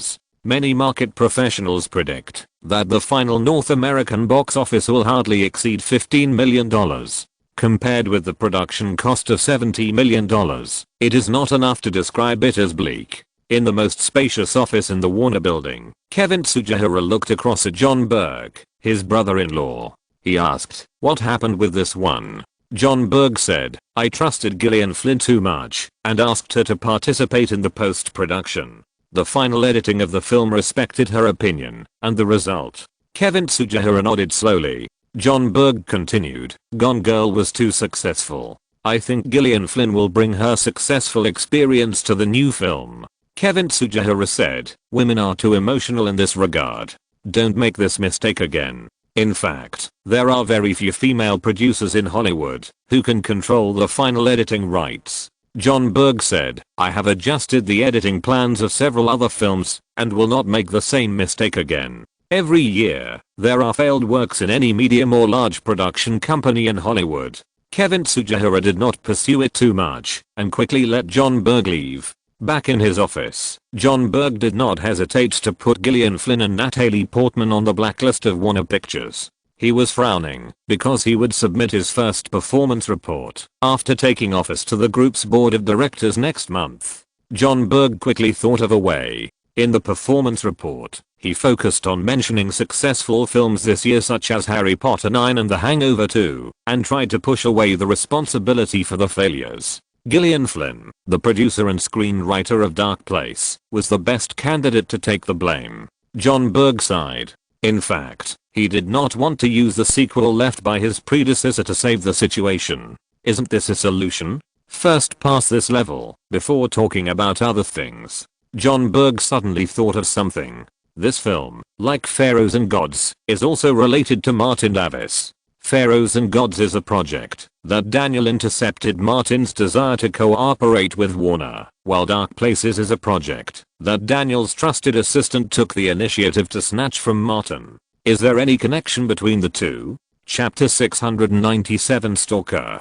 Two consecutive films directly related to Martin Davis failed at the box office, and John Berg inevitably had some thoughts. Especially when he saw Martin at the premiere, he felt uneasy. Is it possible that all of this was done intentionally by Martin Davis? The more he thought about it, the more uneasy he became. Did he deliberately let Warner Pictures get these two projects? But after thinking for a while, John Berg felt that it didn't make sense. There are too many variables in the filming and production of movies. Who dares to say that these projects will definitely fail if they fall into the hands of Warner? After all, Warner has a mature operating mechanism and an outstanding management team led by him. John Berg was hesitant and had one idea after another. He picked up the phone and called McDonald, his trusted subordinate who also bought the copyright of Dark Place, and asked carefully about the situation at that time. Nothing special. However, John Berg still kept his mind and thought of the two books he saw in Martin Davis' office, Jack and the Beanstalk and Jack the Giant Slayer.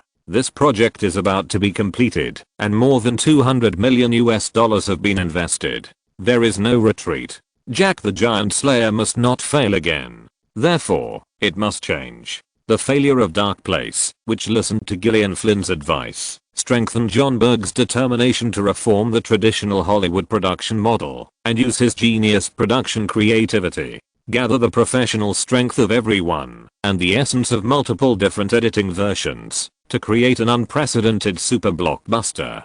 John Berg called the secretary in and asked, how is the formation of the expert film viewing team going? The secretary replied, most of the people we invited gave positive responses. John Berg breathed a sigh of relief. Once the different editing versions are completed, the epic reform can be launched.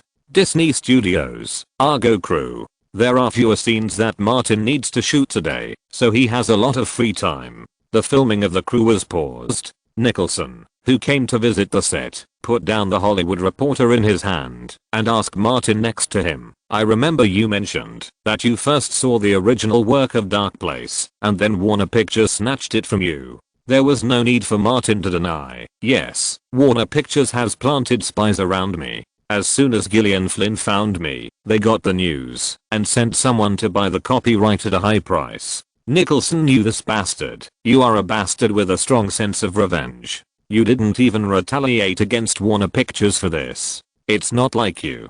Martin gave him a middle finger directly. I didn't pay as much as Warner, so naturally I couldn't snatch it from Warner. This made sense at first glance, but Nicholson thought about it and said, no, I remember that Pharaohs and Gods was also a project that Warner Pictures snatched from you. The loss was more than Dark Place, and you also use the movie project to seduce Megan Ellison. Wait. Martin thought of the woman who looked like Larry Ellison, and quickly corrected, Jack, watch your words, is that seduction? Nicholson was sure that he was right. You are really using this method to trick Warner. He spoke before Martin. Many people will have a strange feeling about projects and roles when their careers are on the rise.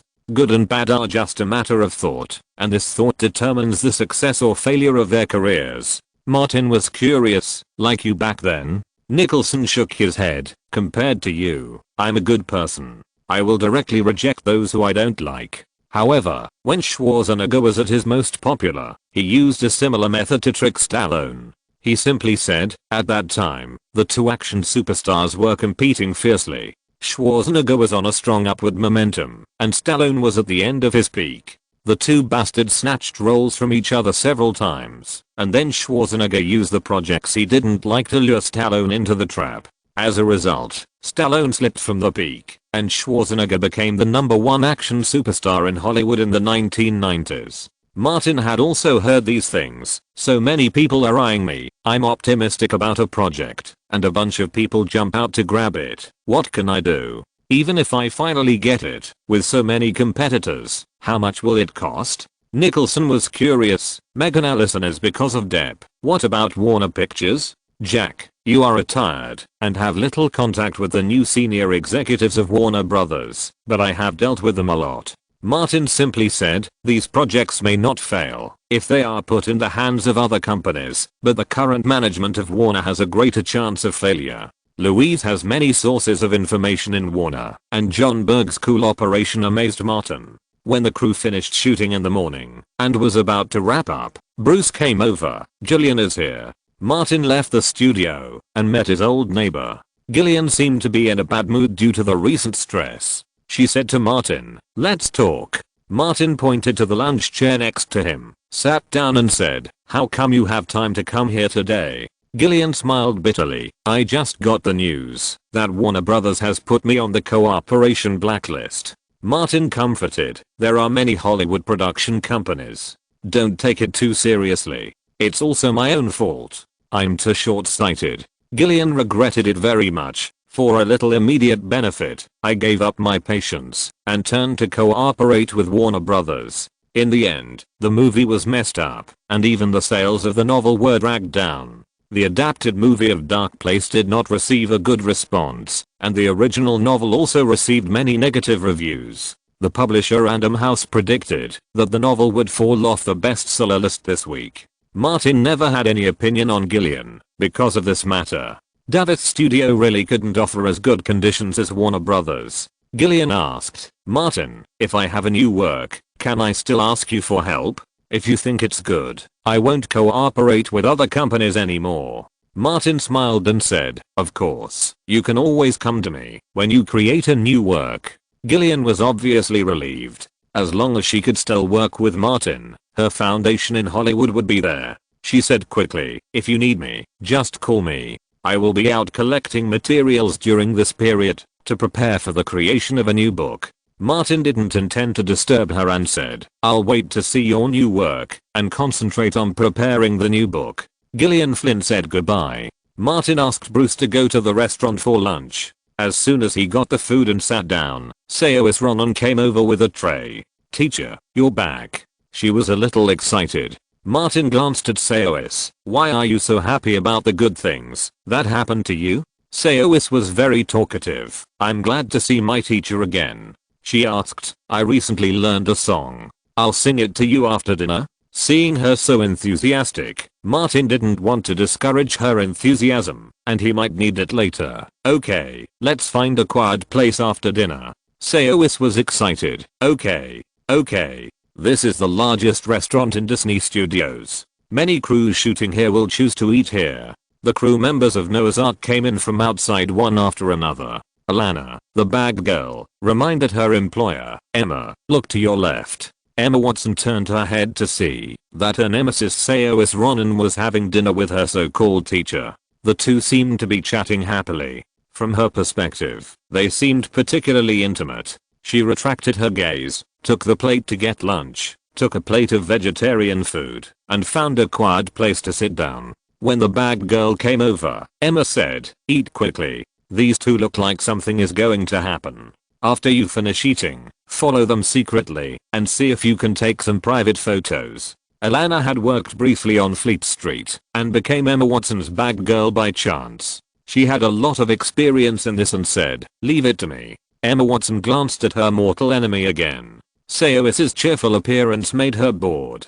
Alana held a burger and started to eat it. It went into her stomach in a few bites. She drank a cup of Coke, nodded to Emma Watson, put on her bag, and left the restaurant. She crossed the main road of the studio and found a bench diagonally opposite to sit down. She took out the latest mobile phone, adjusted the shooting function, and stared at the main entrance of the restaurant. After waiting for a while, she saw Sayois Ronan and Martin Davis coming out of the restaurant together and walking towards an office building not far away. Alana had been here for a while and knew that it was the studio of the Argo crew. The two people in front seemed to be talking about something, and they kept turning their heads to look at each other. Alana's mind moved, and she changed several positions to take pictures. With the photography knowledge she learned on Fleet Street, she took many photos and videos that were easy to be misunderstood from special angles. Since the crew of Pirates of the Caribbean filmed here, and it was a big hit at the box office, Disney Studios has regained its vitality. Many crews have filmed here in recent years. At lunchtime, people came and went on this section of the road near the restaurant. Alana was mixed in with the pedestrians, and from time to time she picked up her phone to check it out, just like many young people who were addicted to social software. Martin and Sayois entered the studio and came to the front hall rest area. Several receptionists looked at this side curiously, not knowing what the two were going to do. Soon, a humming imitating Sarah Brightman came out of Sayois's mouth. It was Scarborough Fair. Martin could hear that Sayois was really working hard to learn to sing. Bruce, who was leaning against the door, felt his phone vibrate a few times. He took it out and clicked on the text message, but it was sent by the bodyguard hanging behind him. "It seems that a stalker is secretly photographing Martin." Bruce replied, "Find out." Nowadays, mobile phones are powerful and there are many people in Disney Studios. Given Martin's current fame, it is very common for passers-by to take out their mobile phones to take pictures. The message was sent out, and soon after, it was replied, "It can be confirmed that a woman is secretly photographing Martin." Bruce went to the window and looked outside. There were many pedestrians outside the studio. He replied again, "Find out who it is." Chapter 698 Triggering Warning. After singing Scarborough Fair a cappella, Sayois Ronan paused, tilted her head to look at Martin, and asked, "Did I sing well?" Martin encouraged, "You sang very well." Sayois looked around and saw that there were people in the front hall, and there seemed to be surveillance cameras, so it was not easy to perform splits. She was about to ask Martin where the office was when Bruce came over from behind. Martin waved at Sayois and asked, "What happened?" Bruce nodded, glanced at Sayois, and thinking that she might be one of the parties involved, he said, "Someone just followed you to and took pictures." Sayois was stunned. Taking pictures with a camera was something she often did. How did someone else take pictures of her? Martin asked, "Who is it?" "It's not clear yet." Bruce said roughly, "There are many people in the studio, and mobile phones are powerful nowadays. It could be a supporter of you or Sayois. I asked the bodyguards to follow quietly. They are more professional at this than holding guns." Martin kept his composure and said, "Wait a moment." Sayois was thinking hard. After thinking for a moment, she said, "Teacher, I think it's Emma Watson. Apart from her, no one in the crew of this studio would be so arrogant." The more she thought about it, the more she felt it was right. "You may not know that Emma Watson has long been spoiled by the entire Harry Potter crew." Martin pointed at her and said, "Be patient and you will know." Sayois pulled out a chair and sat opposite Martin. Not long after, Bruce's phone vibrated. He went to the side to answer it. After chatting for a few words, he received another message and then forwarded it to Martin. Martin opened it and took a look. There was a photo in the message, a frontal photo of a woman in her 20s. Bruce came back and whispered, "This person followed us from the restaurant, entranced to the outside of the studio, and then went to the studio, where the crew of Noah's Ark was located." Sayowis wanted to speak again, but Martin's eyes swept over her, and she quickly shut up. Bruce continued, "She waited near the studio for a while, and after meeting Emma Watson, they entered the studio together." Martin said, "Find out what her relationship with Emma Watson is." Bruce went to make a phone call. Sayowis asked, "Teacher, can I take a look?" Martin clicked on the photo in the message and let her take a look. Sayowis recognized her. "This is Emma Watson's bag-carrying girl. I'm not sure her name, but I've asked around the people around Emma Watson, so I won't make a mistake." Speaking of Emma Watson, she was furious. "She must be targeting me." It wasn't difficult for Bruce to find out about the crew at Disney Studios, so he came back soon and said, "This person is Alana, someone around Emma Watson." Martin nodded and said, "Emma Watson is extremely hostile to Sayowis. Her assistant came here to take pictures secretly. There must be something wrong. What do they want to do? This is Hollywood, so it's obvious." Bruce asked Sayowis, "You're not yet 18, are you?" 17. Sayowis is very smart. When she heard the question, she guessed what Martin and Bruce were thinking. "Emma Watson wants to use my underage status to cause trouble? Call the police." Martin shook his head. "That's too troublesome.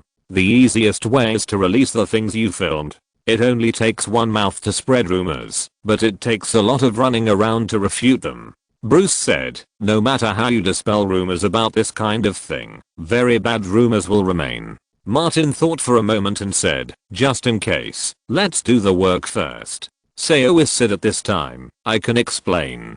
Don't worry, it may be useful to you." Martin looked at the front desk and raised his voice and said, "I just saw you recording a video." The girl at the front desk stood up hurriedly and said, "I'm sorry, we don't mean anything else. We just want to keep it as a souvenir." They all signed relevant agreements, and it would be very troublesome if these were handed over to the media. Martin asked, "Do you use Twitter?" The girl quickly said, "I have a Twitter account." Martin said, "Tweet the video just now." Sayowis, "You forward it." Old Bruce, "You forward Sayowis's." "Well, inform my friends to forward it when they have time." And Jody, "You can send it to TMZ." Bruce looked at the surveillance camera in the front hall and said, "You can also send the surveillance video." Sayowis had been listening carefully and studying hard. She asked, "Let's send it out first, so that they have nothing to post." Martin replied, "That's about right." The girl at the front desk sent a tweet. Sayowis immediately forwarded it, and Martin forwarded Sayowis's tweet. The two contacted their friends to forward it. Bruce went to the monitoring room to retrieve the surveillance and planned to contact Jody later. When Martin forwarded Sayowis's singing video, he also added a tweet. "Selecting actors for the new work. This is a girl who is full of talent and hardworking." Soon many people liked it. After Martin contacted some people like Mean, Leonardo and Nicholson also forwarded the tweet and video. In the Noah's Ark crew, in Emma Watson's private lounge, Alana connected her phone to the computer, opened the photos and videos she had just taken, and let Emma Watson watch them one by one. Emma Watson is very smart and self-centered. She pointed at the screen and said, "This one, and this one. Yes, just choose these ones that look a little ambiguous, and specially pick them out." She continued to watch the video. "This section is specially edited." Alana did as she was asked, picked out the photos, edited the videos, and put them into a USB flash drive, and asked, "What's next?" Emma Watson took the mouse, opened the TMZ website, and said, "Contact TMZ, sell the photos and videos to TMZ, and in the style of TMZ, they will definitely be published." There is a related news hotline on the TMZ website. Alana wrote it down on her phone, and made a call. After the call was connected, she chatted briefly for a few words and said, "The TMZ people asked me to meet with them." Emma Watson nodded. "Go ahead." Alana left the lounge in Disney Studios and met a male editor from TMZ in an open-air cafe on South Broadway. After a simple inspection of the pictures and videos, the two sides quickly reached an agreement on the deal. The male editor rushed back to the company and worked with colleagues in the editorial department to write a new story and uploaded it to the TMZ website. but it was a little strange that the review speed was a bit slow today and the news had not passed the internal review. In the office of TMZ's deputy editor-in-chief, Jodie, who was in charge of daily news business, was concentrating on her work. Suddenly, a prompt popped up on the background of the website, saying that a recently uploaded news had triggered the warning keywords she had set. Jodie temporarily put down her work and clicked on the prompt to find that it was a news story about Martin. She looked at the pictures and watched the video, and Bruce's face suddenly flashed in her mind. The bastard Bruce definitely didn't want to see Martin's scandal exposed. The content of the pictures and videos was all about Martin and a young actress. Jodie had an impression of this actress, who seemed to be Saoirse Ronan from the UK or Ireland. Because of the shooting angle, Martin and Saoirse Ronan looked somewhat ambiguous, and they even went into a place together. The text news accompanying the video specifically mentioned that Saoirse Ronan was less than 18 years old. Jodie knew at a glance that someone was trying to get Martin. The pictures and videos were shot at a deliberately chosen angle, which could easily cause misunderstandings and associations. She was stuck on this news for the time being. Jodie picked up her phone and dialed Bruce's number. "Old Bruce, I have a piece of news about Martin. It's a scandal. You don't want the scandal to be exposed, do you?" Bruce on the other side reacted quickly and ignored Jodie's crazy talk. He asked, "Is it about Martin and Saoirse Ronan?" Jodie smiled a little lewdly. "Yes, old Bruce, come early tonight. Otherwise, hey, you know the consequences." Bruce reminded, "Don't be naughty. Hurry up and check Martin's Twitter. There is relevant content on it." Jodie picked up another phone, opened Twitter, and saw that it showed that Martin had updated, so she immediately clicked it to watch it. It was a video of Saoirse Ronan singing to Martin. The time shown on the video was not long after what she had just watched.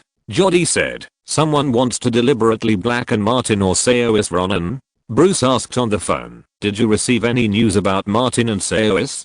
Just now there was a news to be released, but I stopped it." Jodie roughly recounted what happened just now. Bruce said, "I have something here. I will pass it to you later. You are a professional. You must have a way to get these reports out smoothly." Jodie thought about it for a while and came up with a solution, but he didn't say it. "I'm drowsy now, not very clear-headed, and I can't think of a solution."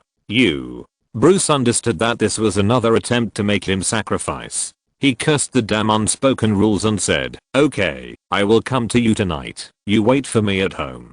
Jodie laughed. "Oh, I have an idea, old Bruce. See you tonight. I will help you with the news first." Putting down the phone, she called the editor who published the news and asked him to look at Martin's Twitter and the new video sent by Bruce and combined these with the previous pictures and videos and sent them out. These videos and pictures were all integrated into a news item, and the news title was also changed. Martin Davis is suspected to be planning a new work and investigating Irish actress Saoirse Ronan. According to insiders, the new work is suspected to be a song and dance type.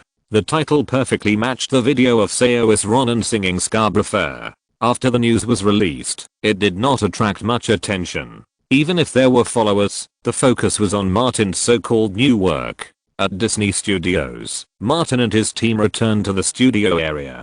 Bruce had already told Martin and Saoirse about the situation at TMZ. Saoirse said, "Teacher, I won't let that bitch go." Martin said to Bruce, "Let someone keep an eye on Emma Watson. Don't alarm her." He looked at Saoirse again and said, "You too."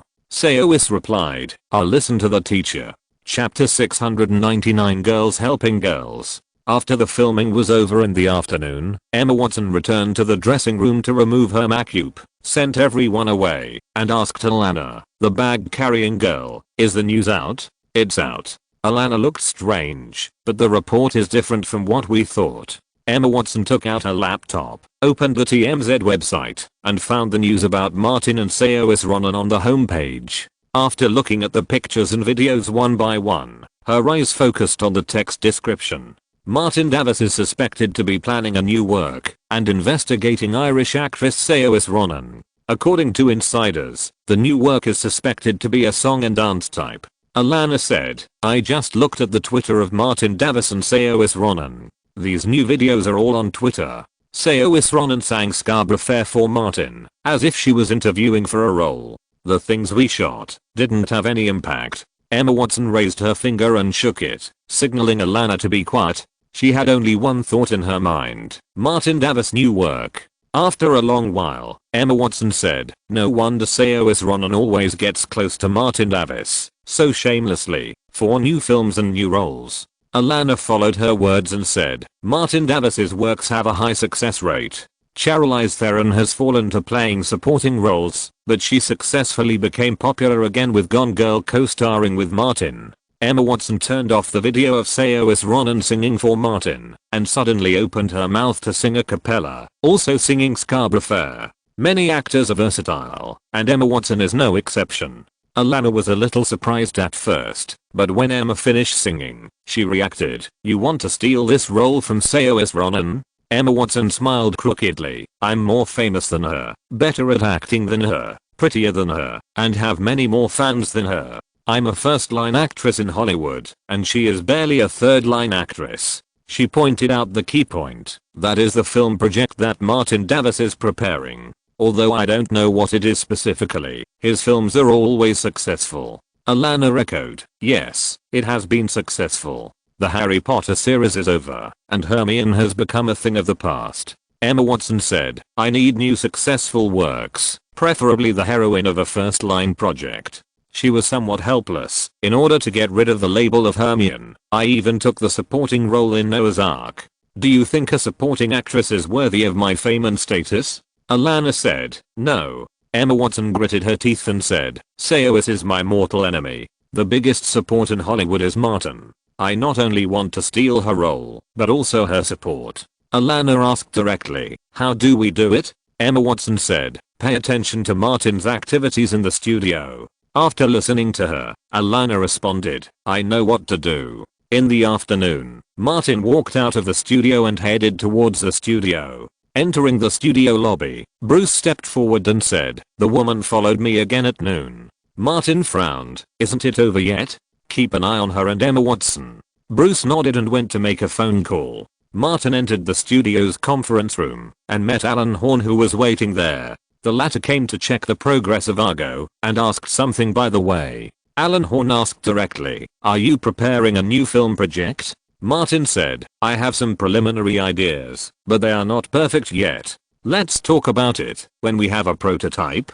John Wick 2 has already exceeded $600 million in global box office, which has benefited Disney Pictures, the distributor, a lot. In addition to the box office, Disney Pictures has also made huge profits on DVDs. At present, North American DVD sales have exceeded $100 million, still occupying the top spot in the North American DVD sales list this year. Alan Horn said, "Okay, don't forget Disney Pictures. Successful people are surrounded by good people." Martin smiled and replied, "I will definitely give priority to working with Disney Pictures." The two chatted for a while and left. Martin went home directly after get off work. The next morning, Martin arrived at Disney Studios on time and saw Emma Watson under the parasol placed at the door of the Argo crew. The young actress with a very recognizable face sat on a cushioned chair and greeted Martin with a smile. "Good morning, Martin." Martin seemed to know nothing and nodded at her.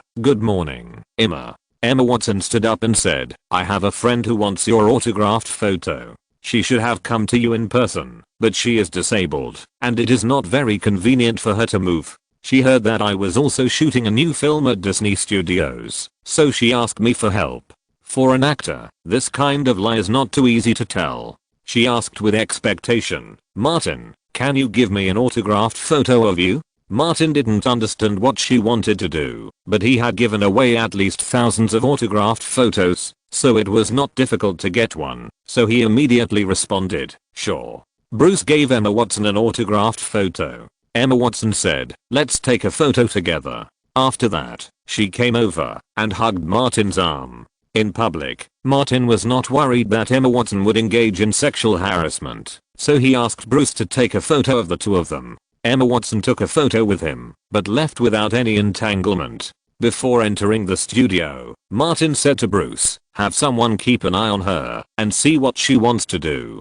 Just as he entered the studio, David Fincher came from behind and said, "The princess of Warner Brothers has come to our door." Martin said, "It's not a princess, it's more likely to be a witch." After a morning of shooting, Martin came out of the studio and found Emma Watson sitting under the parasol again, still sitting on the cushioned chair in the morning. Emma took the initiative to greet him. "Hi, Martin, are you done with work?" Martin wanted to see what this witch was up to, so he said, "I'm done with work, and I'm going to have dinner." Emma was well prepared, and she stood up to greet him. "I had someone deliver the autographed photo to a friend, and she was very happy, and she insisted that I express my gratitude to you, and I want to treat you to lunch." Martin casually said, "It's just a small matter, don't worry about it." Emma insisted, "Give me a chance to express my gratitude." Thinking of what happened yesterday, Martin said, "Let's go to the studio restaurant."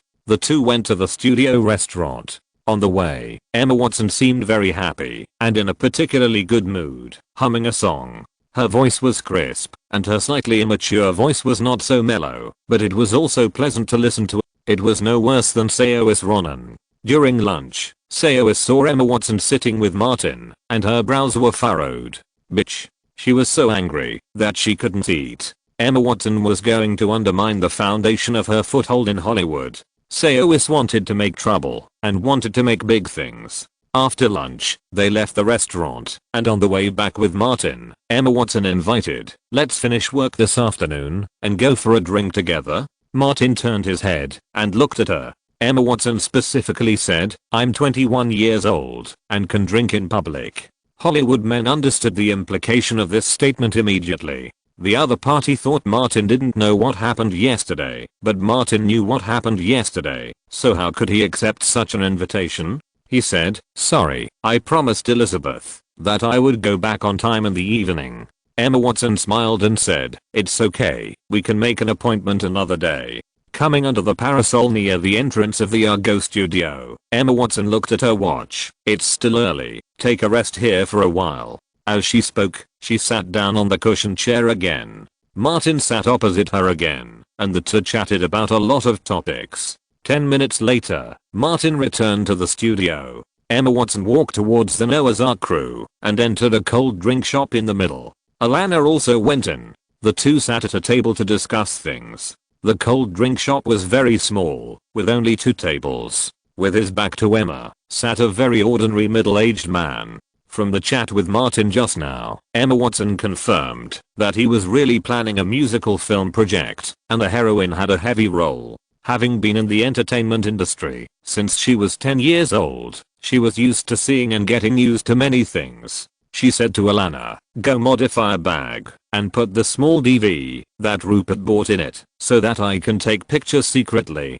It's easy." Alana asked, "Do you really want to do this?" Emma made up her mind. "I want to film it. There are too many people in this circle who refuse to admit their mistakes. As long as I can get some evidence against him, I'm not afraid of him." The two did not stay for too long. They ate some skim ice cream and left soon. The middle-aged man also walked out, wiped a handful from under the table where the two women were sitting, and then put his hand in his pocket. Finding a quiet place, he listened again and dialed a number. "Old Bruce, I have some results. Should I come to you?" "Go to the back door of the studio." Martin was busy shooting this afternoon. After work, he came out of the studio and found Emma Watson sitting on the chair waiting for him again. Many people who passed by looked at the two of them with curious eyes. It won't be long before the rumor that Emma Watson was suspected of pursuing Martin Davis will spread throughout the Disney studio. Martin chatted with her for a few words and went to the crew studio not far away on the pretext that he had work to do.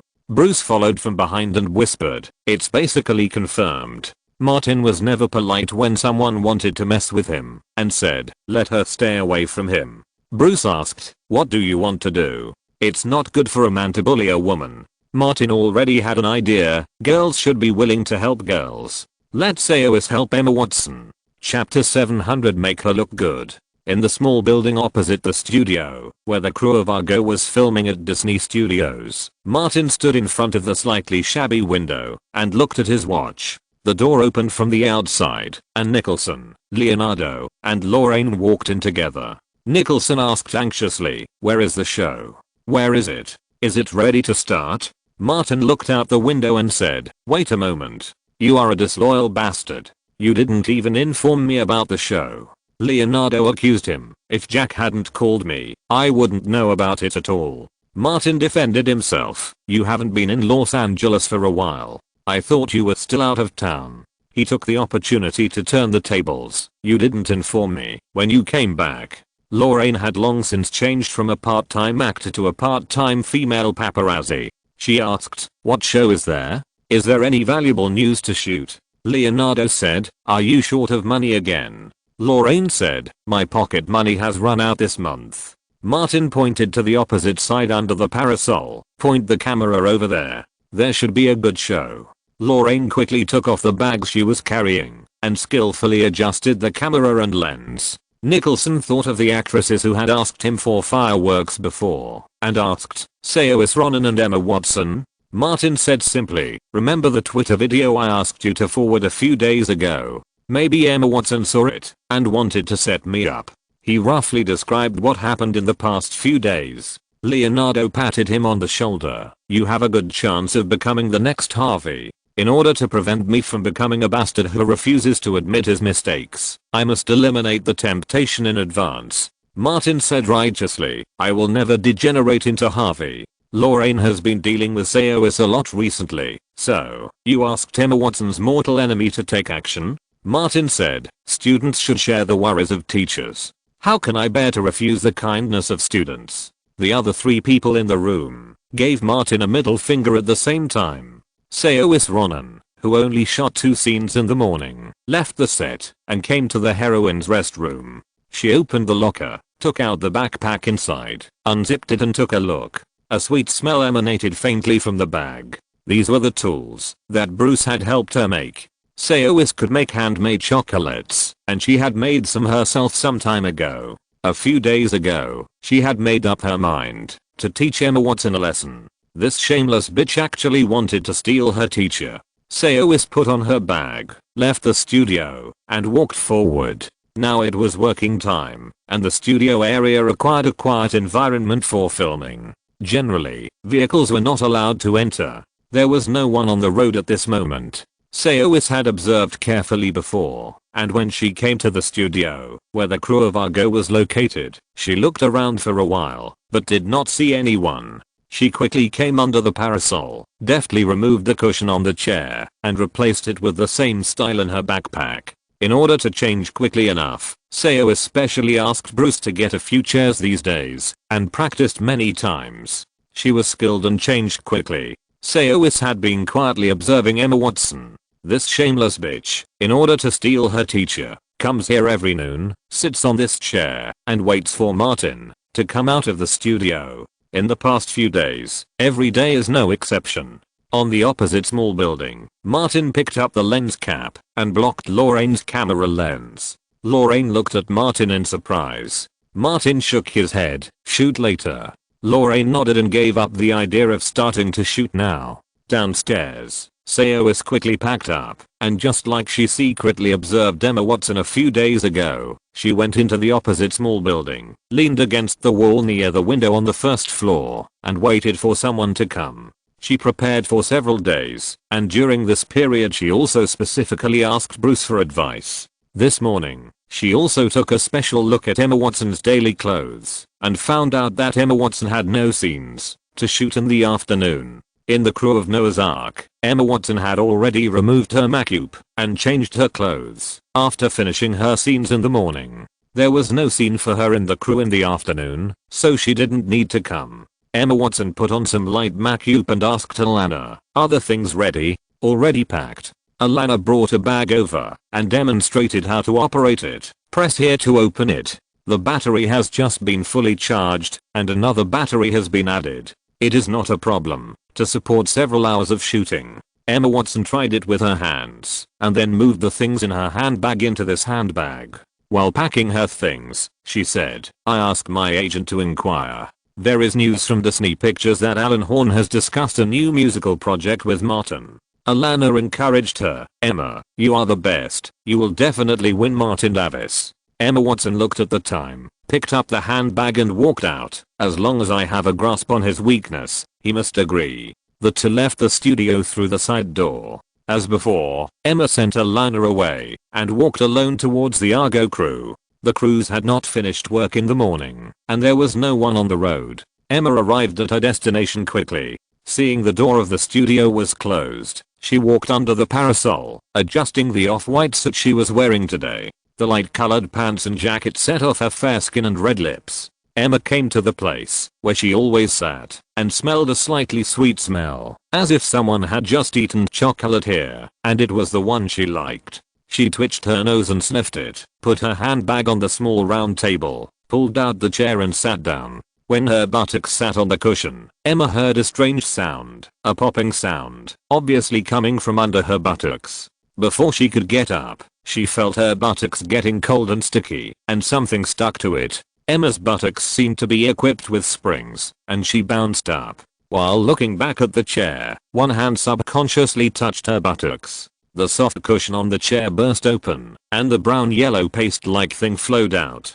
Fuck, Emma cursed, and the hand that touched her buttocks felt very sticky. She took it back and took a look, and it smelled of the sweet smell of chocolate sauce. She put her brown yellow hand in front of her nose and sniffed it carefully. It was indeed the smell of chocolate sauce. This smell was almost the same as Emma Watson's favorite chocolate sauce, which made her want to stick out her tongue and lick it. When her hand was about to fall to her mouth, Emma Watson stopped immediately and took out her cell phone to call Alana while cursing, asking her to come quickly. Fuck. Fuck. She kept swearing.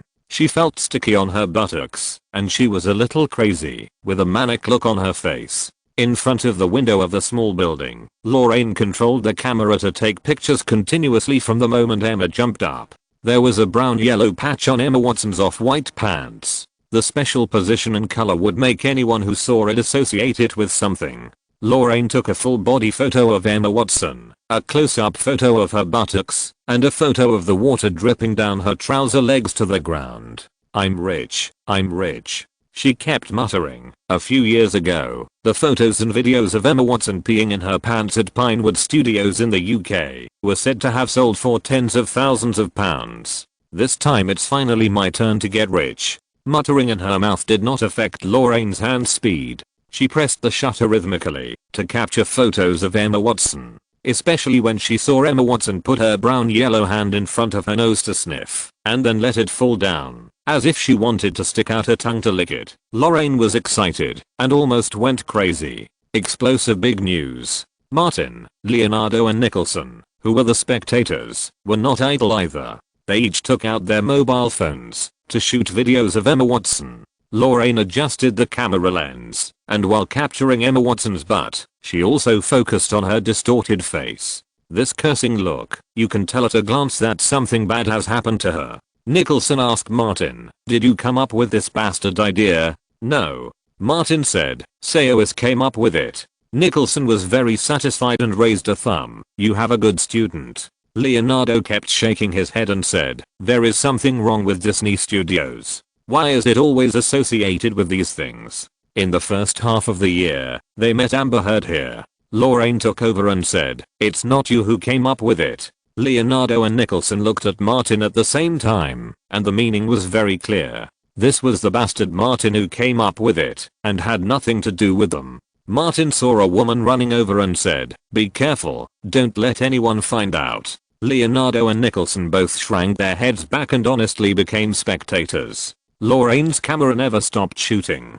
On the first floor, Sayowis ran and took a mobile phone with one hand to shoot, and covered her mouth with the other hand, to prevent herself from laughing out loud in joy. Last time, Emma Watson took a photo of her and Martin and wanted to make trouble. This time, Sayowis must get it back. The videos and photos taken will be sold to gossip media later, and the whole Hollywood will explode. Maybe Emma Watson will even grab the headlines. Sayowis said to herself, bitch, last time you peed your pants, this time. She quickly covered her mouth and almost burst out with laughter. In the shade of the parasol, Emma Watson, who was about to go crazy, took off her beige suit jacket. At this moment, she also realized that light-colored pants stained with these things, especially at the buttocks, were too easy to be misunderstood. Without waiting for Emma to put on her coat, Alana hurried over, seeing the big dirty ball on Emma's, but from a distance, she couldn't help but exclaimed, "Oh my god."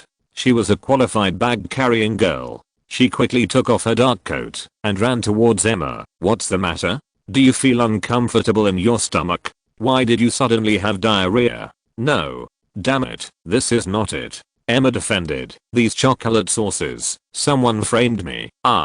Alana saw someone appear in the distance and hurriedly put her coat on Emma, saying, "Let's get out of here first. It's too easy for people to misunderstand if they see us." End of this chapter. Thank you very much for reaching the end. Don't forget to like. Looking for more exclusive content and immediate access? Subscribe to our Patreon. Remember, every like, subscription, or donation encourages us to continue. Thanks to everyone. See you in the next video.